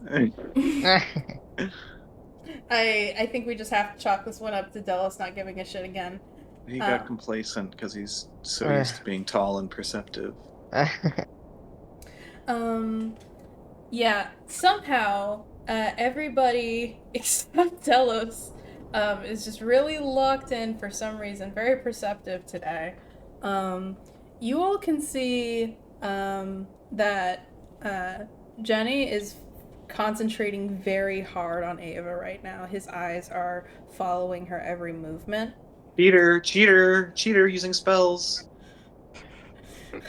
There's no rules. Cheater. His eyes are following their every movement. And,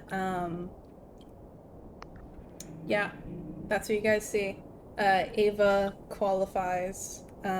She does not perform spectacularly, but she does take out 100 of those little fuckers, and she's 13 years old. So, Yeah, that's crazy. yeah, very, very crazy. Fang also took out some of those that added to Ava's score.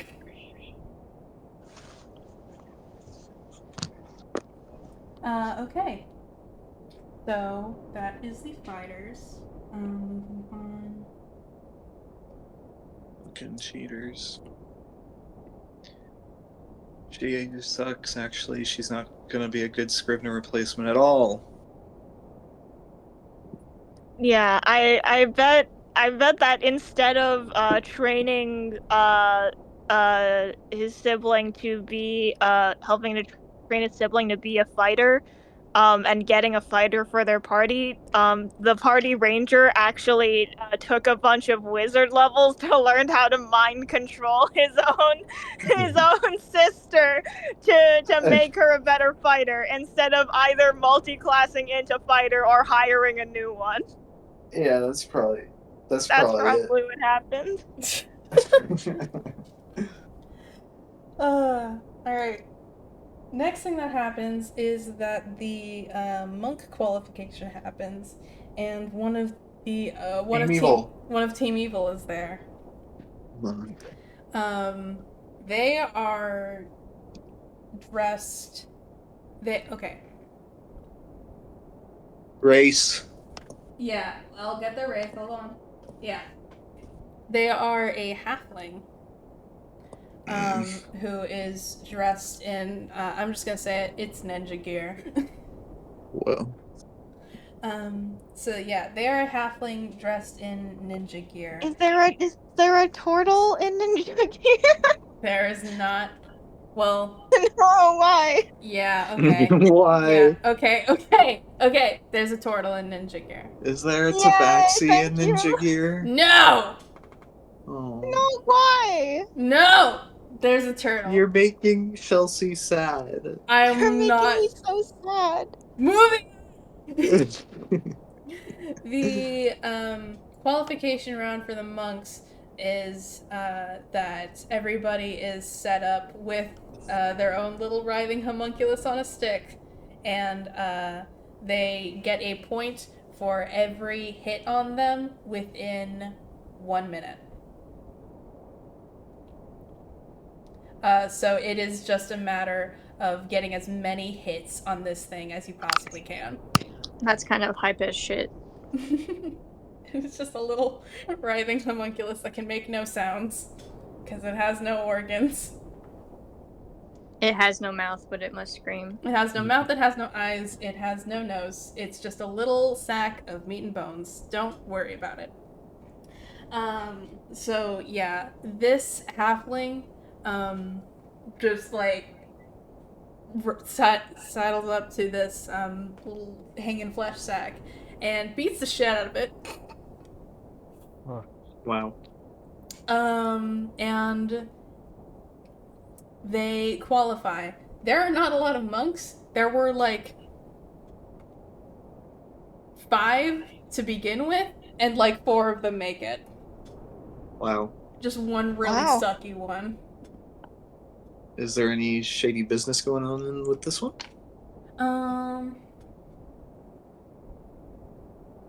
Let me check real quick.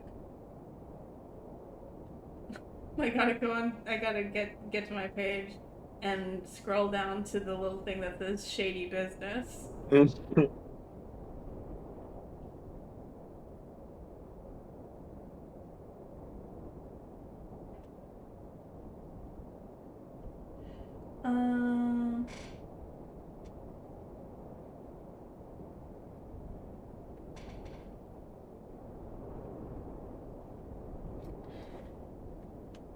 Yeah, okay. Roll me a perception. 17.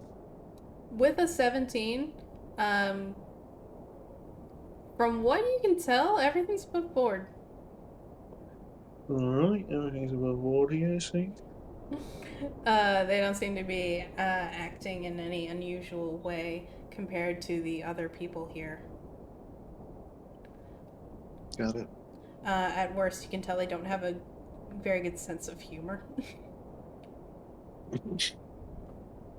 Awesome. Alright. Moving on. Can we take a break real quick? I need to use the bathroom. Oh, yeah. Okay. Thank you, bye. Bye-bye. Be back, everyone. Bye. Hello, everybody. Hi. So, Sorry, I'm gonna mute myself. I keep thinking about it. No. she's not thinking about anything, guys. Don't worry. Us in the future. If you've forgotten it, it's a blessing. Alright. So, after the monk qualification round, the next one that would intrigue anybody, is the paladin qualification round. And, I'm sure as you all can predict, Team Evil member is here. This is a human paladin, participating in this qualification round. The objective here, I had it in my head, and then it left me. Oh, the objective here is now that everybody must protect their respective homunculus flesh bag until the timer is over. If the homeostasis of the homunculus flesh bag is interrupted too grievously during the course of the round, they will not qualify. And it's just like comical amounts of bullshit happening, where like they have these like animated sets of armor that show up and just really try to go ham on that little guy. And the paladin from Team Evil that you all recognize by now does pass this qualification round. Their little homunculus is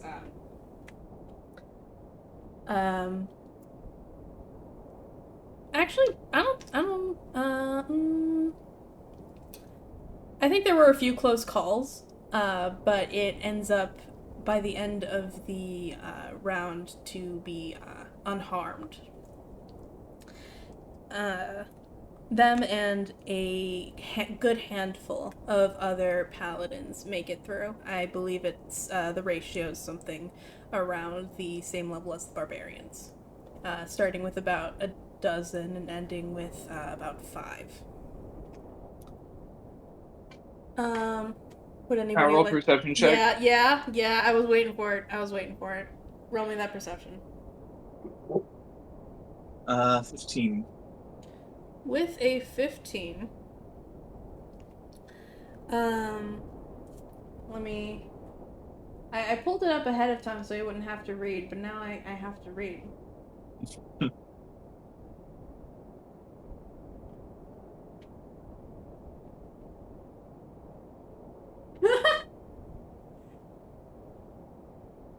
What? Yeah, okay. With a 15,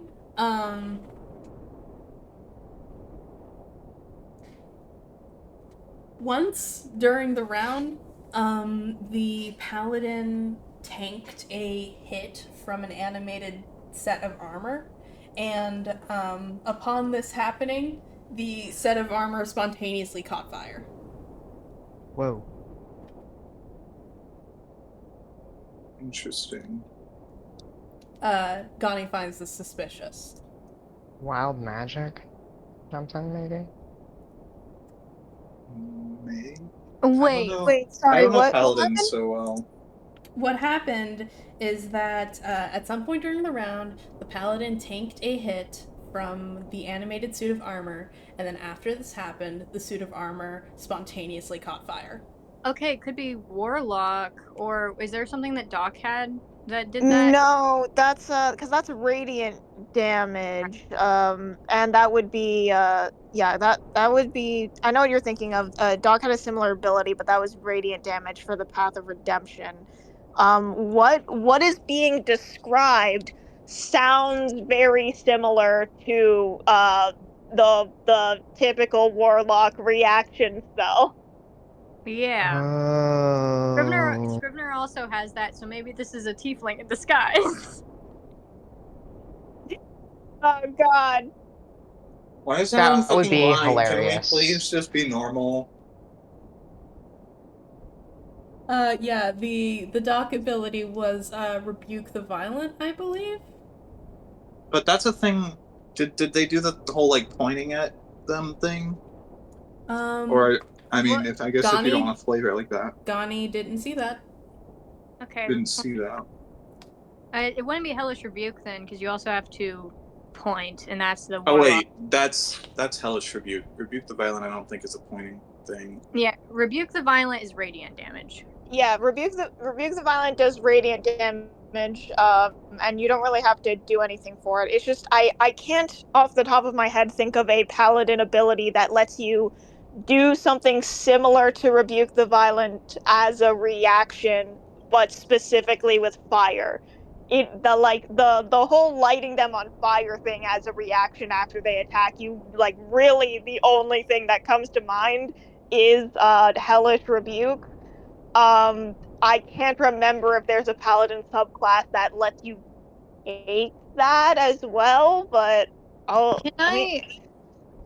Can I mean, would you mind if I also did a perception roll? Because I think it'd be nice to pop a detect magic, but if he didn't notice that, then I don't think he would. Absolutely, you can do a perception roll. Okay. 13 plus 6, 19. With a 19, you not only see what Gani sees, but you can catch that he did point. Ooh. Hellish rebuke! He fucking hellish rebuke. Okay, so he's either a tiefling in disguise or also a warlock. Probably a warlock. It sounds So like these fuckers are multi-classing, is what it he's sounds either a like. Delos or a Scrivener. Yeah, can Scrivener? I'm just gonna say that he would do this. Can he tell Gani that? Yeah, sure. Okay. Um, I think the way he does that is he kind of just leans over to her and casually says, "Guy used hellish rebuke."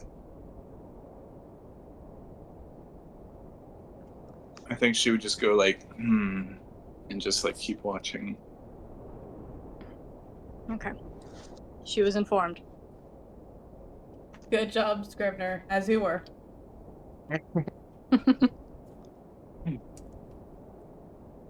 Why can no one be normal? I'm normal. Hey, Be proud of your race and class. you asked about suspicious characters. I'm telling you, everything suspicious you can see about them. Yeah, but why can't they just be normal? Why can't my party members also be normal? Why can't the suspicious people be normal? Yeah. Oh my Yeah. god. I think it would be a lot better for not only the characters in universe but also the players if everything from now on was just normal run-of-the-mill D&D stuff and nothing weird was happening at all. I think you. Tony should walk in and say, "False alarm, everyone, go home," and we all go home. It turns Yeah. out it was all just a gas leak. It was a series of carbon monoxide poisonings. Sorry. They released All 100 right. carbon monoxides. And it was magic carbon monoxide, which is why it showed up with detect magic. Anyway, the paladin makes it through. Mm-hmm. So, moving on. I should have ordered this in a better way. Okay. Hi, Gani. Oh, hi. Hi. My turn. I'll see you guys in a little bit. Wish me luck out there. And Scrivener's ex-boy toy. Don't call him that. What else am I Scrivener, supposed to call him? your new mom's about to meet your old man. Yeah. You're old. I bring out my shotgun. I just want to talk.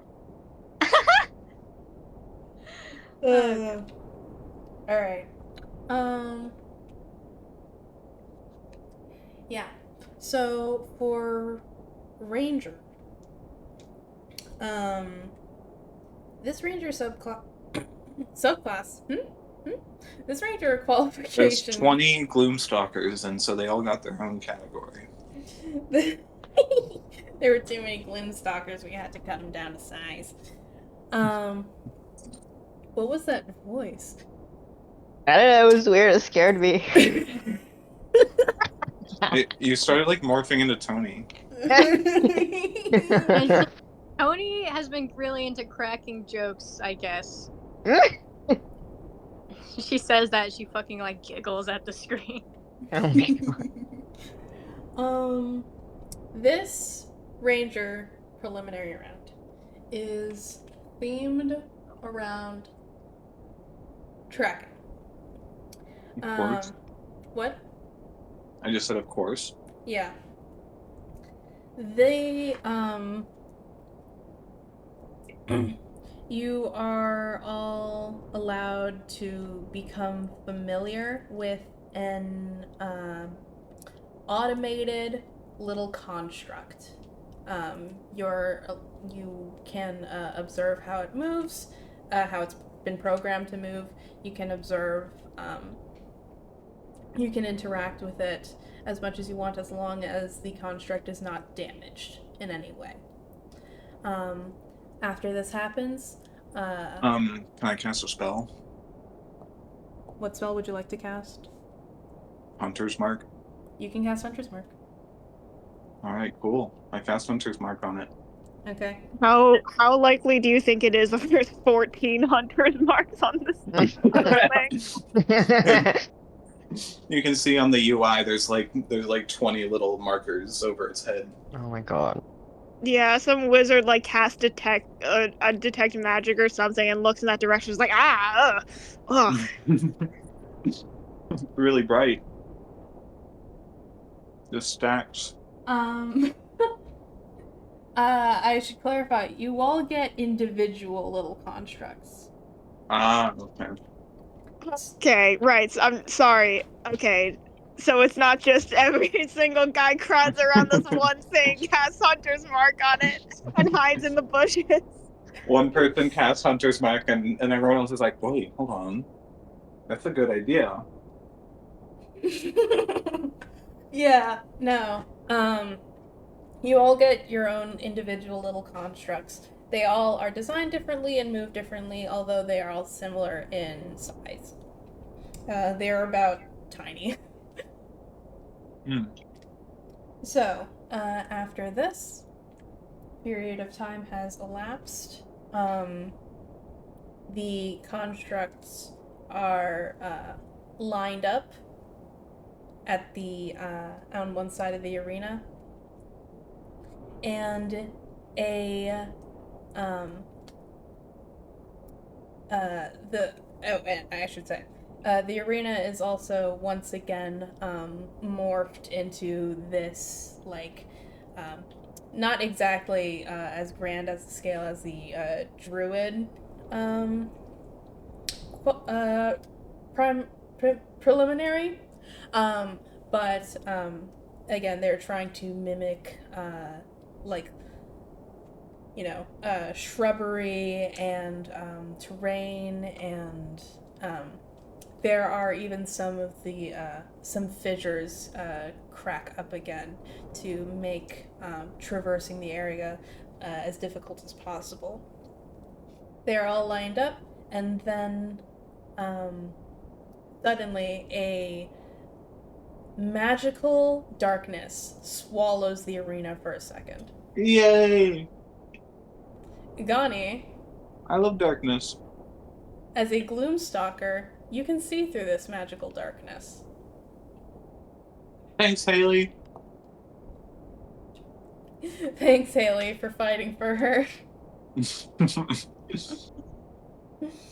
Alright. As a Gloomstalker, you can see through this magical darkness. Although this only gives you a small edge, as very quickly you can see each construct moving very quickly through the underbrush. Some of which are, you can see, not your own, but some of which you can see even have the capability to climb trees or like very carefully like rappel down steep cliffs. You a part of your mind just thinks to whoever unlucky bastard is gonna have to go down into that fucking fissure that just opened up to go get that stupid little robot that just crawled in there. Hopefully that's not me. Gani, I can confirm you do lose sight of your little construct. However, once time starts, you can make a roll to see if you can spot it again or do anything else. All right. Well, with Hunter's Mark, I do get advantage on either. Oh, hold on. What do they say? Perception or survival checks made to find it. Mm-hmm. So I would like to do that. Do you care between perception and survival? If you're trying to just see if you can catch a glimpse of it, that's going to be perception. If you're trying to deduce what it could be doing based off of how you were watching it move earlier, that would be a survival. Okay. And they all like look individualized, right? Like I won't get it mixed up with anyone else's. There's a possibility that you could, but they are they do look different. Like one of them is a bit more like orb-like, another one is a lot more boxy. One of them is very pointy. However, like if there are two that are very boxy, at a glance one could confuse them. Right. Okay. Yeah, I'm just gonna try to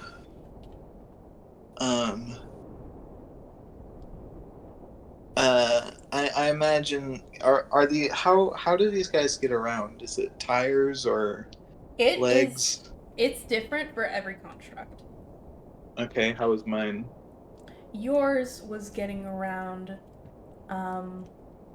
by these like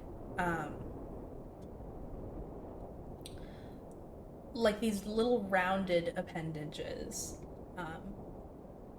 About 6 of them, almost like an insect, but instead of with, like little pointy little legs and such, these like strange little nubs. Interesting. Okay. Well, yeah, uh I am gonna look for it. But I am gonna specifically look for, you know, because it like morphed into like dirt, right? Like, or what's the terrain like? It, from your perspective, skittered into the underbrush. But I mean, there's like Oh yeah, stuff. It's like dirty and shit, yeah. right? There's vegetation. The rock that the arena is usually made out of is now made jagged. Um, there are fissures in the ground and even a few makeshift streams where the fissures have been flooded with water. Okay. Yeah, so I'm gonna look for it, main thing, but I'm also gonna try to keep an eye out for any tracks it might leave, and I imagine she could deduce what tracks it'll like, what general shape they'll be that it would leave. It would depend on a survival check. Okay, interesting.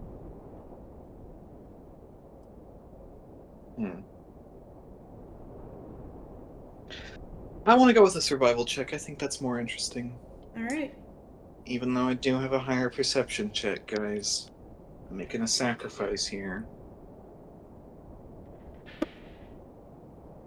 Okay. That's a 21. With a 21, yeah. So, because you were able to see the general direction that your construct skittered off into at the beginning, you can start looking around that area. Yes? Sorry, I also wanted to say, well, I guess this doesn't matter since we're all checking different things. I was gonna say she'd try to be stealthy so no one would follow her, but yeah, I guess that doesn't matter so much since we have separate guys. But never mind. Alright. I mean, you could if somebody's out there just like trying to Maybe they're gonna knock out as many sabotage people my as guy. possible. Oh my god, yeah. Sure, I'll try to be stealthy too. Okay, give me a stealth and a survival. An extra survival? Oh, or... no, you already did that. Give me a stealth. Okay. My die, come back. Oh. Hold on.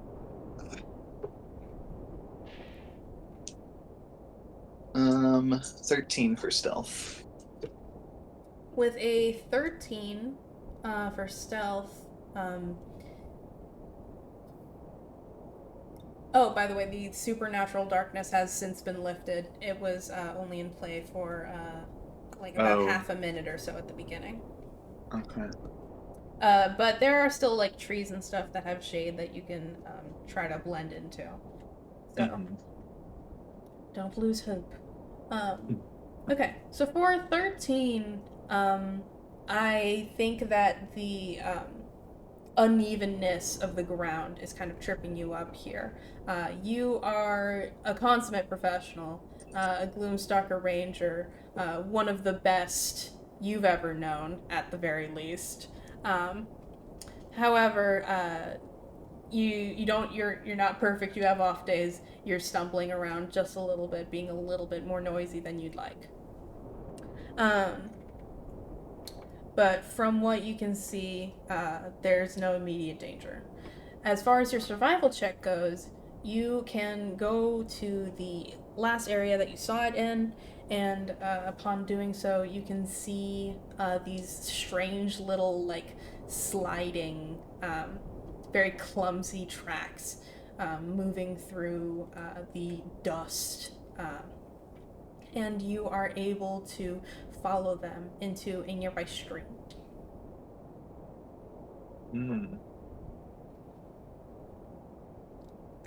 And now please, Gani, roll me a perception check. Do I get advantage on this one too? Yes, you do. Yay.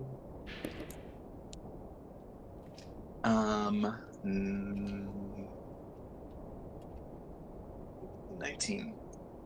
Hey, hold on. Freak. Hey guys, can we take a break? Yeah. Okay. Be right back after this cliffhanger. And we're back. I hope that cliffhanger kept you immersed. So, yeah. Did Gani roll that perception check for me? Yes. Do you remember what it was? No. Probably like a I thought it was, 25 or something. I thought it was 19. It 'cause I was 19. thought it was 19. Yeah. It was That's 19. probably. I think. Oh yeah, I think that's right. Yeah. Alright. Gani, you can follow these, like, weird little slidey tracks, all the way to the stream,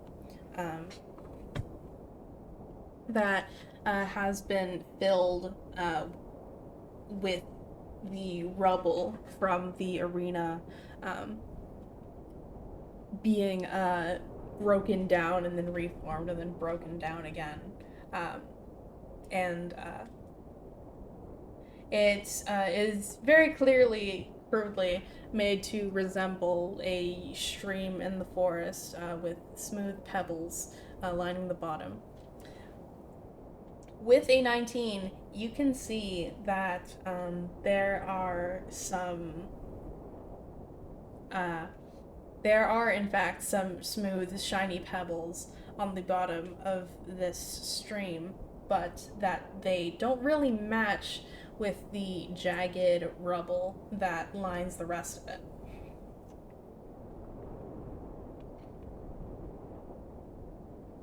All right.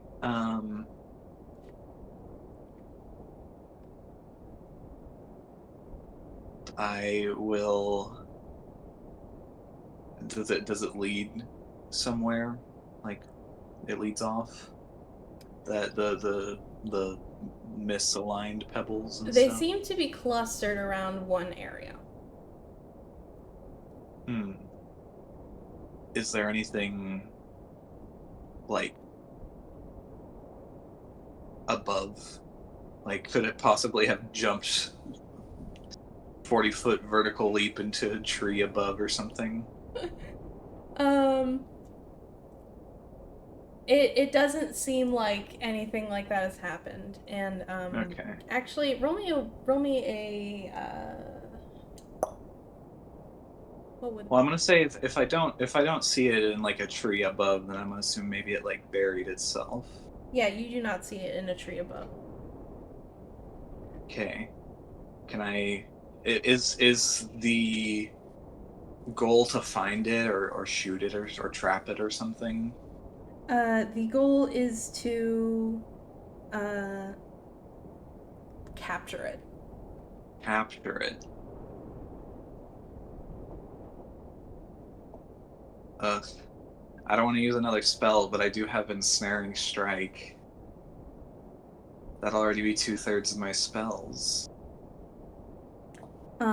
Because this episode has gone on for a while, I think I would like to retcon and say that today... Then I use Ensnaring Strike. It covers the Don't even let him preliminaries. finish. And then the tournament proper will take place next session. Okay, you using Ensnaring Strike?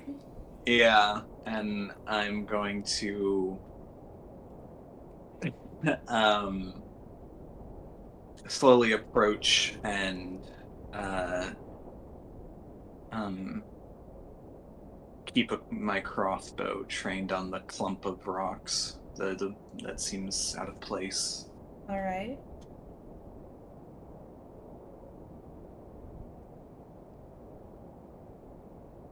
and ready in action that if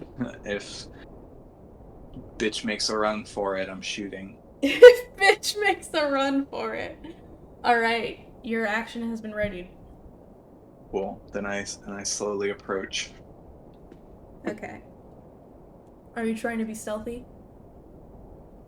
Yes. Roll me a stealth.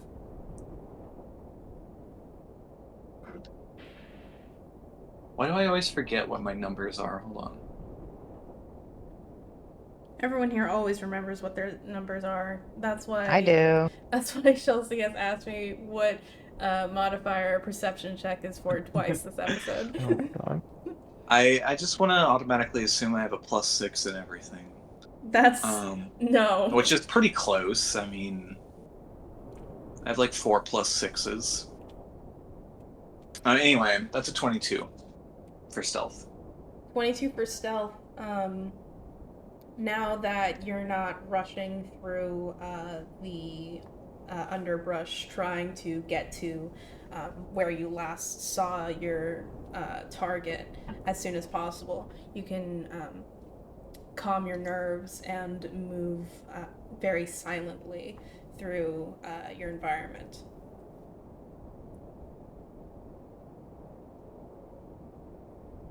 Do I see it? Do I see it in there? Do you see it in there? Well, those shiny pebbles are still there, unmoving. Roll me a perception check. With advantage? Well, actually, this is an investigation. Investigation. Okay.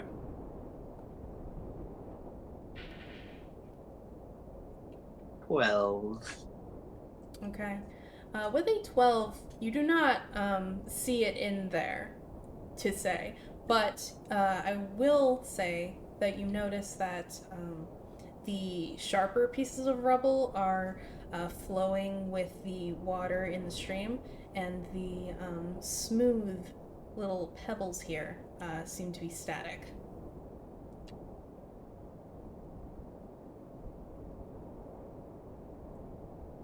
Is it invisible? Just standing there?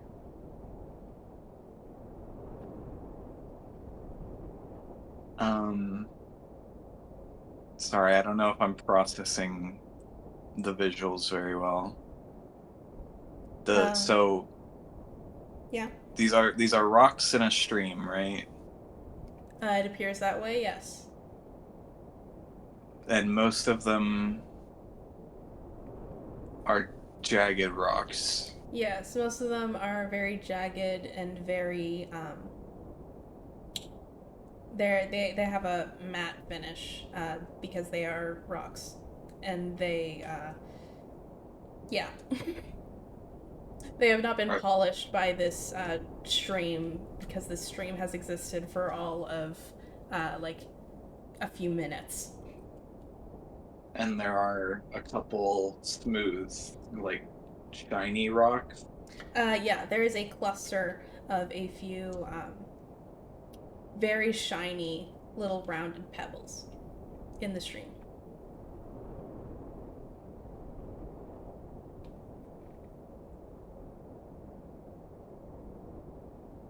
Hey guys, I don't know what this means.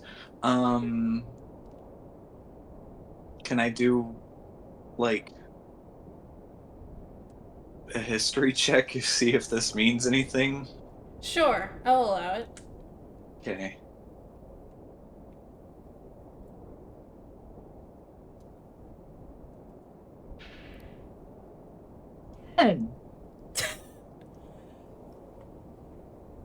Okay.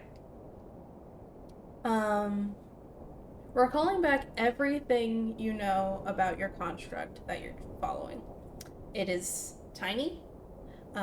It is. Oh, wait, how tiny is it? The tiny size. Oh. Sorry, I was imagining it bigger this whole time. No, it is tiny. It is tiny. It is metal, and it has these 6 kind of nubbly legs. Right. Okay. And as far as your deduction skills have led you, you believe that its tracks come out to be these kind of weird little slidey patterns. As it kind of clumsily stumbles through across the floor. You can't imagine those nubbly little legs gain very much traction.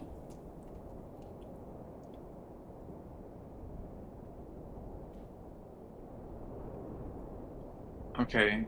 Can I shoot at the rocks? What is supposed to happen with Ensnaring Strike when you shoot again? Let me read it just to make sure. The next time I hit a creature with an attack, a writhing mass of thorny vines appears, and the target must succeed on a strength saving throw or be restrained. Okay. So And a larger creature has advantage on the saving throw. So tiny creature does not. And you're just shooting at this collection of rocks? Yeah. Okay. Do you still have to roll to hit? Or... yeah. Okay. Roll to hit? And it only, triggers if I do actually hit it.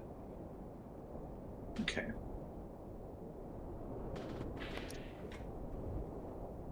Um, 18 to hit.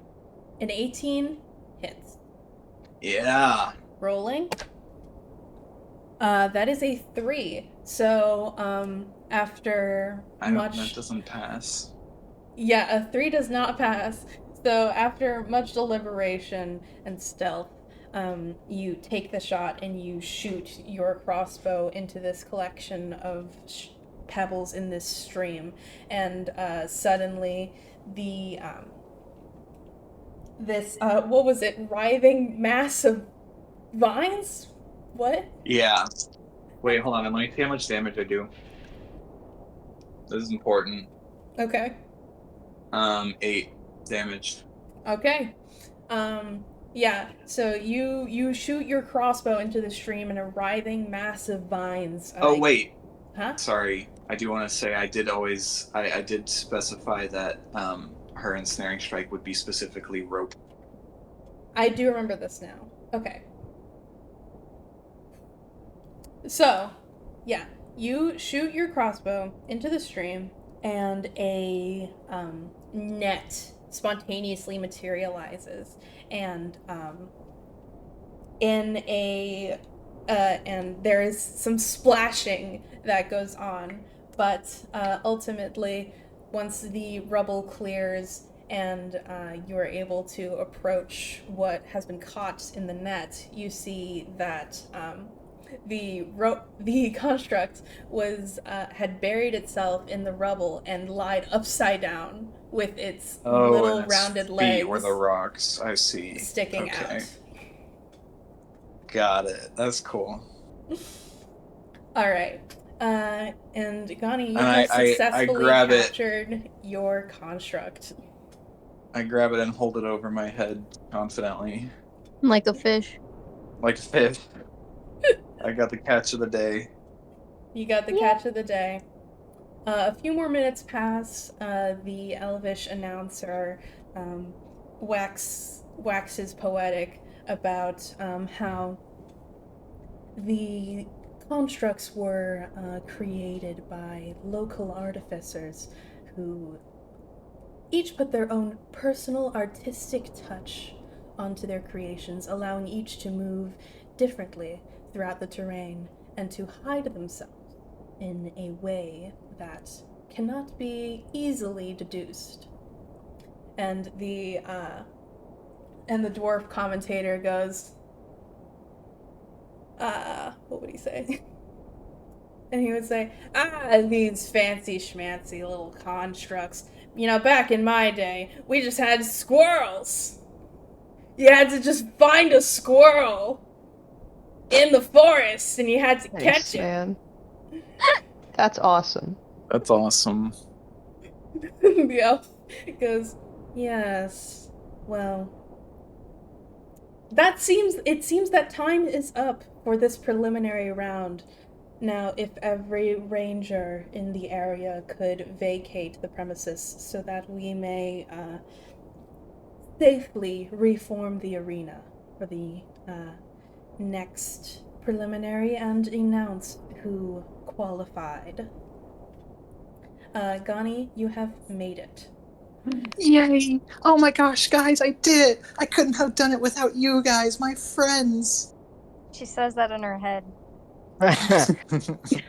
And then Gani the gnome, spelled with a Y, walks up to her party, and our Gani stalks back up. Oh my. And we're like, damn, can we trade? Also here was Jenny. Yeah, what was he doing?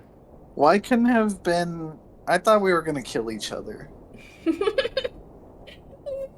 fucking kill each other in the preliminaries. Not yet. Yeah. They had to save it for the first round. The first actual round. It would be really funny if Gani caught hers early and they were just like, now, now time to off that boy. Jesus fucking Christ. Yeah. Also here was Jenny. Because of the nature of the arena, it is a bit difficult to watch each of the participants as they go through the challenge. Some of these are easier than others. That's just kind of how it has to be. Yeah, Scrivener's was awesome, and then Gerby's was like, okay, well, we lost Gerby in the first 5 seconds of the round. I think she turned into like a fly or something. From our perspective, it looks like she got sucked into like her own black hole. Just And then we saw her flag planted. But Jenny has also qualified to participate in the tournament. However, where Gani is... Jesus, guys! Jesus. I can hear that. Holy shit. It finally came through. Yeah, it was like, you need to hear this one. Oh my god. Why is that Ew! Oh my god, why the fuck is it suddenly coming through? That's fucked up. Anyway, but where Gani can coolly walk out of the arena carrying her prize little construct in a very neat little net. Jenny is covered in scratches. Oh, they suck. It seems that he indeed had to rappel down that fissure that had opened up in the middle of the arena to get his fucking construct.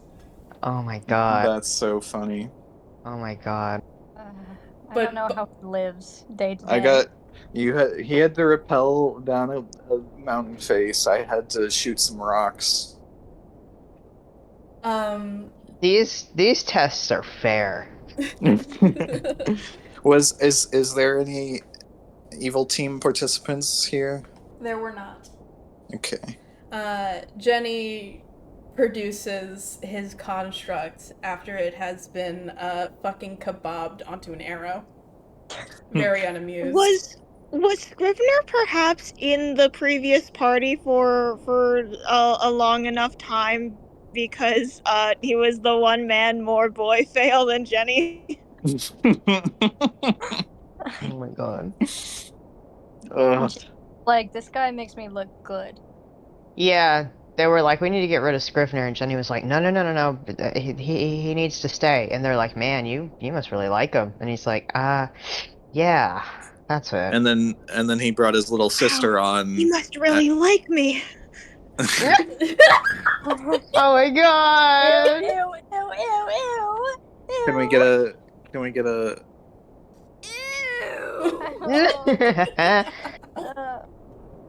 I I think what happened is they were like, yeah, Scrivener sucks. And then they realized that he's actually really awesome physically. And we're like, we have to get rid of him. He's fucking mogging me. But only in this category.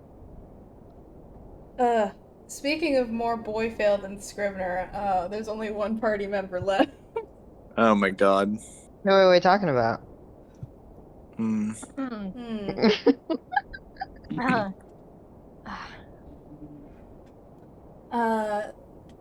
So true to my word, going in alphabetical order. Oh, I didn't even process. Yeah. While you were gone, I was like, Jordan, why are you saving Delos for last? I'm scared. And he was like, it's alphabetical, dude. Don't worry. True to my word, in alphabetical order. Delos, in the Ranger qualification, is up next. However, Rogue. fuck. Rogue. However, yes, Rogue. As a keen-eared listener might remember, Delos was able to squeeze himself into the level 2 preliminaries. Which is totally talking about it being totally fair. Well, I completely agree now, actually, because it's not actually. I was expecting it to be fights, but since it's just testing the class abilities, basically, I think it makes sense. Yeah. Honestly. Because he's not gonna have, level 3 rogue shit. Yeah. He Or doesn't have a 4. subclass. Yeah. It's totally fair because they literally said there's no limit to like magic items and weapons you have. So if like you can win this if you really want it enough. Yeah. If you have enough money. Yeah. As is anything with life. Hey. Don't Same. deconstruct the narrative of the tournament arc I put you guys in, okay? This is... Mr. Nuance. Mr. Nuance is like, there's not any fucking nuance here. I checked. I checked. I checked. I looked under the hood and they were like, yep, all good here. I looked under the hood and it said tournament arc, suck my dick, don't think about it. Tournament arc, suck my dick. Yeah. Right. It said nobody is purposefully making anybody more disadvantaged than anybody else, so that means they're not. Classic. Alright. Yeah, so, Delos.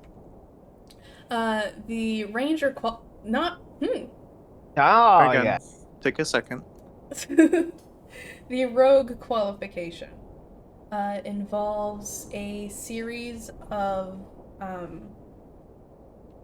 once again, automated constructs. This time, very bare bones. They are simply, whereas the homunculi are bones and meat with no sensory organs, these constructs are contain no bones and no meat, but all sensory organs. They are able to see and hear, and that's it. But they are placed strategically around the arena, and very simply, the goal is to get from one side of the arena to the other without being spotted. Oh, let's go. The +8 in stealth, let's go. Uh-huh. Yeah, maybe I can't mirthfully leap above this one, but... Hey. Zelos fucking sitting in his room looking at a poster of nothing. I can't mirthfully leap my way out of this one. How big is it? How big is the arena? That's That's a good question. Let me count. 1, 2, 3, 4. If it's 11 feet long, I can jump it. If I'm lucky. It's over 100 feet wide. Oh, maybe not then.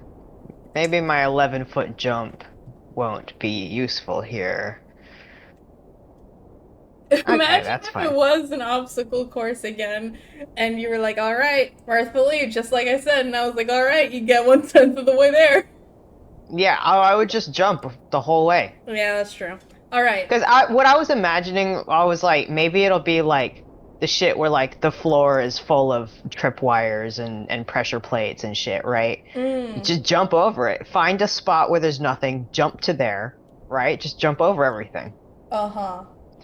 With that being said, can I roll a perception or investigation to see if there's pressure plates and tripwires? Okay. I will let you do that, but before I do that, the arena has been outfitted with several hiding spots. If Delos gets, that being said, I will let Delos attempt to hide, kind of whenever.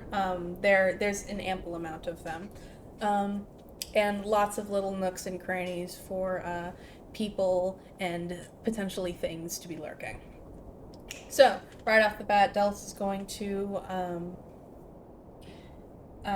do a perception or an investigation to find traps. Yeah. We haven't been looking for traps this whole fucking time. I don't remember which that is to do it. I'll say it doesn't matter because I rolled a nat 20. Oh. Well then. Yeah. Okay. Yeah. Yeah, okay. You can see, Delos, that the first, 10 feet of terrain in front of you guys, where all of the rogues have been lined up on one side of the arena, the first 10 feet in front of you guys has,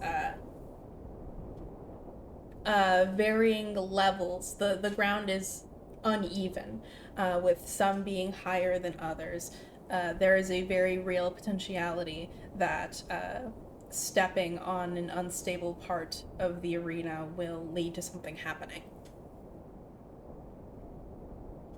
No. Wow. Well, now I know. Push people. I'm looking. Hey, I'm looking. Under his Yeah. breath, Delos goes, push someone. The Push person next to him people. is like, what?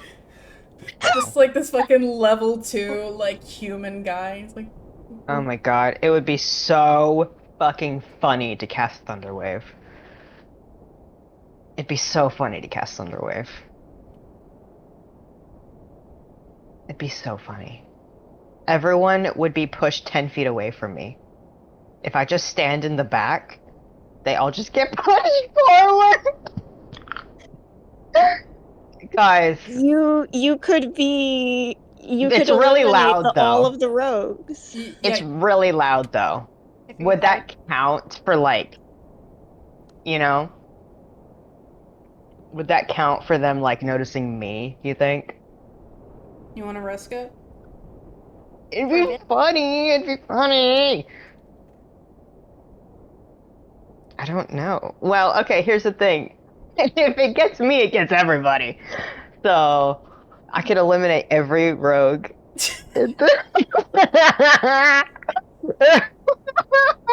Crush their dreams, Delos. Why? I imagine Delos is trying not to fucking maniacally laugh like Andy is doing right now. Yeah. Oh my- Delos has You guys- maniacally oh my laughed God. on screen before. It's happened. Yeah, you guys are looking at Delos, and he's got that face where he's like, he looks fucking crazy. We can see like his eyes are widening and his pupils are narrowing and he's like really biting his lip and the corners of his mouth are like turning up and we can like see his breathing pick up and we're like he's gonna kill all of them. I think. Oh god, yeah, no. Delos is literally frothing at the mouth, and much like Delos did for Scrivener, Scrivener leans over to someone and is like, "That one's my husband." Okay. I want to risk it so bad. It'd be too funny not to. Like, I think if it fucked me over, it'd be worth it. Okay, Delos is gonna stand in the back Oh my Like- god. before the things start. Let me see how it works. What you're doing is you're making a sneak attack. Yeah. Yeah. You know what? Like, you can't, as a rogue, like in actual combat, you're not gonna be hidden 24/7. You have to. It's about popping out at the right opportunity. And what you've done is you've found the right opportunity to pop out and surprise everyone. I am looking into the camera like I'm in the office as we speak. Really, my client here should be completely free of consequence. He's completely like understood the assignment top to bottom. It's a no-brainer. He shouldn't get That's any punishment. that's right. I killed him. Oh god, I want to so bad. I mean, I think that if like I don't know, I think that like they're blocking him in If my it like mind. even if it makes a loud noise, there's so many it's at the start, right? There's so many people at the start that I feel like they wouldn't specifically be like, it was that one. That's where the exact point where the sound originated, you know? Yeah, I feel like he can cast it and then just dive into a bush, and then while everyone like fucks themselves over, he can just crawl around the sides. Yeah, because the sound is audible to 300 feet, so that's just like an area of sound that's not like on I- him specifically. I Yeah. feel like I'm about to watch the first game from Squid Game, where I was there's about to just say like, that. and it's just gonna be a massive bloodbath, and like the people who are smart enough to stand still are gonna be the only ones who survive. Yeah, I do it. I don't have to roll to do it, I just do it, I think. But everyone has to roll a constitution saving throw. All right, Jordan, roll all those con Okay, saves. so Oh, Delos, I you bet these guys level 2 rogues! I bet these level 2 rogues are all high in constitution!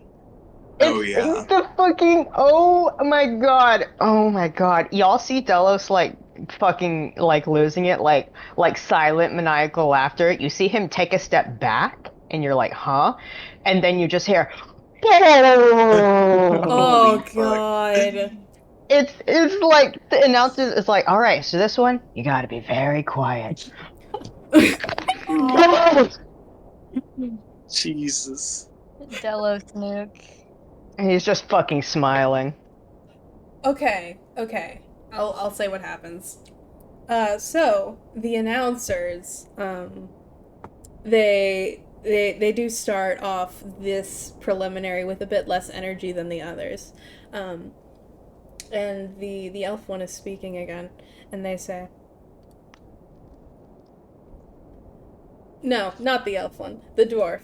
The dwarf speaks, and they say, and after a little bit of uncharacteristic silence, Delos, you're like rubbing your little hands together in the back right there. As that happens, there's an uncharacteristic beat of silence from the announcers, and the dwarf says, you know, the thing about the thing about some of these announcements is that I can't exactly say what's going on during this specific one. But folks, if you're seeing what I'm seeing, boom!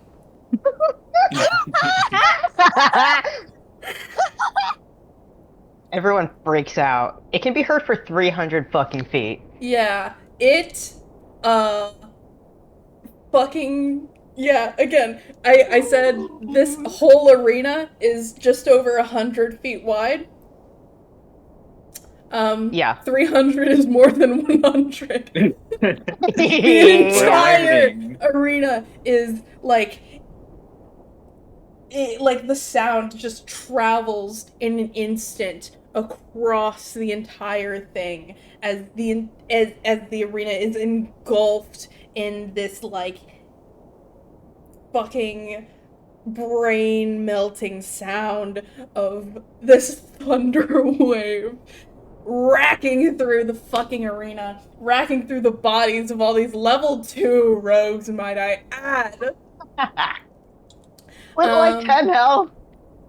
Yeah, I'm just gonna say, like, fucking 2/3 of them are out immediately. Ah! And they're pushed 10 feet away and fucking probably fall over.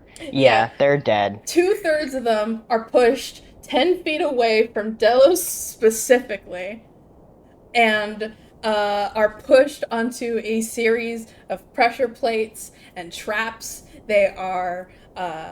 The ground opens up underneath some of them. Some of them are strung up with rope.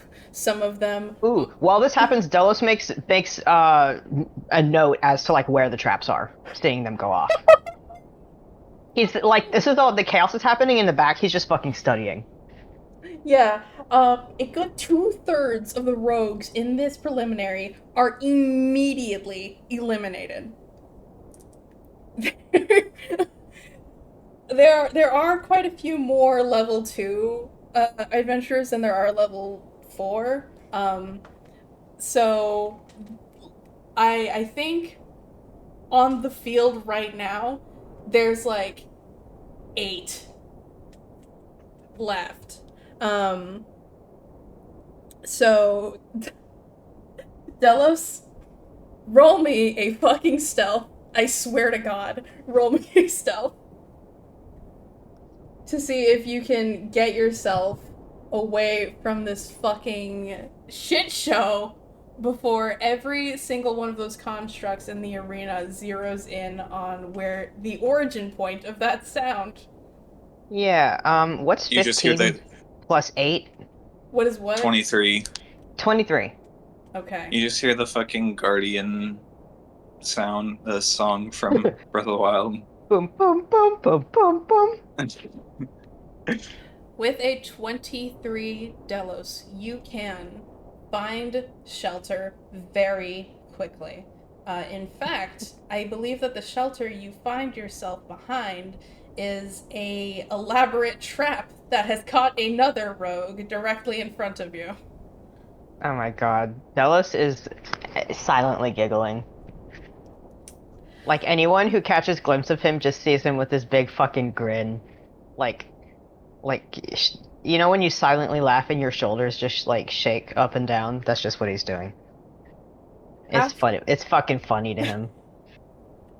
After everybody who has been caught by these traps is caught, and the sound is done fucking echoing throughout the arena as the audience begins to realize what just fucking happened. The elven announcer goes over the sound system after they were clearly instructed to keep it family friendly. Holy shit.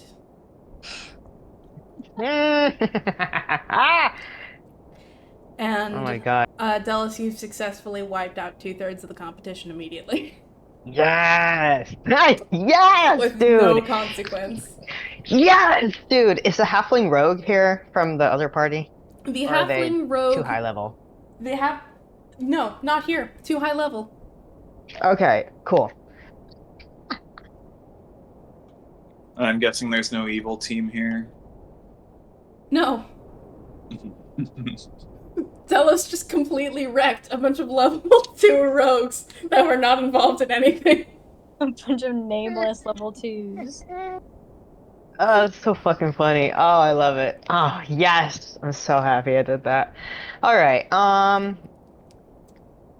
so what do I see in front of me? In front of you, well, directly, is an elaborate trap where somebody has been strung up onto a plank, and their arms are above their head and their legs are spread as they're just like on this board, and they're just like, fuck, shit, god, fuck, damn it. And they're like kicking themselves for being eliminated so early on. Stretching out further in front of you, you can see that about, I'd say, like 20 feet in front of you, there is a construct that is just now beginning to slow down its rapid searching for movement and sound and the like. These things are fucking scary, by the way. They're just like the skeletons of like the Five Nights at Freddy's animatronics just like standing there. Okay,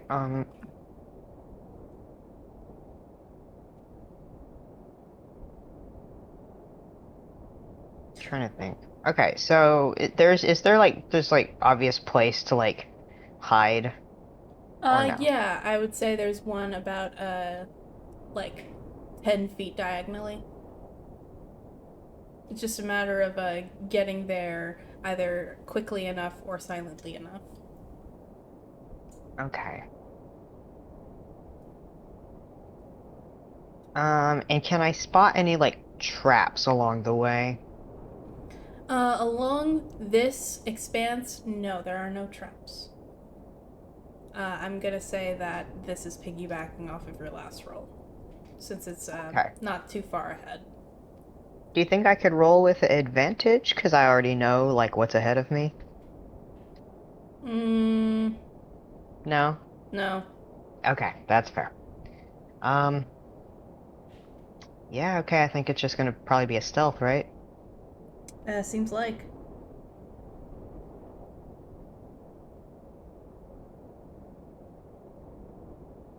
Sorry, I have to do math. Okay, 14. Is Delos going for quiet or quick?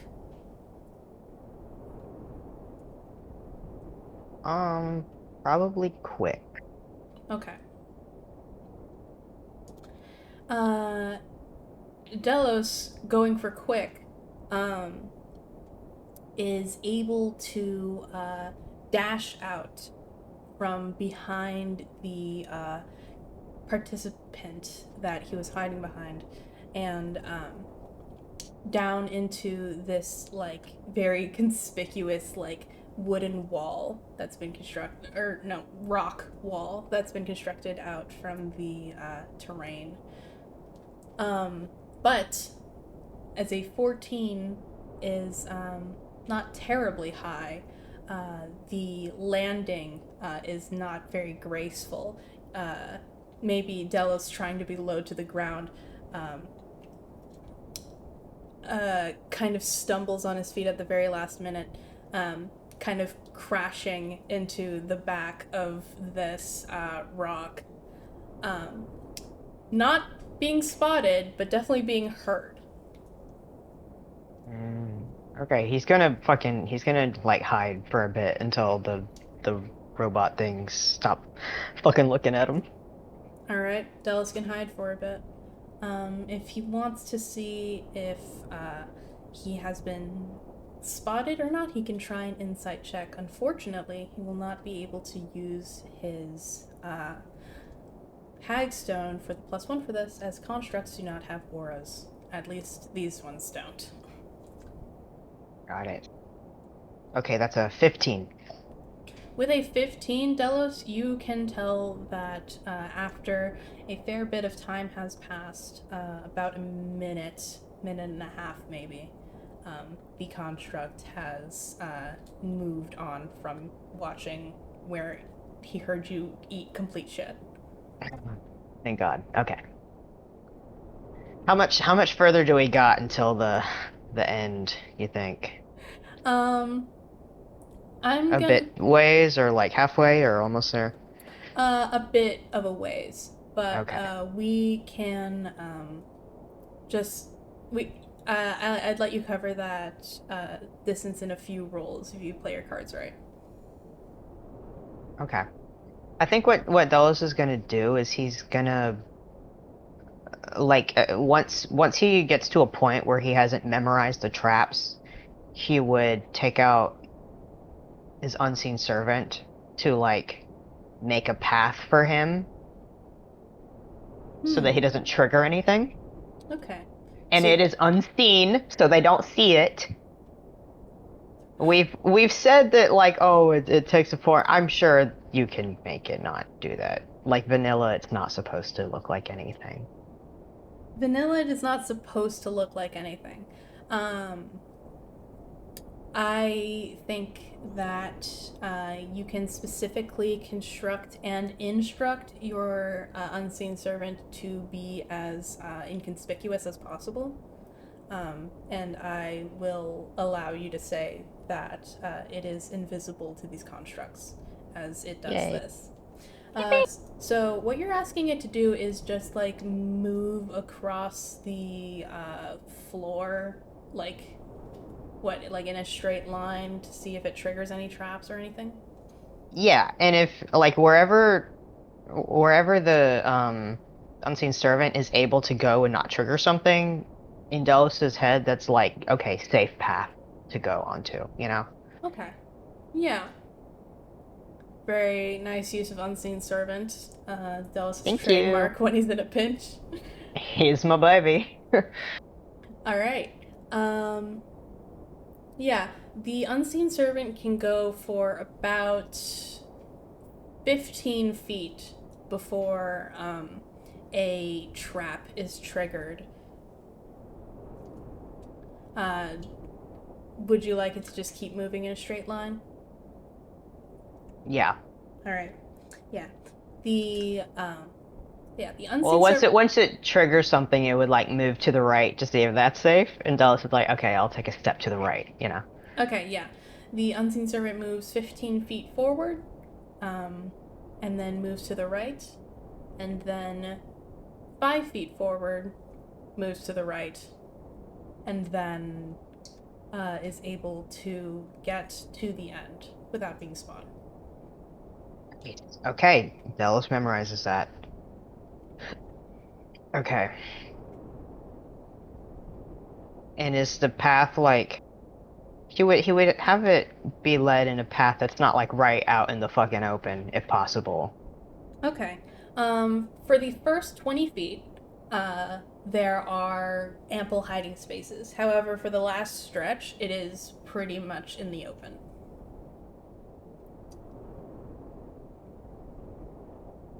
Okay.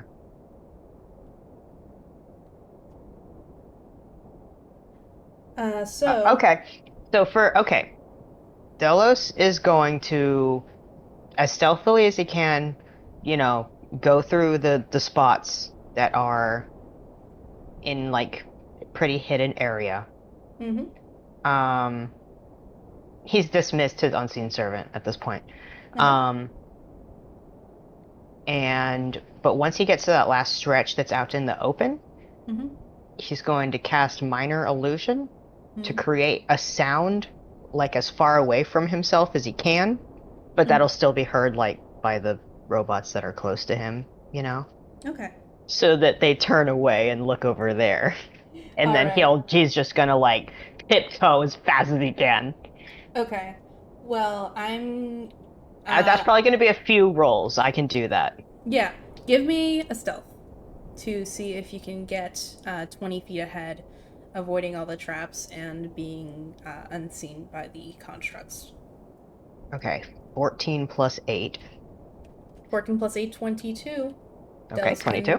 can, I believe, after going so quickly last time and eating shit, Dallas exercises a bit more caution and is still moving as swiftly as he can Okay. while maintaining, presence of mind as much as Nice. possible.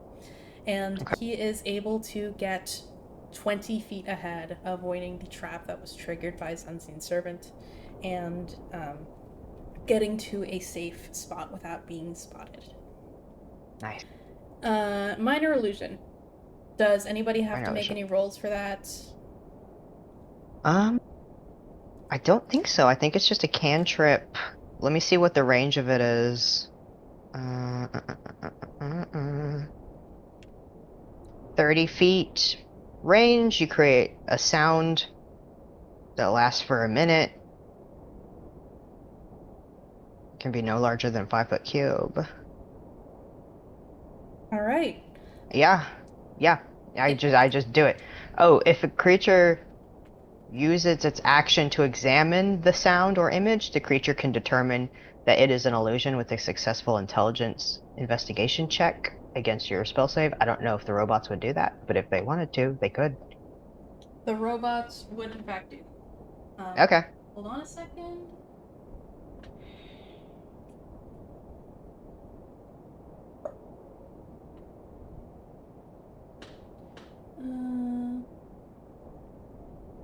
Okay. Yeah. Rolling for I think about 2 robots would be distracted by this, perhaps. Oh wait, what was the range again? 30 feet. 30 Pretty feet. big. And how far can the sound be audible from? Does it say? No, it doesn't say. If it's the 5-foot cube thing is, I think if it is a object. Yeah, Like that makes sense. you can't make a house, you know. Yeah, no, it's just a sound. Okay, I'll stick with 2.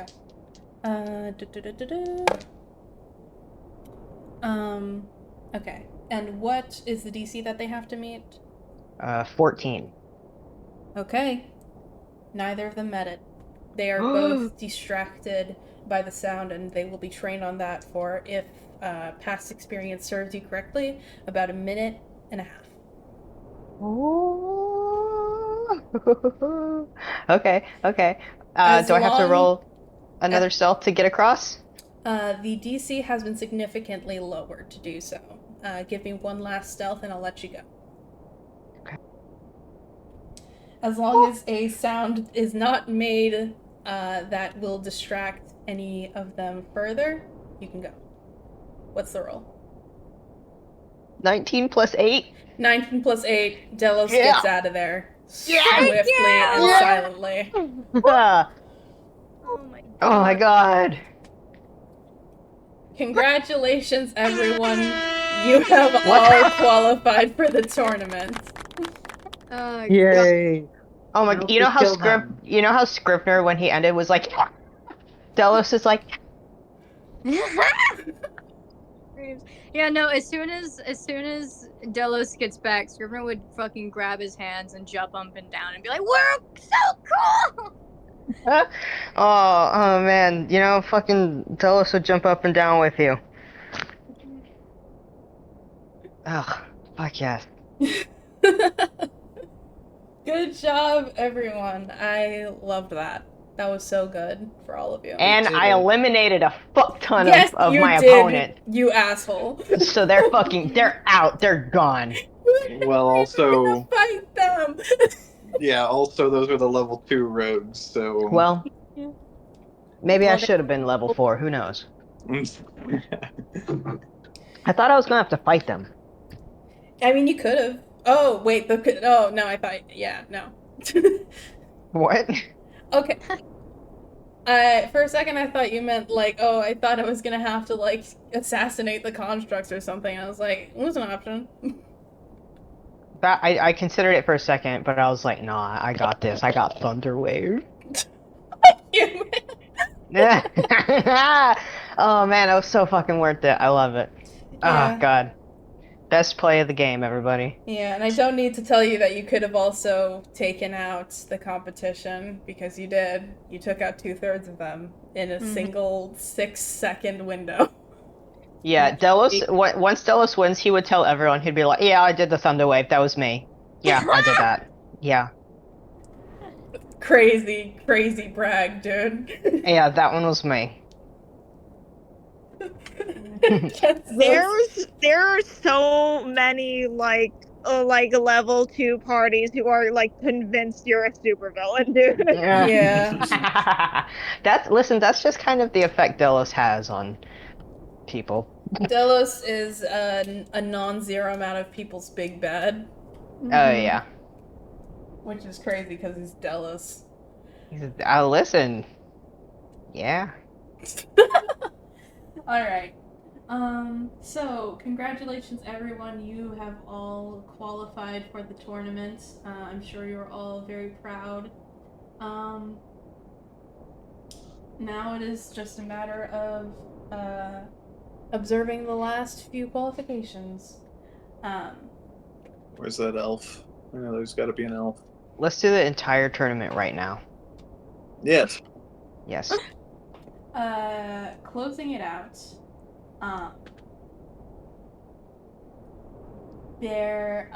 The fourth and final member of Team Evil, which they're called in my notes, by the way, is a elf sorcerer. Yeah. They're an elf sorcerer. The sorcerer qualification involves having to hit a target with a damaging magical spell. The target moves around in strange ways and at certain times splits into two. It is a test to see how the sorcerers can potentially get creative with their spellcasting, manipulate it in some way, either their spells or the targets themselves, to get as many points as possible. The sorcerer here does qualify, and let me see something real quick. Oh, I can already hear Val rolling that perception check. I can already hear it from the other room.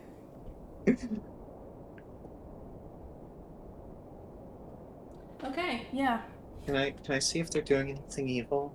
Or Yeah, shady? you can see if they're doing anything evil or shady. What'd you roll? An 18. With an 18, you notice that a few of the other participants were unable to see their targets for certain portions of the preliminary.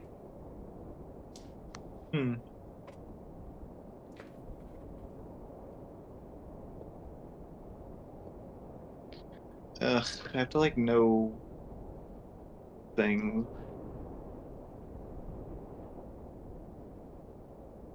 Blindness, deafness, sorcerer spell.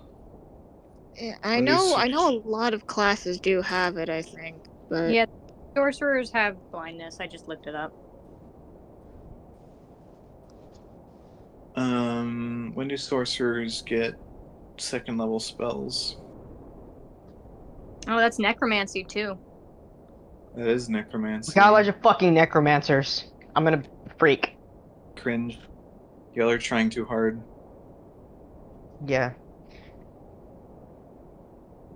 Do you Oh, they're think the gonna- monk is part of the subclass where it's the creepy people who, like, fucking cover their face and go into a town and are like, you're gonna fucking die? You know? Probably. Yeah. Team Evil sends their regards. Yeah. Alright, and that's what you get for that. Long death. Maybe. Yeah, Is is that that a it? thing? Yeah. I don't know. I this just shit's I went to the scary. page and looked for death. Oh, man. Uh, I don't think it's long death. It's like, it's the mask one. Well, they weren't wearing a mask. We don't know. Where They're in shadow? they were, Permanently? we could tell their race. We can see their face. Bars. what are we Yeah. talking about right now? We're talking about your mom, Jordan. Let's move on. Did the evil monk have a mask? The evil monk did not have a mask. They were not- wearing stereotypical ninja outfit. Mm-hmm. All right, whatever, man. Shadow monk. Let's move on. Shadow monk. Okay, let's go. That was a cool thing. Alright. Yeah. And the final preliminary that matters even a little bit, and I think it's quite Wizard. I think it's quite funny. It is the wizard preliminary where the gnome from Jenny's team. Oh, I didn't even describe the halfling rogue from Jenny's team, huh? Do they announce the names of the people who make it? Probably, I guess right? we probably couldn't discern who's who unless like after they call their name they like jump up and down or something. I think Scrivener could remember which ones of the party were which. if He he hears was the name and he's like, "Oh right." yeah. I'm gonna say no. They don't announce the names. Oh, okay. They just kind of get you all up in the front, and they're like, and these are the winners, yay! Yay. Yay! Okay. Okay, yeah, I did not describe the fucking halfling at all. Zooming back over there, for the 4th level rogue preliminaries, they are very similar to the 2nd level, as are all of the preliminaries. They're virtual identical, they vary in scale and execution proportionally. An interesting skill that Mr. Halfling showed off is that during the while everybody was stealthing around, the halfling showed off his ability to throw his voice, Wow. showing off a variety of different silly, goofy little accents and shit that I care not to repeat now. They Go were ahead. really just Oh god. They were not racist. They were not racist. I'm saying that right now. Was one There's, like- Australian? Did he do Australian? Yeah, sure. Why? They were done with the most tact and grace and respect for the cultures they come from. Scrivener's like, I hate when he does Jamaican. My leg. Oh god, I haven't thought about Balegda in fucking a long time. I have to go. Fun little piece of internet history for all of you. Balegda was not actually that woman's attempt at a Jamaican accent. It was actually an inside joke among that group that was taken out of context. That's true. That's funny. However, But I like interpreting it the other way. Did people think it was an attempt at a Jamaican accent? Yeah. people did. What? Because Okay. what else would it fucking be? Yeah, Just like a noise. I don't know. Why would you why would you do that? Val, there's a lot of shit that we do that you could ask the same question. That's true, but do I expect random strangers we don't know to assume the best of us? No. Genius. Genius. Get Michael Sarah out of here now. Sorry. I just want Jesus. to overlay like Genius. I hate all of you. Stop it. I in want- this instant. I want to layer the kiss Okay, from done. snoring and sneeze and genius. Jesus Christ. Stop. Yeah, Immediately. kiss from a rose, I'm feeling good, and snoring. Yeah, why do we do that, Val? Why? Shout out to that one, like, what even, like, website that is guy. Wasn't it guy who made SoundCloud? Beatboxing Puppy? Yeah, the beatboxing puppy on SoundCloud. Yeah. I don't remember his name. Who fucking cares about his goddamn name? Shout out to I care. probably the most like impressed I've ever been with this friend group, where each of us independently decided to do I'm feeling good or kiss from a rose or snoring. Yeah. Like We just kept trading off. the most impressed I've ever been. That fucking night we were all just completely sleep deprived, and we Delirious, thought yeah. that fucking I'm feeling good was the funniest thing in the entire. This- The George, doesn't that ring a bell? the funniest thing I've ever God. experienced What? is Like, that you didn't know what the song was, and every single one of us just kept just saying the lyrics to it one by one. Don't you know it? Don't you know that one? Jordan, does that sound familiar? Don't you know And then it? it goes, I'm feeling good. And that's how it goes. Doesn't that sound- Yeah. And then oh my god, and I was playing it on my phone. I forgot about that. yeah, I fucking hate all of you. that and oh, it's pot of gold is the fucking. That's the hardest I've ever fucking laughed ever. Oh Pot of god. gold.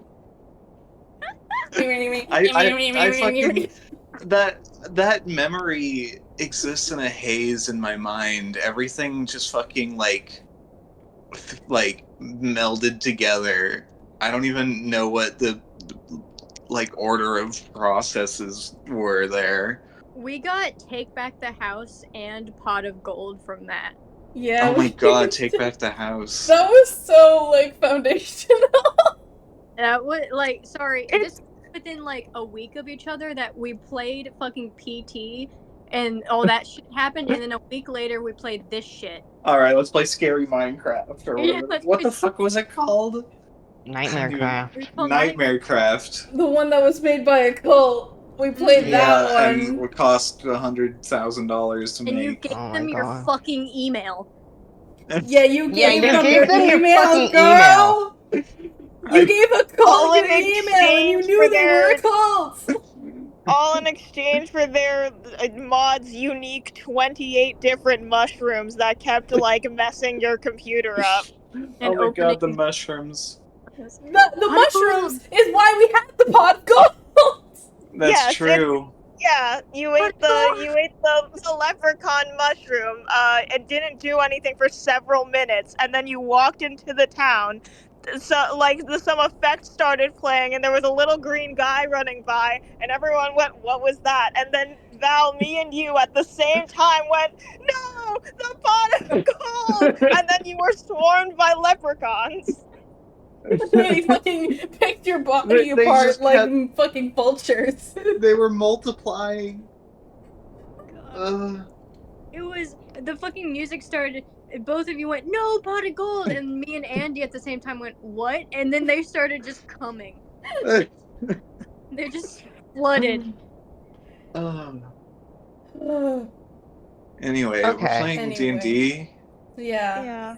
I think we might be done for the night. We're starting to get a little too silly stupid. Yeah. A little bit. I've got one final thing for you guys. We gotta go to the shitty inn, and I Can we gotta. get the end and then it ends? Yeah, we can go to the shitty inn and then it ends. 1 second.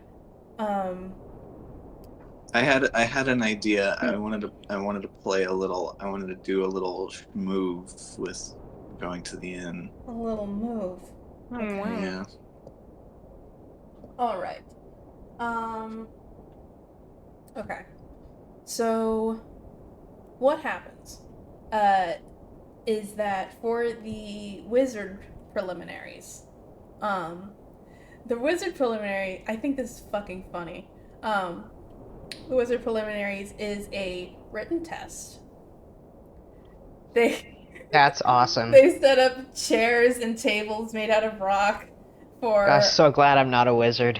for all of the wizards to sit down at and take a written test about the science of magic and about all this fucking shit.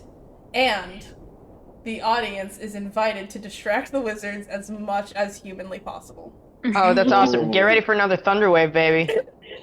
Jesus. Nuke number 2. Hell, I got the spell slots. Yeah, It'd be funny. You fucking jokers can distract whoever you want as much as you fucking like. Delos waits until there's like a beat of silence, and then he does cast Thunderwave and just starts fucking laughing. Oh my god. Delos, now that you're in the audience, you cast Thunderwave and immediately people start yelling at you.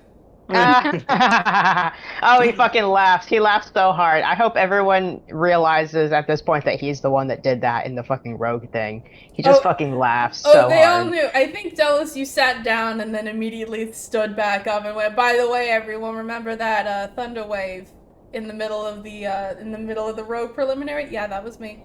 Yeah, I did the Thunderwave. Yeah. Yeah, he does it again. He laughs so hard. People are yelling at him. He like, guys, I don't think you've ever seen Delos laugh harder. We get pushed 10 feet away from him. Yeah, you do. That's another thing. Everyone fucking stumbles except Delos. He gets pushed away 10 feet. Everyone falls out of their fucking chairs. Oh my god. He's That's doing awesome. serious damage to these people. Yeah, no, there are like children around. Yeah, God, okay. I think what Gerby like would do is I think she's like kind of leaning on the railing, like kind of leaning her head against it, like one arm against it, kind of sleepily, and just casually like recasting fairy fire so that the next person who like does something to them gets advantage. Oh my god. And it's like on the whole group of those wizards. So just a whole group of people, and the next person who does something to next person in the audience who does something to one of them just gets advantage. Yeah. I think Scrivener would just place some thaumaturgy on the wizard from his former party and just be like, and just have it be like, I'm so stupid. I can't do it. What? Oh my god. I need to clarify. Scrivener, I don't think you remember this guy's voice. No, it's not his voice. Is It's it just Scrivener's voice? yeah, it can be Scrivener's voice. He's like, you're stupid. Okay, Oh my okay. God. The way you phrase it really made it sound like you thaumaturgied him so that he would hear Scrivener's voice saying, I'm so stupid. I can't do this. No. He's Gerby realizes something really great and looks for any of the wizards in the crowd who have glasses, which is probably quite a few of them, and starts casting enlarge reduce to reduce the size of their glasses. Oh my god. Specifically the lenses, like just by a bit, so it fucks up their vision. Oh my god. why are we are just a fucking group of bullies. Yeah, how long Yeah. does I am- enlarge reduce last? Can I please ask?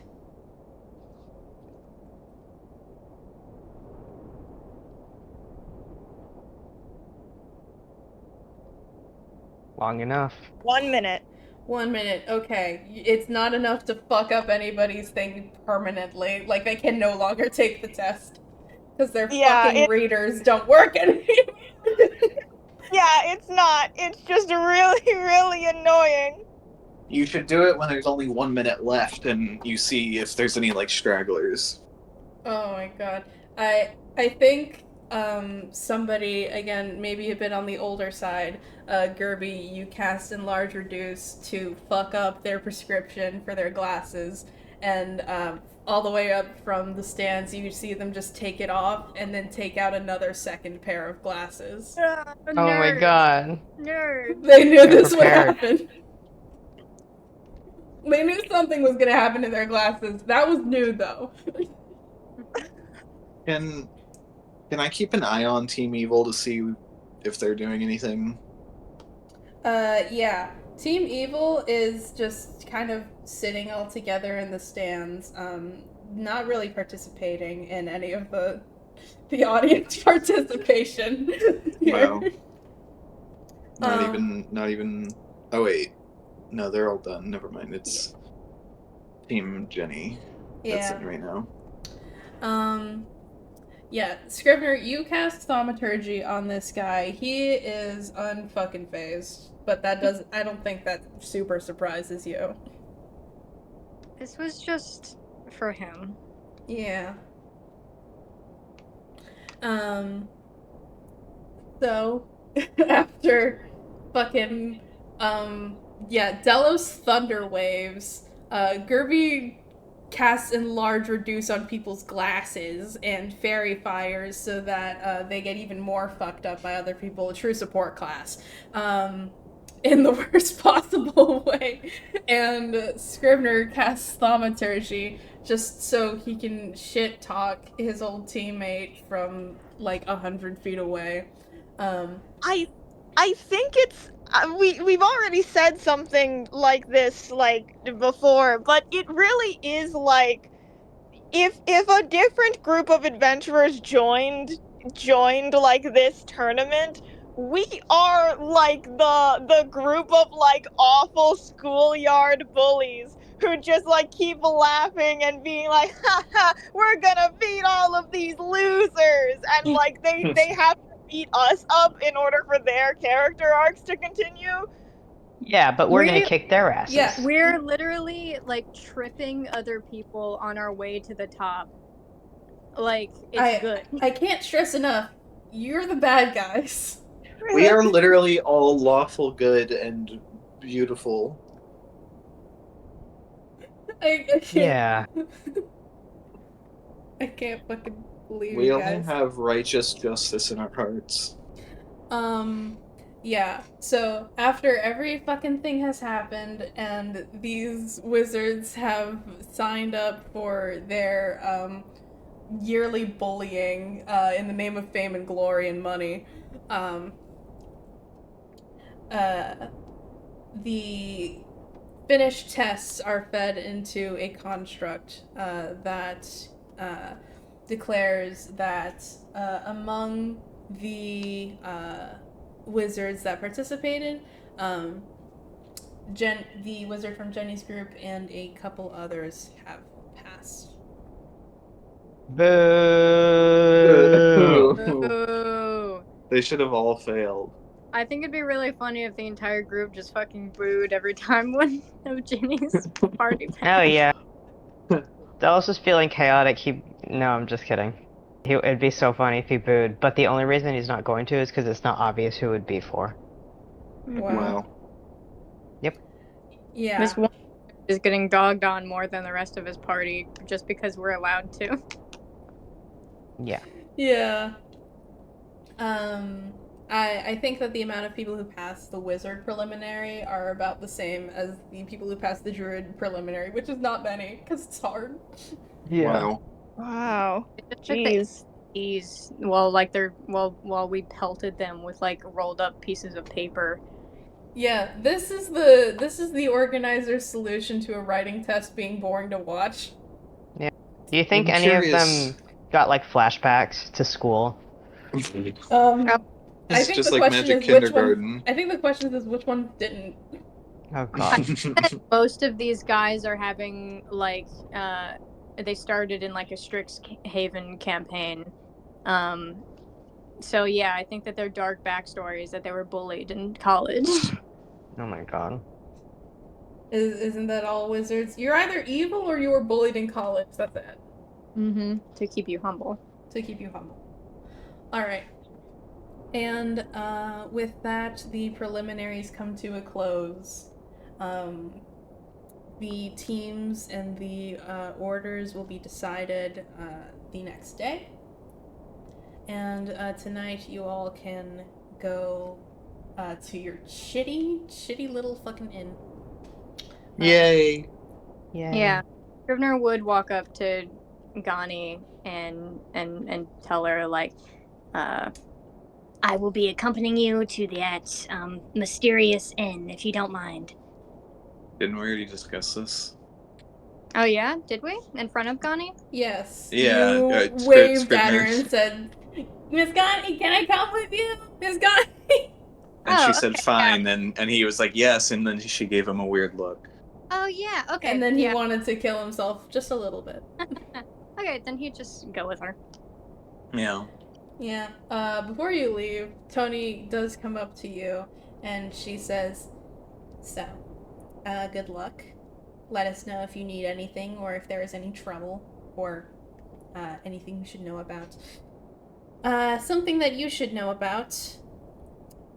I devoted all of this month's funds into getting us lodging and getting us that cart.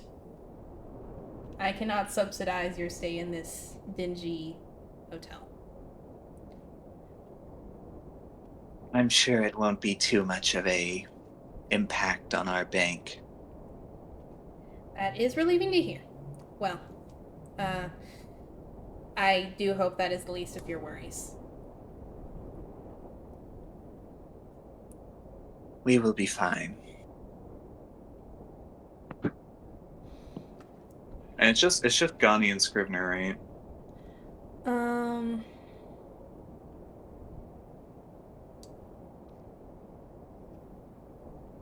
Yes. Yes, it is. Yes. Are you Okay. Yeah, I was just thinking. It is. Don't worry. I think if the only NPCs that could come are Tony, which I don't think she would really want to, or Synthis, which Gandhi would be like, "How about you sit this one out, champ?" Yeah, I think Champ. Synthis wants to hang out with his boy toy. What? Pain. What? Horrible. What? Yeah, that literally. What? Horrible pain and suffering. Fucking hate and war on planet Earth. You all need to leave that man alone. And by that man, I mean Delos. No, he deserves the crusher. He He deserves the contraption. kind of do. He kind of do. Listen, he's trying to inflict the contraption upon himself, and it's only kind of working. That's why he acts like that. Oh. Alright. Yes, you guys can go to your dingy, fucked up little thing. Wonderful. I go there. Wait, I specifically try to make sure the Team Evil goes in first. Okay? I'm not like really, I know where they're going now, so I'm not trying to like track them. Just trying to make sure they go first. Alright. Let me roll something. Please, dog.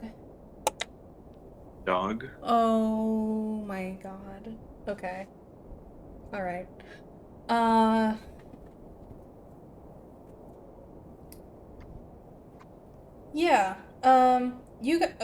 Okay. Sorry. Quick interruption. Okay. As you guys are heading to this fuck-ass hotel and you say goodbye to the rest of your party as it's in a bit of a different direction. Fucking... Both of you, Scrivener and Gani, somebody's trying to follow you. Oh, we notice. Both of us? Yes. Oh. I God. look. You what? I look. Just Okay. fucking spin around. No hesitation. You can't see them. You Can't don't see see them. anybody there. Stop, I'm getting flashbacks to Cog! You hear breathing behind you. Sorry, that literally scared me so bad. I got fucking flashbacks to freaking Amelia. No spoilers for Cog, but Yeah. oh my god. Go watch Cog Go watch Cog, it's pretty good. or Ooh. listen It's to long it. though. But I mean, by the time this comes out, it'll probably be animated. We'll so animate you it, can watch yeah. Yeah. Yeah. Can he pop a detect magic? Yeah. What exactly does it just feel like someone is following us, or what sensations do we get?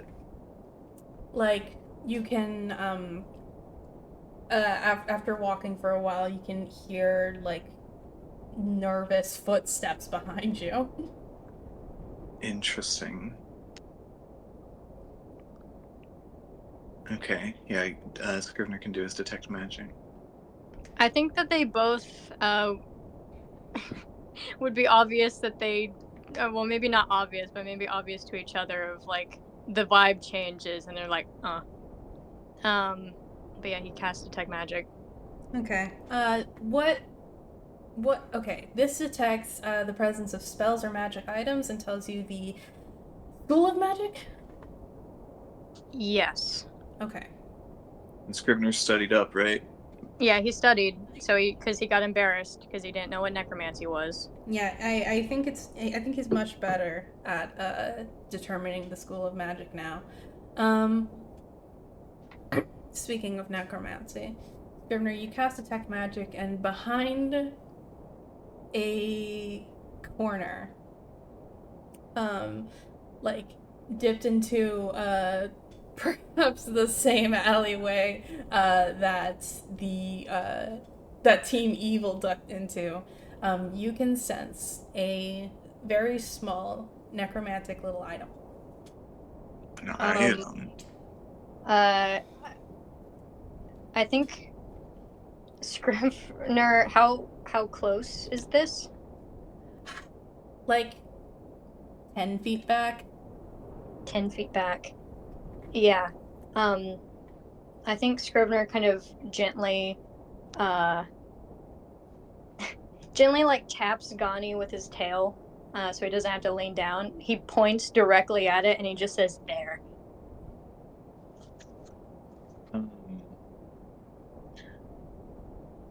Is it visible to Gani? It is behind a wall in the alleyway. Okay. Scrivener, you point to that area and just say "there" out loud. Yeah. Okay. I'm Immediately. assuming he's whispering, right? Yeah, he would. He would whisper. He would whisper. Okay. Roll a stealth. Stealth. All right. Where's my d20? Oh my god. That's a. It's a 7. Oh. Okay. Okay. He does like at least motion in the general area, so. Okay. So the thing about this. This freak has a fucking like -5 in in Dex or something. So. Or no, it would be Dex. Whatever. Okay. So the thing about this, I know in contests, if one person's trying to keep a door open and if one person's trying to open a door and one person's trying to keep it closed, and they tie, it stays closed. What about in the sense where somebody is trying to stay quiet and somebody is trying to listen? I would say the status quo was that they didn't know that we had like noticed them. I'm assuming that's what you're going for, is that they're going to notice that we've noticed them. Yes. And fuck off. Yes. So I think the status quo is that they haven't noticed us yet. Okay. Notice that we notice. All right. Yeah. Okay. Continue. So they're in an alleyway. Yes. Is it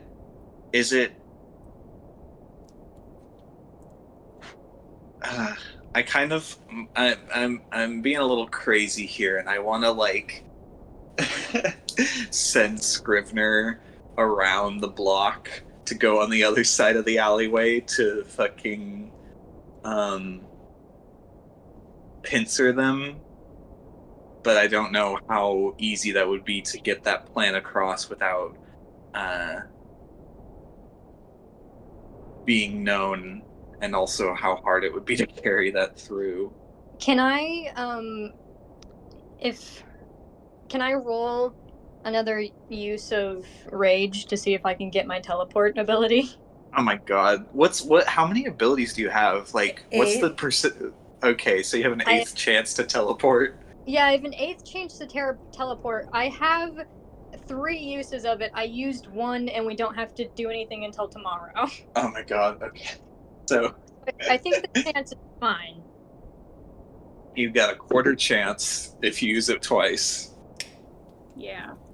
Can I do that? Yeah. Okay. So can I try to whisper and signal that to Scrivener a little bit? Sorry. My plan for him to go on the opposite side of them, on the other side of the alley, to pincer them. I'm gonna just say that you can communicate that information just fine. Okay, cool. Okay. I'm just thinking. I also have a different ability that makes chains come up from the floor and restrain someone. Just someone? Like, Is it someone that you can see? It's chains burst from the ground, attacking a creature of your choice within 30 feet. They must make a strength saving throw or be restrained. Until you're Just creature of your choice. God. Jesus. We're gonna fucking get you, evil one. I'm running Sorry, around. I have a secret fantasy that Gani and Scrivener are actually really cool when they're alone. Yeah. And I this is hope we can fulfilling pull that. this off. Yeah. Yeah, okay, so I have what else things do I have? I can You're also gonna fucking blind set them him with on the shit. fire. Yeah, I I have things. Anyway, I'm gonna roll I my rage. before this happens, I also I would I also want to cast a spell. I want to cast Ensnaring Strike again. Okay. So that'll be prepped if I can try to get a clear shot of them. Okay. This is just gonna be, you know who this is gonna be? This is gonna be Ava. This is gonna be a little girl who's just wandered around invisible or something with her little necromancy necklace that she just picked up off the floor, and then we're gonna kill her.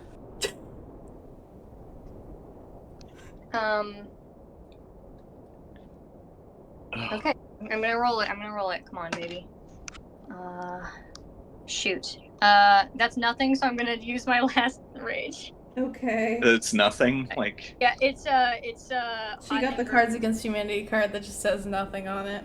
Okay, actually, let's talk this through. Let's talk this through. What I got was an 8, which is hot embers and ash fall from the sky, concentrated on another creature. The creature must succeed a Constitution saving throw, or take fire damage and be blinded. be blinded.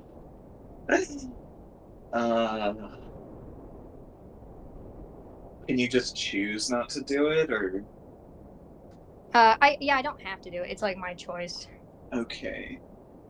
Do we think we should roll again for something else?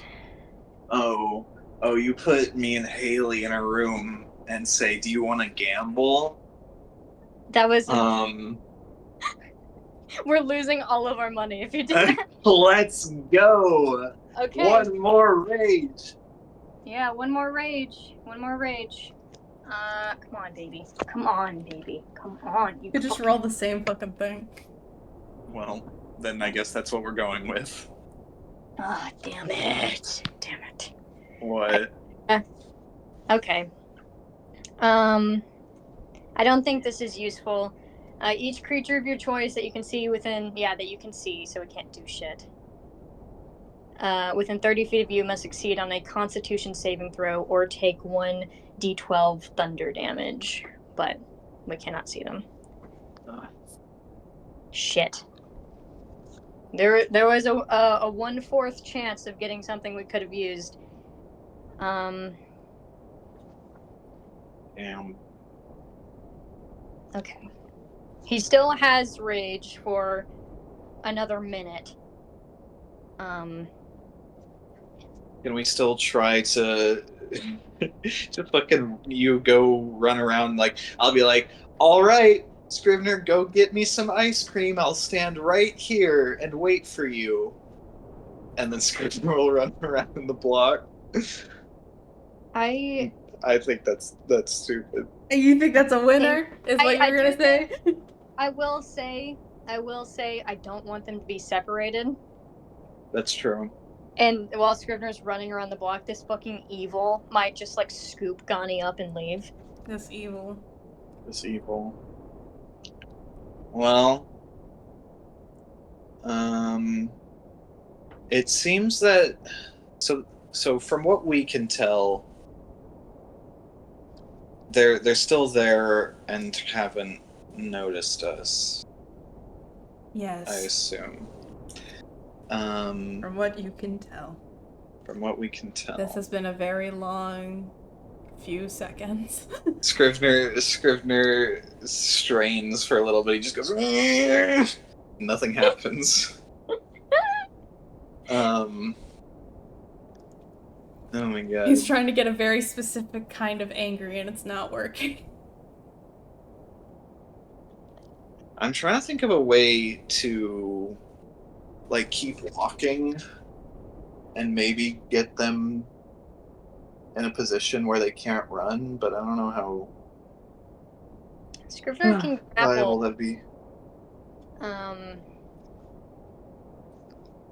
Yeah. We probably will be at disadvantage though, since they're like invisible or something. Yeah, but I have Or a we can't see barbarian them. ability that lets me have advantage on attacks. Oh. So I think that would just level out. And also, if I cast Detect Magic again, I can tell where they are. And I have 2 uses of that, so I used 1.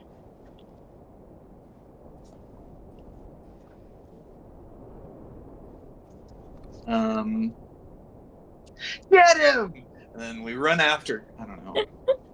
I think our best bet right now is just we approach and fucking grab them or like shoot them as quickly as we can to like ensnare them or grapple them.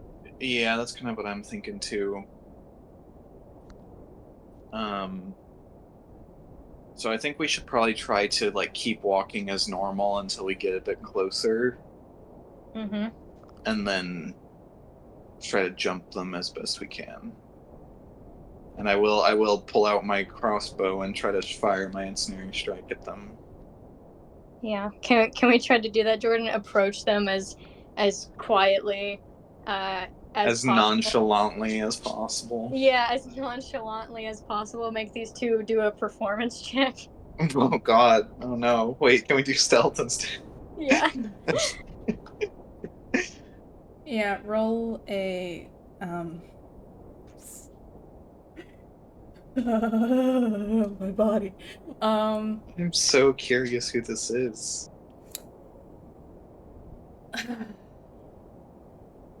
You're just trying to walk it suddenly in their direction? So like casually walking closer to them so we can get a better jump on them when we're closer without triggering suspicion. Oh wait, you're trying to walk forward the way you were going. So yeah. Okay. Because like I'm picturing the opening to the alleyway is like a little bit forward, but like, you know, Okay. off. So Yeah. All right. Yeah. You can do that. If you would like to roll a performance, you can. You don't have to. It has to be performance. Can you argue something else? I don't think I'm gonna let you do stealth. yeah, I did say stealth, but I don't think that doesn't really apply. What would be the difference in rolling and not rolling performance? Yeah, if you're not rolling, I'll make up the DC. If you are rolling, then the DC will be up to your roll. But you'll make up a DC for no roll? I'll make up a DC for them trying to realize that something's up. Oh, okay, I see. I'm not gonna roll with my -3. I'm not gonna roll with my -2. Okay. They both just are such stern walkers. Or we be walking so normal. Okay, alright. I'm rolling. Oh, thank fuck. Jesus. Oh. Okay. That doesn't mean anything. That doesn't mean anything right now. Yeah. Yeah, okay. So. Who is this? Yeah, I'm like, who the fuck is making George fucking shit his pants right now? Yeah. Okay. And you now, put them here. Another roll. They didn't have to be here. Okay, cool. Fuck. Alright. Okay, go ahead. Walk. Do it. Okay, we've walked. And We walk. Scrivener is going to cast Detect Magic when they get close enough and try to like grapple the person. Okay. yeah, and I'm gonna try to shoot at wherever Scrivener is like grappling. Okay.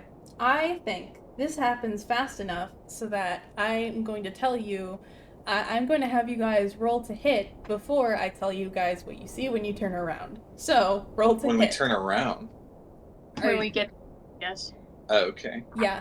Roll to hit. Scrivener Okay. to grapple, Gani to shoot. Scrivener grapple. That's athletics, right? And he has really great athletics. He has a +8. That is a 17 to hit. Mm. And I get advantage on those. Yes.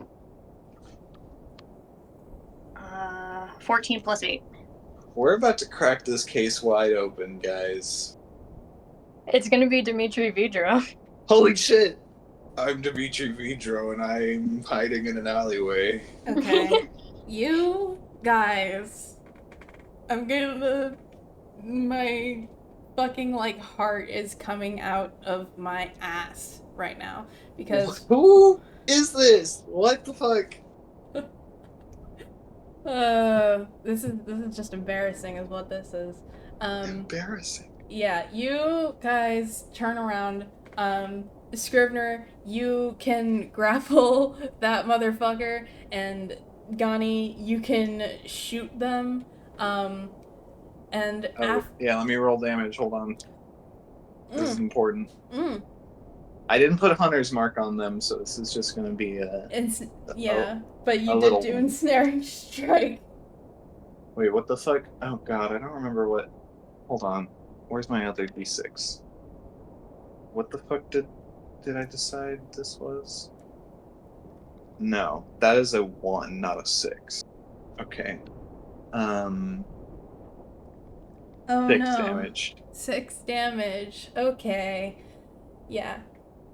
You, Scrivener, can whip around and just fucking tackle this thing, whatever it is, and restrain it as quickly as possible. Gani, you turn around and, with practiced aim, shoot your arrow into its form. Ensnaring strike releases and materializes and releases a net over both this person and Scrivener, and Wait, it captures them and Scrivener? yeah. Okay, cool. What the fuck? He's in here. Yeah, and Uh-oh, Scrivener, you two are in the same net. Whoa. Scrivener, you recognize the voice that speaks and says, "Ow! What the hell?" And it's Jenny. Yeah. Great. We thought so. Scrivener grabs him, is locked in the net with him, and shakes him by the fucking shoulder. He's like, "What are you doing?" I was just trying to. I don't. It doesn't matter. Why the fuck did you shoot me? Gunny In an alley. Gunny drags her claw over her face really, really slowly. I don't. It doesn't. I don't. I don't. It doesn't matter. It doesn't matter. It doesn't matter. Get off of me. I'm in a net. Get the net off of me. You're Gunny- in a net. Gunny points her crossbow at him and just goes, "You're not getting out of this until you tell us why you're here. This isn't a normal thing to do." It's not. I wanted to talk privately with Scrivener.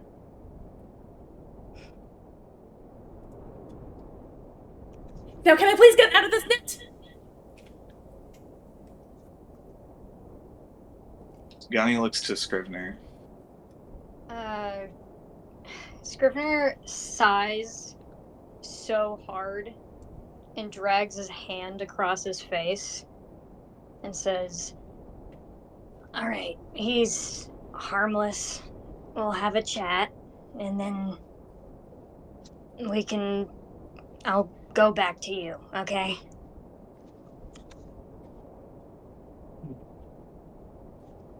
And she just wordlessly puts her crossbow up and takes out her short sword and slices the net open. Scrivener says, "Thank you." Yeah, Jenny gets up and dusts himself off. Oh, And- wait. What? Sorry. She fucking... This is a little fucked up. She grabs the bolt and just tears it out of him. Oh, The yuck. crossbow bolt. Well, look who's good at medicine. Scrivener, you can have your romantic little tending his Oh. wound moment. Oh. Scrivener, I'll be real. Scrivener looks at that and rolls his eyes because he's not fucking doing that. Ugh. Yeah, she grabs that and just walks away and like out of the alley. Scrivener would yell back like, "Be there in a second," and then fucking sternly look at Jenny. Jenny is fucking clutching his bleeding arm. Like, stop! Sorry, I'm just. Stop listening to sound effects. He's disgusting. I hate him. Jesus Christ! He's just a guy. He is like clutching his bleeding arm, like seething a little bit. Okay, Scrivener will tend to his fucking wound. Ew. Yeah, thanks. Yeah. Alright, enough of the ew. Yeah, everyone shut the fuck up. He has good medicine and he cares about people, so he probably has like a cloth just like in his pocket that he just can wrap around his arm and tie it to keep pressure on it.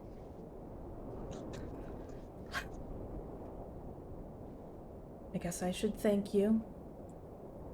So thank you. You're welcome. What is it that you wanted to talk about?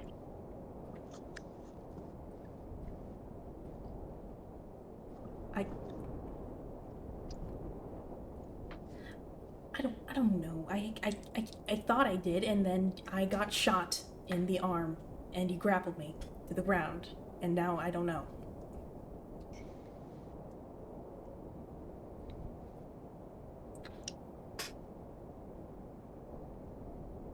I think he kind of just sits, kind of just sighs and leans against the wall and says, Okay, well, get to thinking, because I have somewhere to be.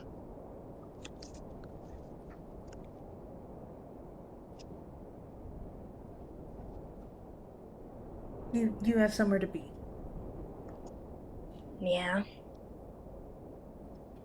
Where do you have to be? What are you doing?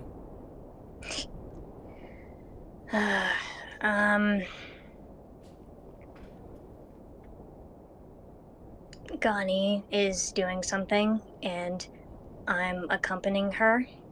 So if you want answers or information, you're gonna have to pry it out of her, and I don't think she'd be easy. I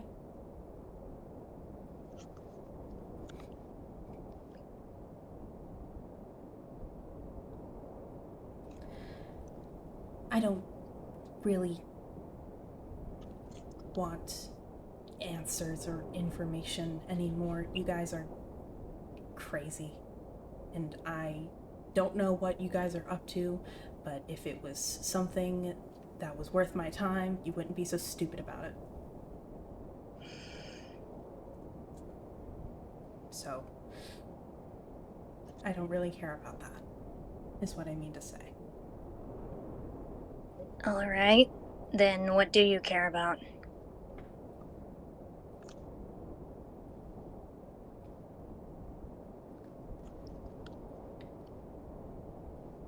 Do you, like, drink alcohol now?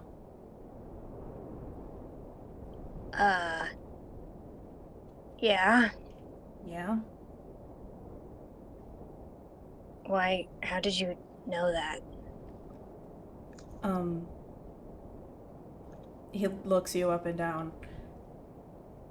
I thought it might be one of those new things you're trying. But I guess I wasn't actually expecting you to say yes. Yeah. I'm kind of out of the whole religion thing. That is, insane. That's crazy. That was like your entire thing when I knew you. My entire thing was hating myself and getting into heaven. And if you look at me, I'm not getting into heaven. So, might as well drop it.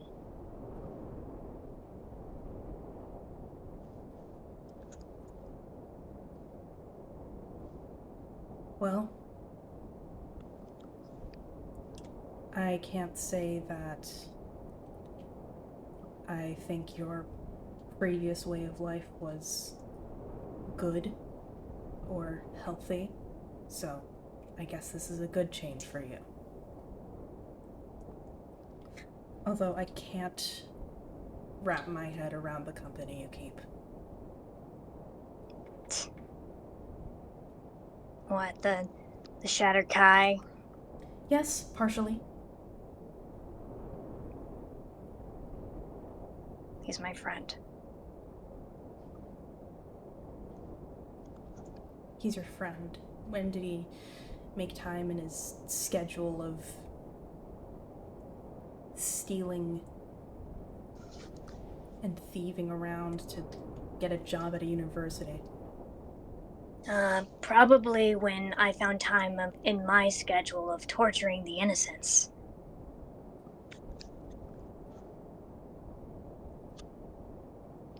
He looks at you for a second, then rolls his eyes.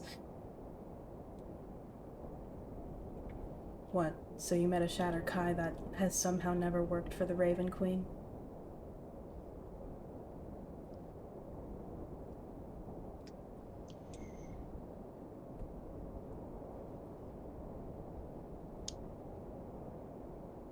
I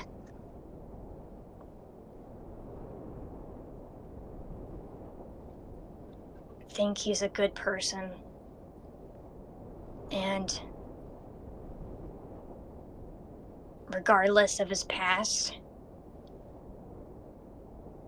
I'm going to take him for what he gives me. And right now, he's like one of my best friends. I have two. And, You have two. yes. That's something you feel the need to clarify with me? That you have two best friends? I need you to know that I'm worth liking.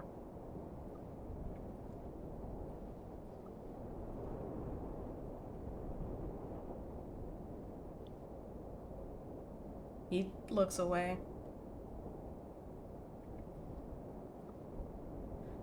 I remembered why I wanted to talk to you now.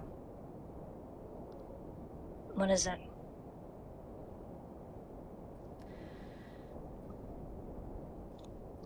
I wanted to tell you that you're right. I'm right. Right about what?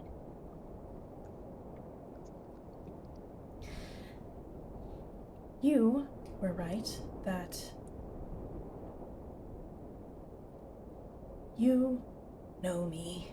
You know that I am not strong enough to win anything on my own, to fight my own battles, and that I always need somebody to protect me.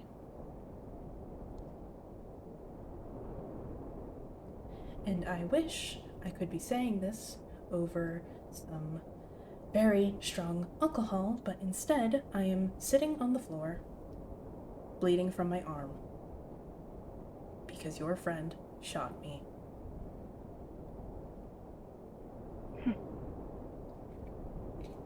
Well, come on, Jen. You're hiding in an alleyway all invisible. It's a little... When was I invisible? Oh, you weren't invisible? I kind of thought that you were. Why would... What? Did you just not see anybody and assumed somebody was invisible? It's a spell. I know that's a... Don't you have detect magic? Wouldn't you have detected that there was an invisibility spell in use? Oh. You know what? You always were the smart one. I can't not believe this is happening right now. Well, looks like you got a necromancy item? Yeah. Yeah, I do.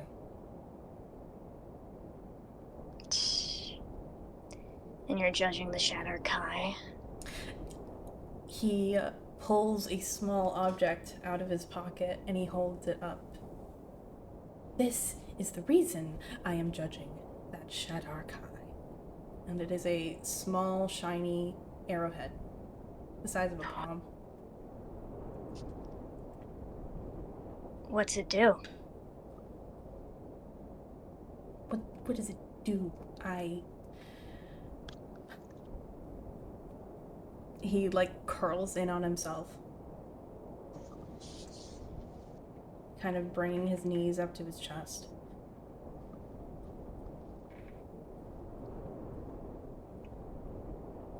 It's not your typical magic item.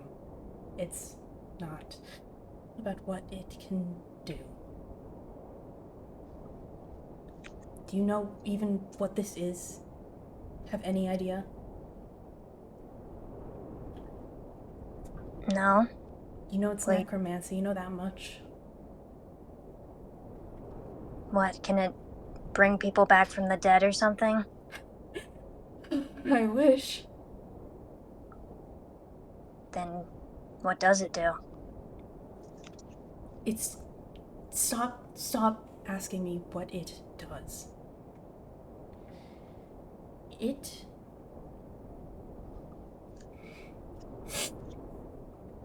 He looks away and he, like, covers his face with his hand.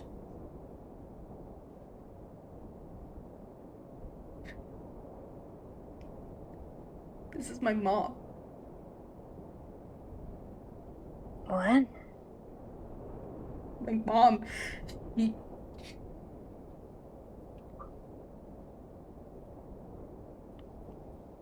He kind of gets down on the floor next to him and is like, hey, it's okay.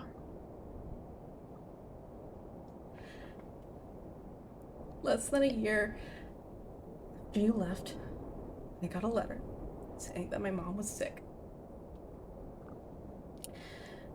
I dropped adventuring to take care of her. And I left the room. Just left the room. Just the other room over, just to get some water for her from the kitchen. And when I came back, there was a Shatter Kai looming over her bed. I was just barely able to get a glimpse of this in her hand. She ran off.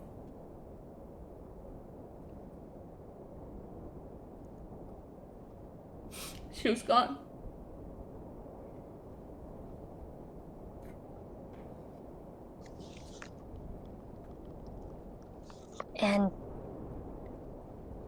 And she's in this?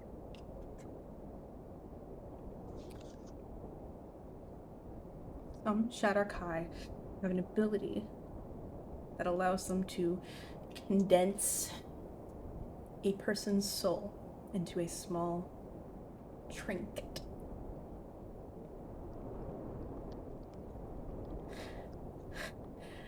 And I have been spending the past few years dragging our old party around, trying to find this, and now that I finally found it, it's taking hundreds of gold just to try and figure out if there's a way to...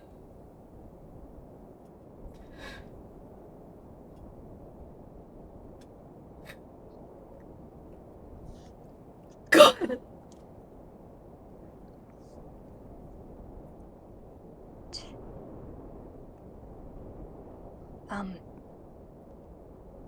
Okay. Okay.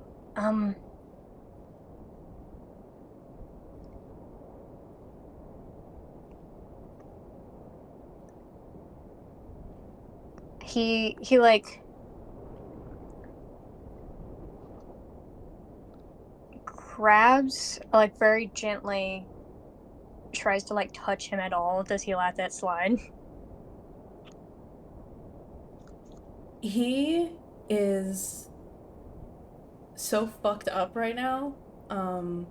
Just like entirely emotionally distraught. You like gently touch like the like his forearm, and he just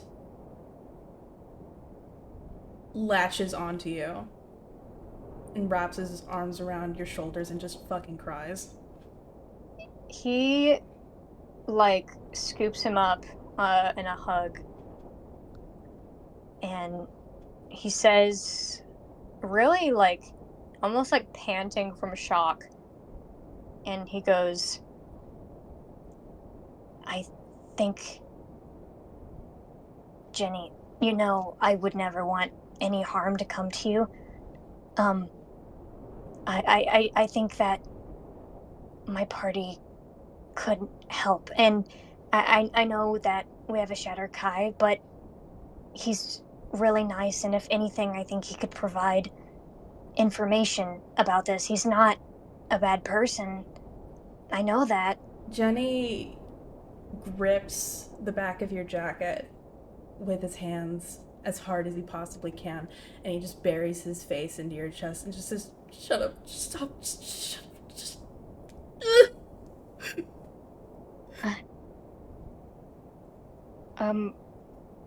He shuts the fuck up and just holds him.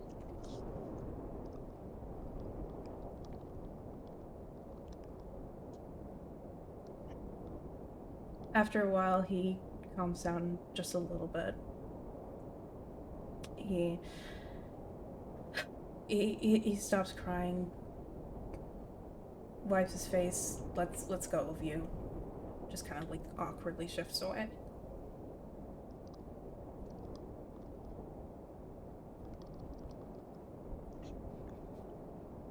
Think about it, okay?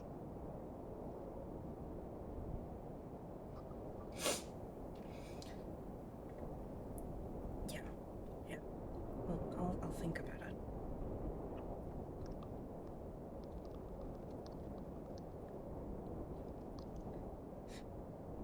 it. You saw my sister in the tournament, didn't you? Yeah, little fighter. He covers his face in his hands again. I'm so fucking pathetic. She's barely even 13 and she's fighting for me. I can't. What's wrong with me? Why am I talking to you?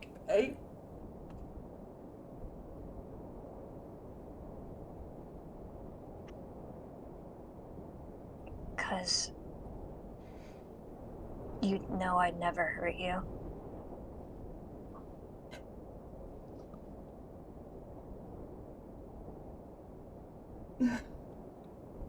Yeah.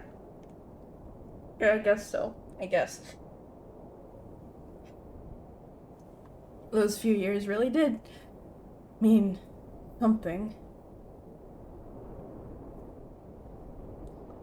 At the very least, it means I know you won't judge me.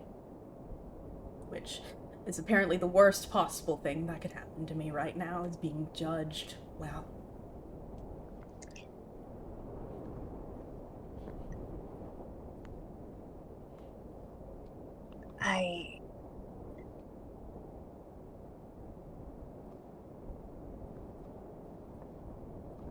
I mean, you've seen me at my worst. I was a tiefling the whole time.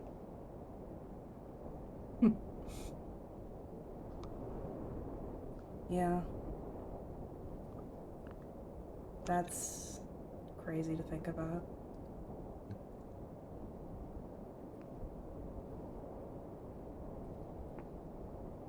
maybe.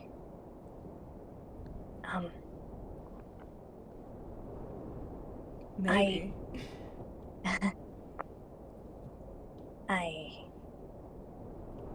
I thought I'd be human by now.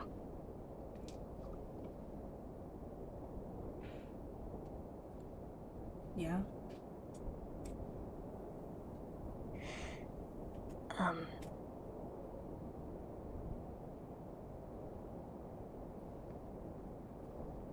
I think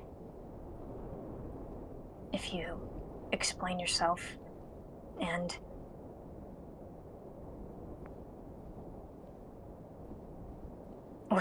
we are all employed by a university, so that's some credibility there, but please talk to my friends. I really think we could help you.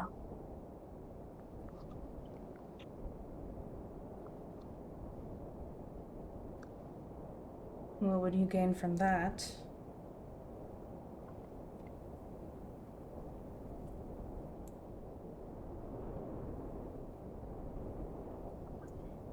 I missed you. You're married, apparently. Not Congratulations, by the way. I mean, it's a marriage like how you and I were. Oh.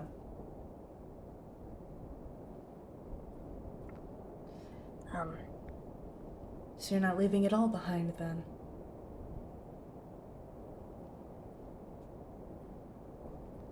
No one's gonna love me, man.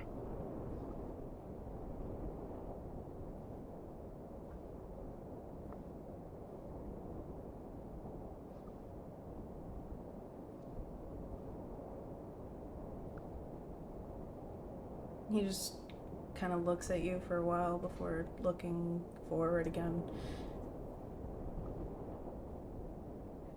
So you missed me.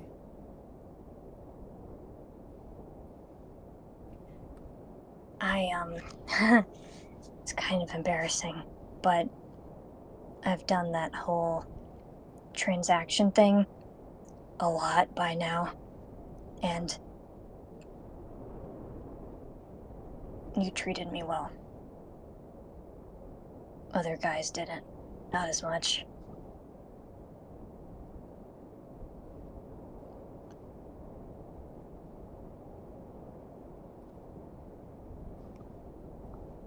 Scrivener,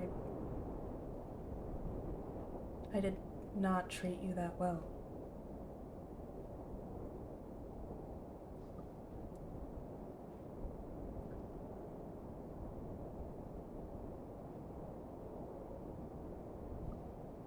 Are you good now, where you are, with... I don't know who the lucky guy is. Delos, the satyr. The scary one. Yeah, he's pretty hot. I Sorry. don't care about how hot he is. I want to know if you're okay. Answer my question. No. No? I'd like to be in love.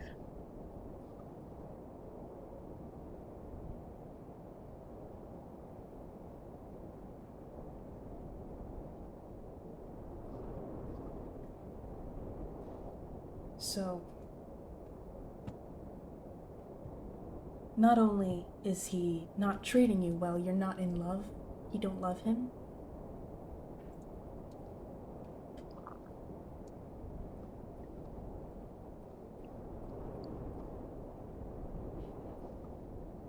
Yeah.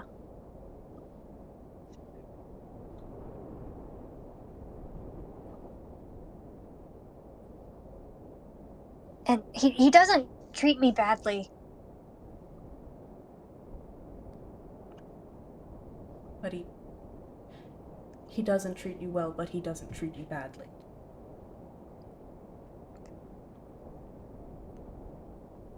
he is kind inside and is clearly dealing with something. And I've dealt with things too. So I take him with a grain of salt. And I know that he's doing the best that he can.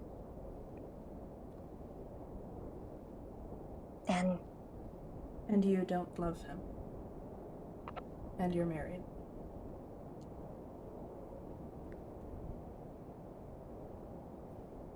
I don't love him and we're married.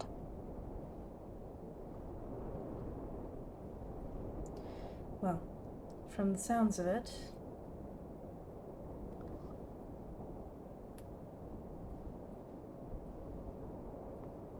you might be finding another transaction soon.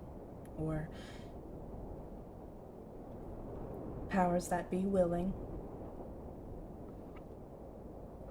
Maybe don't start another one. Not that I'm in a position to be giving advice. But I don't know how to be wanted. How to be wanted. Is there anything in particular you think you have to do? I have to give everything. Because if I'm such a burden to be around, then there has to be something big, right? My body and soul. I'll do anything.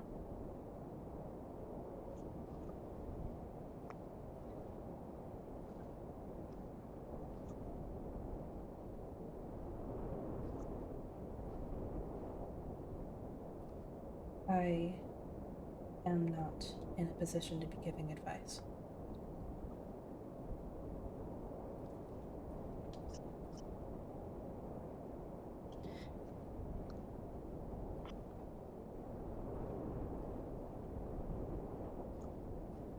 Well,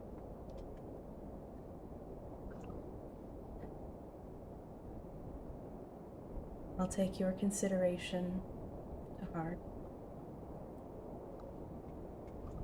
I still am not sure about what exactly you will be gaining. I understand that your feelings on the matter are impacting your decisions, but the people you work with, I can't imagine they have very fond feelings about me. To be honest, I don't think that, at least not until recently, many of us have had fond feelings about each other. So,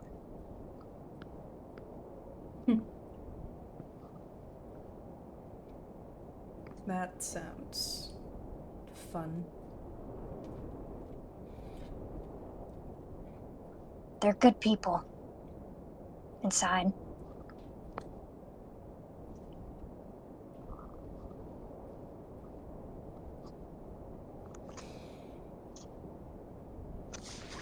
Scrivener, you think I'm a good person?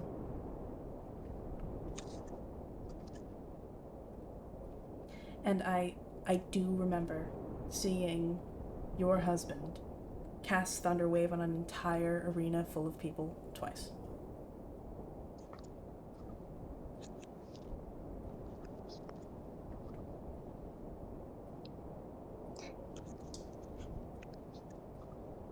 Give Chelsea 1 second. There she is. Oh, okay. Hey, Chelsea. You good? Chelsea! Chelsea!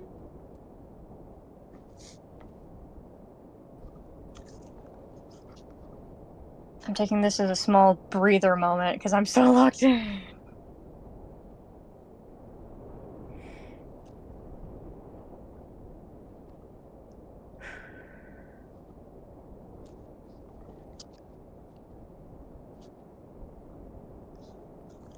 Can you hear anything, Chelsea? We can pause if we need to. Discord, hello. Oh, hi. You here? Yes. Okay. Okay, I can do things again. Okay. Okay. Good. You said you think I'm a good person and your husband used Thunderwave on people twice.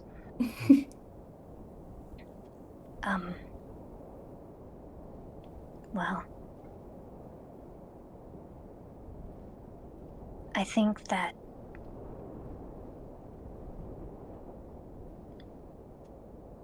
I think that people like us, like you and me and Delos and Miscani and Gerby,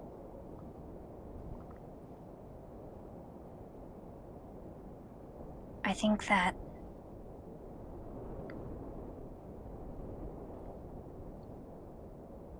maybe living's just a bit harder. And so keeping the feelings inside. I mean, I'm a tiefling. Depravity is in my nature. And Delos is a satyr, a fae. Gerby is a goblin, and she's more than that. But I think that we act the way we do because, well, I don't have the words, but because of something inside. And I think other people don't act like this because maybe they had it a lot easier. And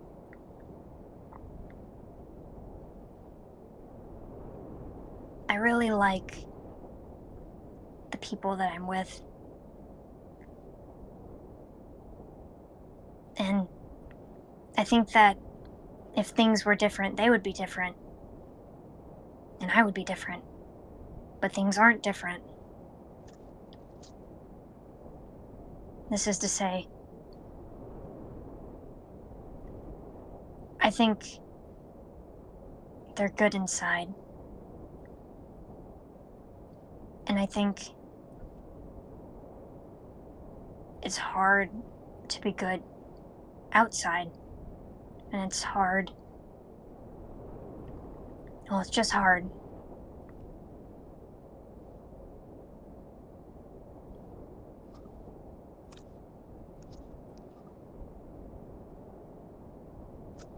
My sister's good.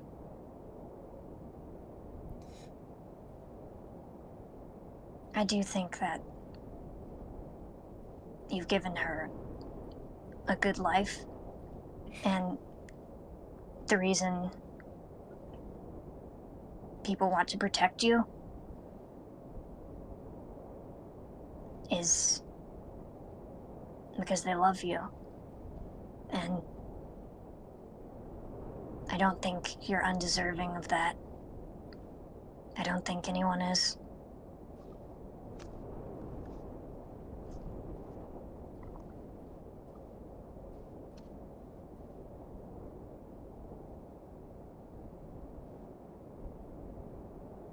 And why not?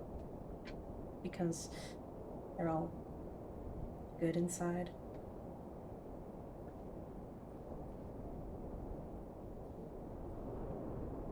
Yeah.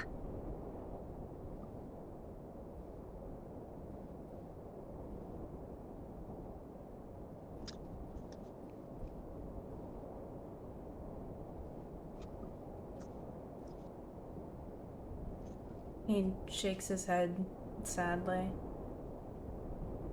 He says, I don't know.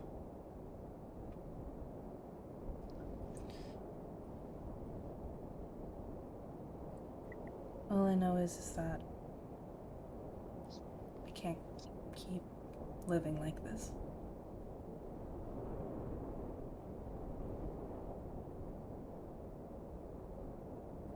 I can't keep doing what I do to her, to the other guys.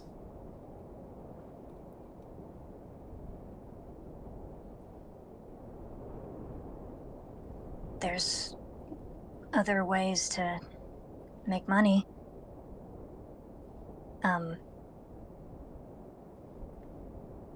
I do think that you're very smart.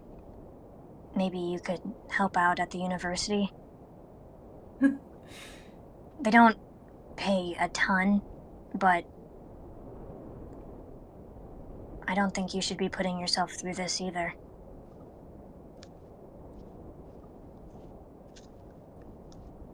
Through what? What every other adventurer in this town's trying to do? Yeah.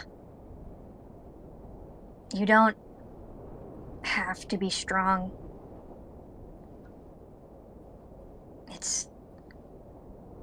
It's okay if you're not. If you don't want to be. I do want to be. And he looks at you.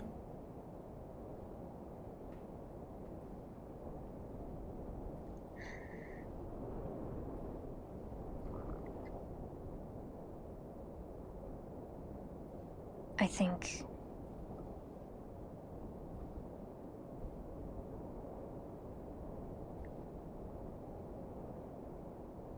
well, maybe. What?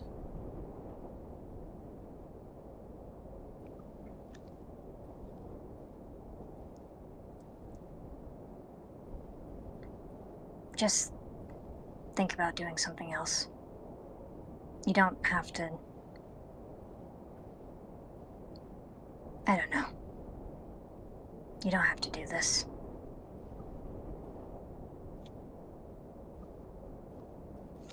And what if I want to, Scrivener? What if I want to? What if I have been doing it for years and I haven't died yet and everyone around me is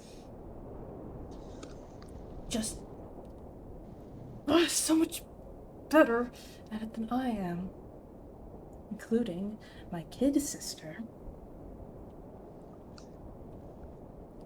And maybe I should just sit by and get a job and try to school her better. God knows she needs it. Maybe that's what my mom would want. There's no shame in that.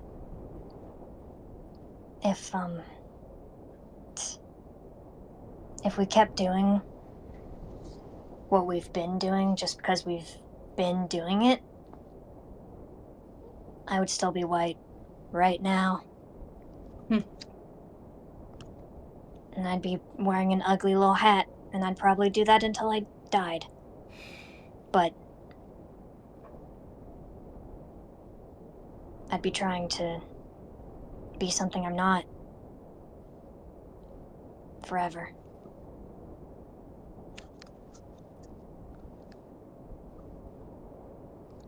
There's no shame in it. Why do I feel so goddamn bad?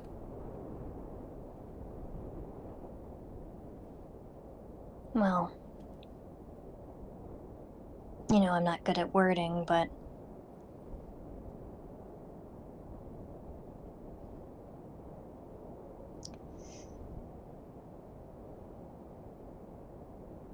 the only people who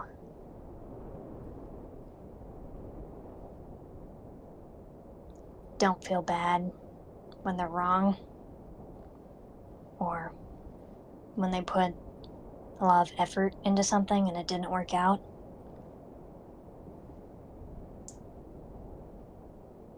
I don't know. I've never met someone that well adjusted. I feel like shit all the time. I am terrible. And no one wants me. And after this whole thing is over and I die,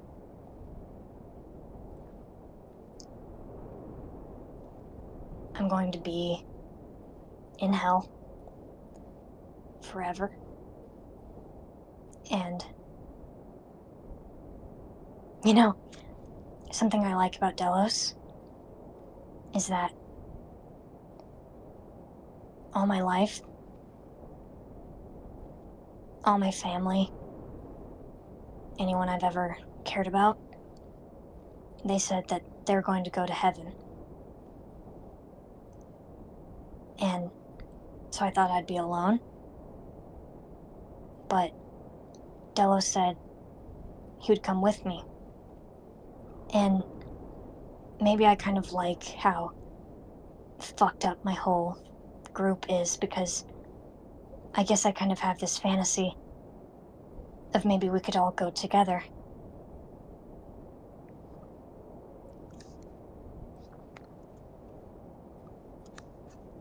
You know, that entire thing was like the most depressing thing I've ever heard in my entire life. But that end bit.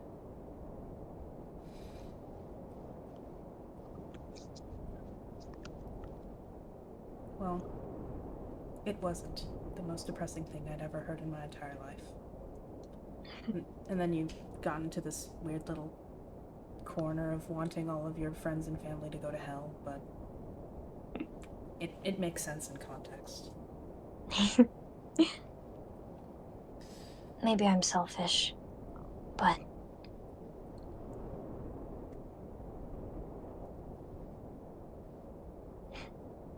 I don't think there's a second part to that sentence.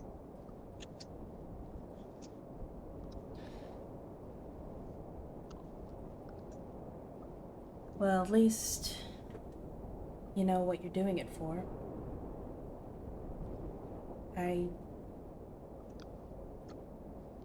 don't even know if she's thinking anything in here. And he holds up the arrowhead. I don't know if there's anything that can be done. Maybe oblivion would be better than whatever this is, or maybe this is oblivion.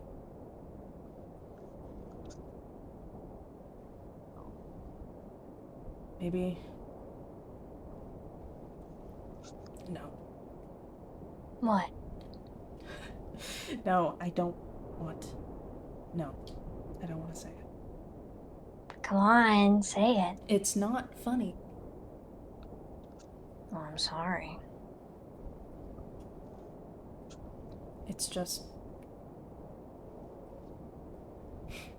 I have no idea what kind of magic they use in the Shadowfell. I don't know if she can go to heaven anymore.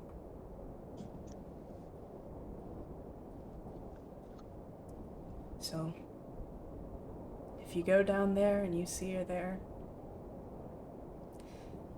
a sweet old wood elf who thinks just the world of her kids, tell her I miss her.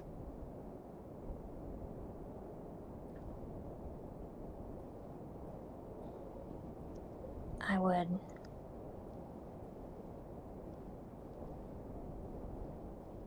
If I starts to cry again and wipes his eyes. Oh.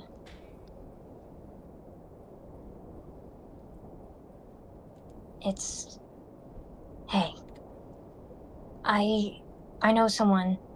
I know a few people who are really smart. And I think that we can work together. So, really, I want to help you. And I think if my friends knew, they'd want to help you too. I mean, okay, Miss Ghani might, point a weapon at you, but yeah, I would make sure she doesn't shoot. And oh, that would be wonderful. And Delos is also friends with Synthis. That's the Chatter Kai. But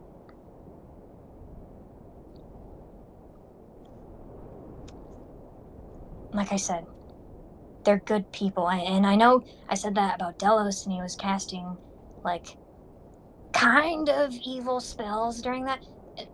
Synthis, he's good.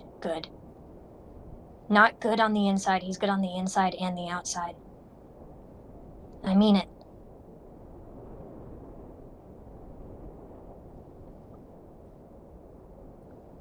Jenny stands up and he says, "All right. I am not going to drop out of the tournament. But if I get downed completely pathetically and everyone has to come rushing to save me again, I'll think about it."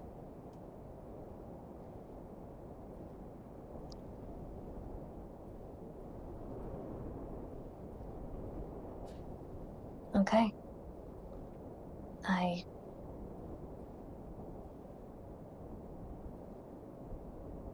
won't go easy on you. And he kind of puts his hand out for him. He laughs a little and takes your hand and kind of struggles pulling you up.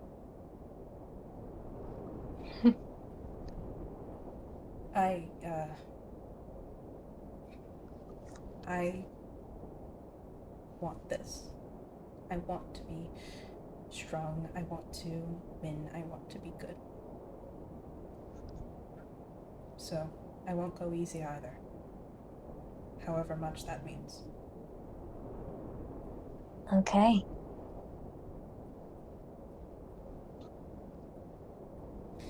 I'm sorry for keeping you from whatever it is you and that Miss Ghani were doing. Although you did shoot me in the arm, so maybe we can call it even.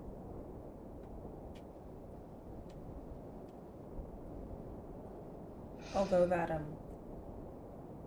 crying on you, that wasn't cool. Hey, I won't tell anyone. I know.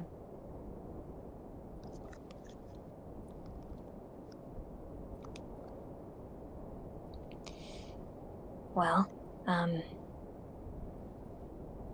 I'll see you around. Yeah. And you don't have to worry about anybody in my party having hard feelings. I'm just bitter, is all it is. So, it'll be a clean fight, if, well, we make it that far.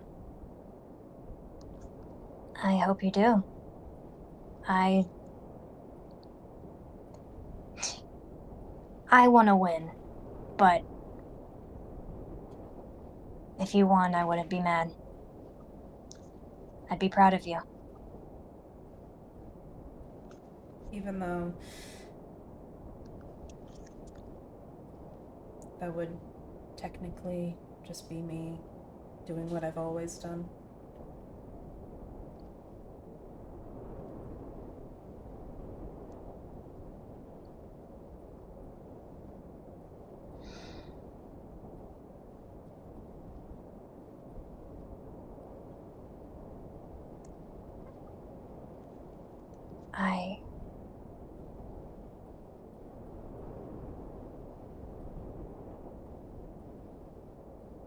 Yeah, I'd be proud of you. He smiles a little bit. Well, if it does somehow happen that I'm not horribly KO'd in the middle of the fight, and somehow our party wins. I'll tell you how it feels. To be a winner.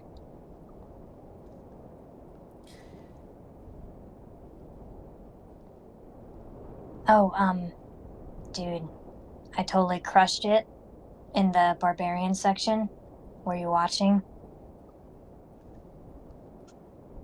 Kind of hard not to. The announcers were the highest energy. They were the entire thing during that. But yes, I was watching. Yes. That was, once again, insane. You are an insane person. I think I'm starting to enjoy it. Well, I wouldn't wish a miserable life on you. So, if it's insane miserable or insane this is fine. Good, even.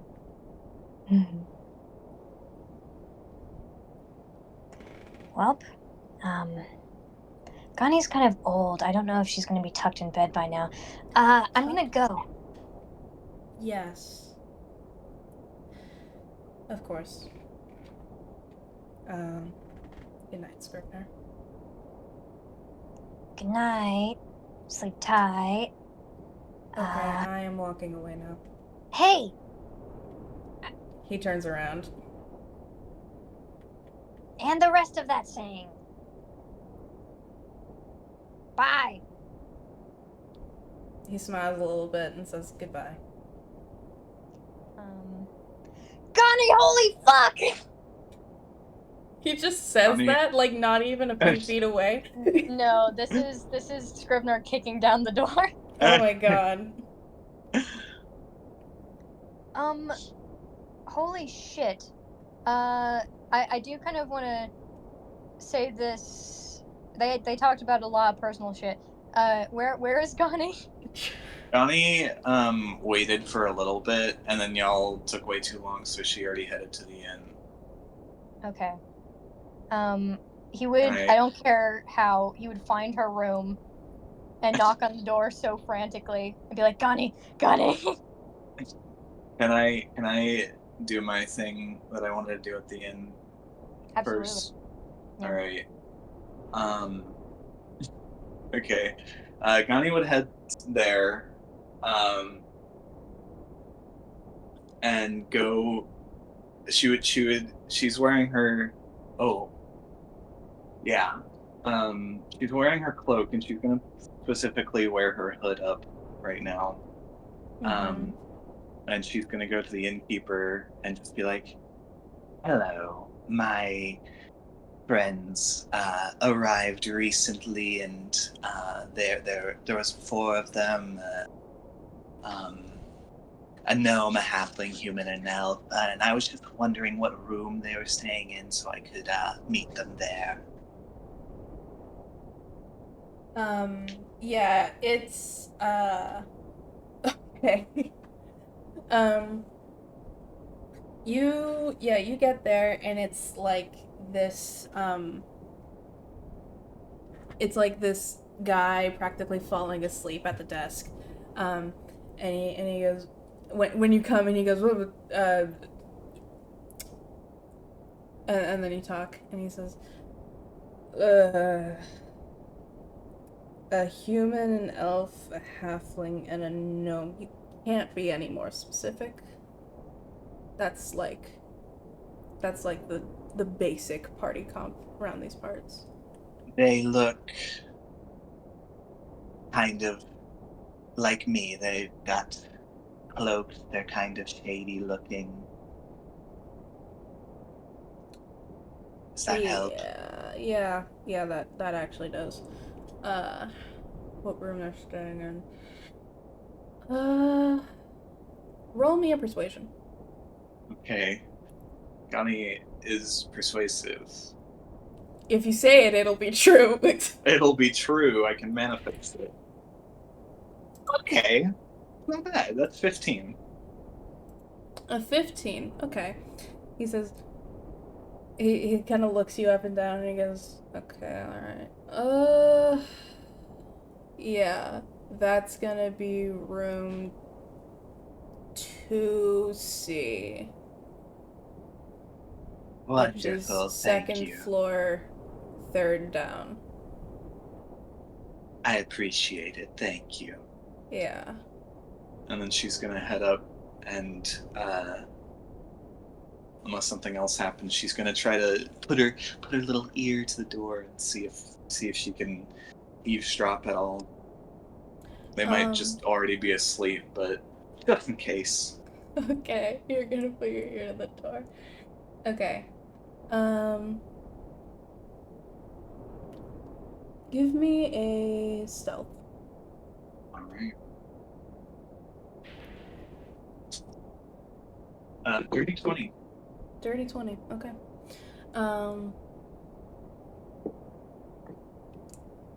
Yeah, you put your ear to the door and you hear a voice and they go, that was absolutely abysmal. Now, we must be patient. Oh, yes, well, I can be patient, but can I not complain in the meantime? You certainly well can, as well as I can. And then you hear some, like, shuffling happen inside the room. And then you hear, the first voice go, No. Right as always, sir.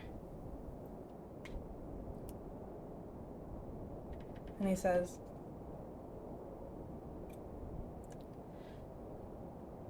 No, you have to remember, this is just a stepping stone to our plan. Once we have the money,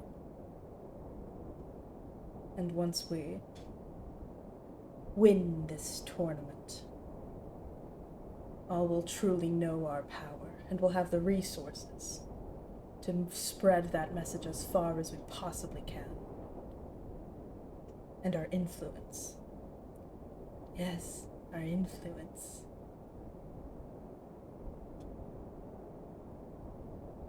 Now, we must be ready.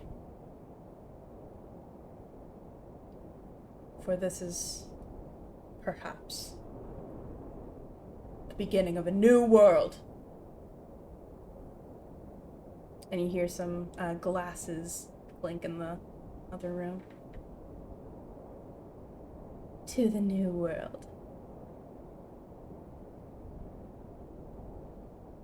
And that's all you hear for a while. Alright. How late is it now?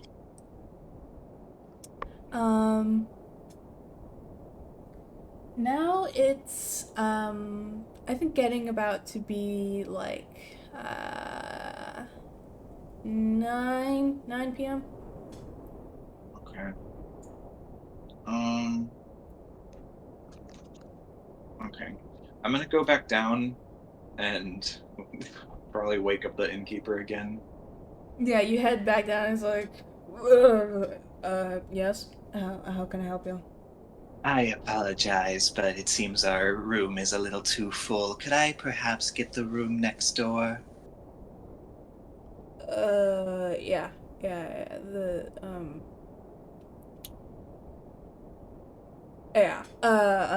2D. 2D or 2B, Yeah, yes. 2D is. Sorry, I'm sorry, miss. 2D is a, one person room, and, 2B is our love suite. Two That's Sorry, I'm sorry, miss. That's sweet. What does that entail? Queen size bed. Enough for 2 normal sized people. Sorry. Fuck. And the 2D has a full size bed. Is this guy fucking high? But I only said that because you're small. Fuck. Alright, man, this like random goblin like outside just like passed me a whole bag of the good stuff. I've been out of it for a bit. Oh my god. You're being sabotage.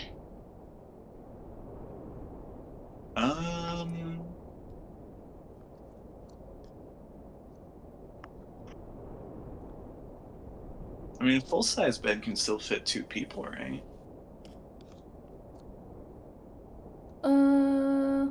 Wait. Yeah, it can. Wait, can it? 2 small people. 2 small people. Or 1 small person and 1 normal person. A full size is about 6 inches narrower than a queen. Oh. It's bigger than a twin. Did you mean a twin bed or a queen size bed? I'm Are you gonna. basically getting across that it's a 1-person bed versus a 2-person bed? Yeah. Okay. I think Gani is like, I believe a full-size bed is just 6 inches smaller than a queen-sized bed. And he goes, yeah, sorry, I'll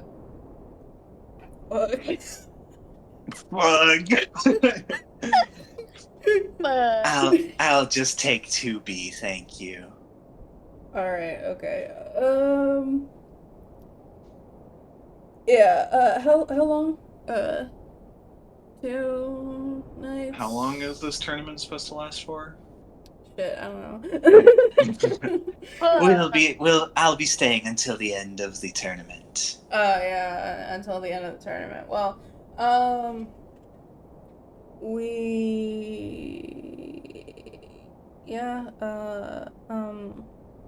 just, I don't know, hand me like 5 silver pieces. I'll ask for more later if I need it. Gunny fucking kind of looked at him with disgust at that, but hands him 5 silver. He picks it up and goes, sweet. That goes in there, right? Okay. And here is your key, ma'am. Thank you. And he hands it all the way down across the counter. Thank you. And if you see a red tiefling come in, tell him what room I'm in. Red tiefling. Here, I'll write you a note. And she fucking pulls out her notebook and Oh my god. writes that down. Oh, that's real sweet of you, miss. And she just walks away. And he's out. Scrivener bursts in. Fuck. Shit. God. Fuck. Hello, was there a small, older, very competent woman, kobold? He looks over at you for like a full, like, 20 seconds, and then he just like scoots over the note on the counter towards the end of it, and he goes, I got a note for you. Don't do that. It's bad for the walls. Whatever. He, I think he just fucking looks at the note and then runs down the hallway. And then I don't care about he stops talking. I don't care about him. He does stop talking. No, he knocks like, "Hello, ma'am." Oh my god, the realistic knocking. That Come scared me in. because I heard knocking in real life and it scared the fuck out Oh of me. god. Sorry. Come on in. He opens the door and then closes the door so quickly, and then like kind of presses himself against the door, like he's like holding it closed, but he's not. He would say, "Ma'am, me and Ginny were talking, and he told me that a Shatter Kai put his mom in the item that I saw, a little necromancy item, and it was a arrowhead. And he's in the tournament so he can find money to see if they can get her out. But, ma'am, I think I was thinking in how Synthis had a little similar object. I'm wondering if someone is in there too." What did we end up doing with that? Did we leave that in fucking what gem tip or? Synthis got to keep that.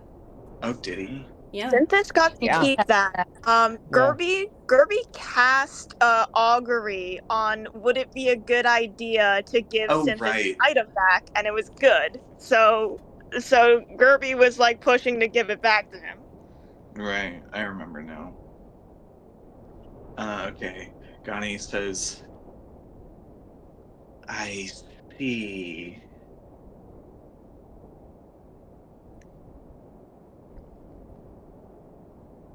And she kind of just is thinking there for a bit. I told him to maybe reach out. I thought maybe the situations would be the same. I mean, it's only a feeling because of detect magic, but what he was telling me and the weird stuff, and you have that shield. I thought maybe he could be useful.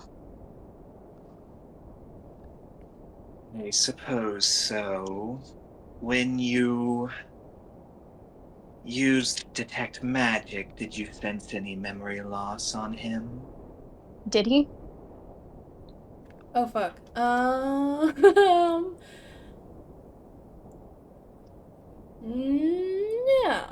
No. No, ma'am. But the feeling, it was definitely a necromancy item. Right. If this item is similar to the one Synthis had, I don't know much about Shadar Kai predictions, but I suppose it couldn't hurt to investigate his situation as well. I had a suspicion that they might be related.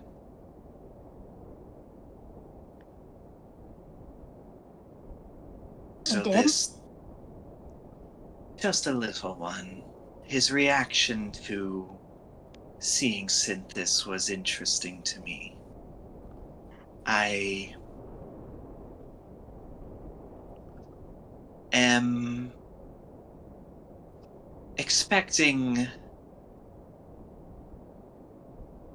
that whoever wiped Synthes's memory won't be excited to see him again. And so that's what tipped me off. But I don't know if that's quite what's going on here. didn't seem that he knew Synthis specifically as much as that Shatter Kai. He told me that some Shatter Kai are able to, I think, condense people's souls into objects. So either Synthis himself pressed someone important into an object, or someone else did and is trying to frame him, or I guess it could be a lot of things, but that's what I think. I see.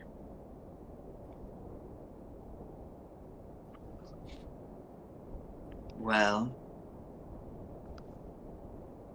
I suppose we should keep our eyes and ears open.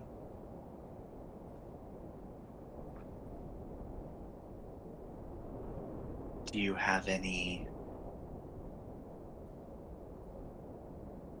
further plans?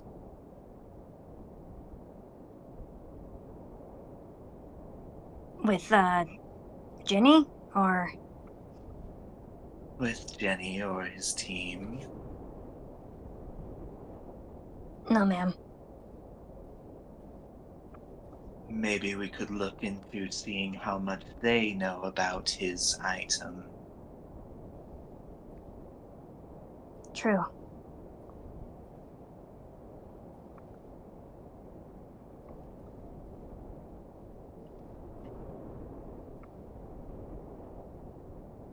I was originally opposed to interacting with them out of fear that they might compromise the mission in some way, but they might be involved somehow. So I guess it would be good to interact with them. I agree. I don't think that they're dangerous. If anything, I think they're victims in this whole thing. But I won't have a soft spot. And hopefully we can get as much information as we can. He kind of leans forward and just goes, Try not to let that soft spot get in the way of truth. I won't. I promise. and she leans back and just goes, Good.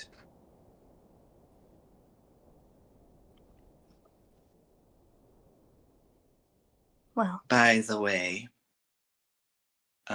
she kind of just gestures to the wall,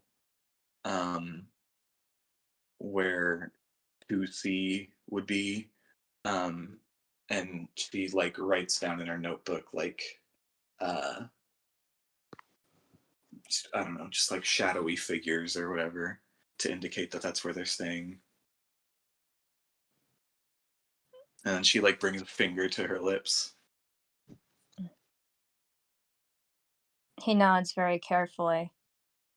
Um,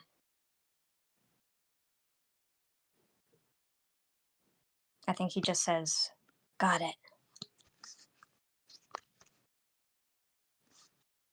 we can discuss this more in a better location.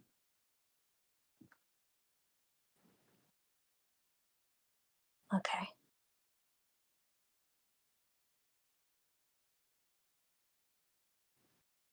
For now, um, it's getting late. Shall we begin all of that tomorrow? Or. Yes, I believe we should turn in. I do. I would like to take the precautions I mentioned to Tony. It might be in our best interest to take shifts. Of sleeping? Yes. I don't know what is known or what to be wary of. You're right. Okay. You can sleep first. I'll take the first shift staying awake. I have some business. Oh. Um. Okay. And where do you want me to sleep? She kind of just looks around like, is this guy fucking serious? And it's just this like, The bed. I didn't want to pay for 2 rooms, but I got a large enough bed. Okay. That's smart. That's smart. I guess the shift thing wouldn't work if we were in different rooms, so that makes sense. And he says this as he's like taking off his jacket to like get in bed. Yes, I think it's best we are able to keep an eye on each other.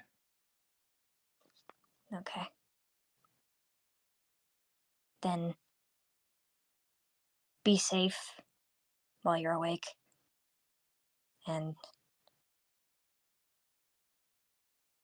I'll just drift off. And he closes his eyes. All right. Gani, her business is just she wanted to wait a little while to make sure they were going to sleep, but she's going to put an alarm on their door, on the bad guy, the evil four's door, and also snare and on the like inside of our door.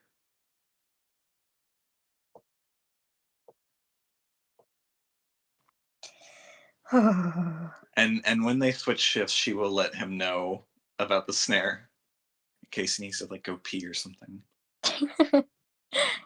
Okay. Yeah. Sorry, I swear to God. Alarm. What's the radius on alarm? You can make it just be like a window or a door. Okay. So if anyone goes through that, it triggers. Okay, and the radius for snare is also small. Okay, good. Yeah. Snare is up to a 5-foot radius. Which would actually be pretty damn big. It would be pretty fucking big. Thinking about a 10-foot wide circle. But yeah, she kind of makes it just be like if you were to step into our room.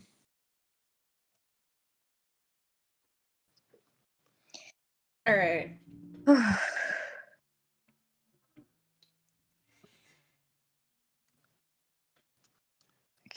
Are we ending there? Yeah, if you guys are good with that, if nobody else has anything they want to immediately do. No. Yeah, I'm good. I gotta go already. I'll be back, but I gotta go. Goodbye. All right, bye, Chelsea. And bye everyone else. God. Wait, let's do some plot while she's gone. Okay. Oh, God. And then the dragon shows up and he was like, it was me all along somehow. Yeah, I was in Scrivener's Synthesis' weird little thing this whole time. Here I am. Scrivener's gonna very gently tug on Gani's cloak and be like, Gani, can we talk about my backstory? Yes, Scribner, only if we can talk about mine. Okay, you promise. Jenny got to talk about his backstory and I'm a little jealous. Oh, fuck. I was thinking like someone brought up in the chat like this is either like a Scrivener or a Ghani character, and I'm like, if a fucking Ghani character is here, I don't know what the fuck I'm gonna do. Like I want it to happen, but the things that would Imply. like imply, yeah. I don't know. Anyway, All of Ghani's NPCs are dead, so it'd have to be a fucking ghost. she's gonna experience the ghost of Bob Marley. No. But what? Shit. That was What? I want to end the episode now. I don't want to ask what the fucking ghost of Bob Marley is a reference to while we're still recording. It's not a reference. I couldn't remember his name. It's Jacob Marley. Jacob Marley. Bob Marley. Bob fucking Marley. Bob Marley. And she's just like, Bob Marley, it's you. And he like hands her a fucking doobie. Alright, end the episode. Yeah, ending the episode. Goodbye, everyone. I hope you enjoyed. Bye-bye. Bye.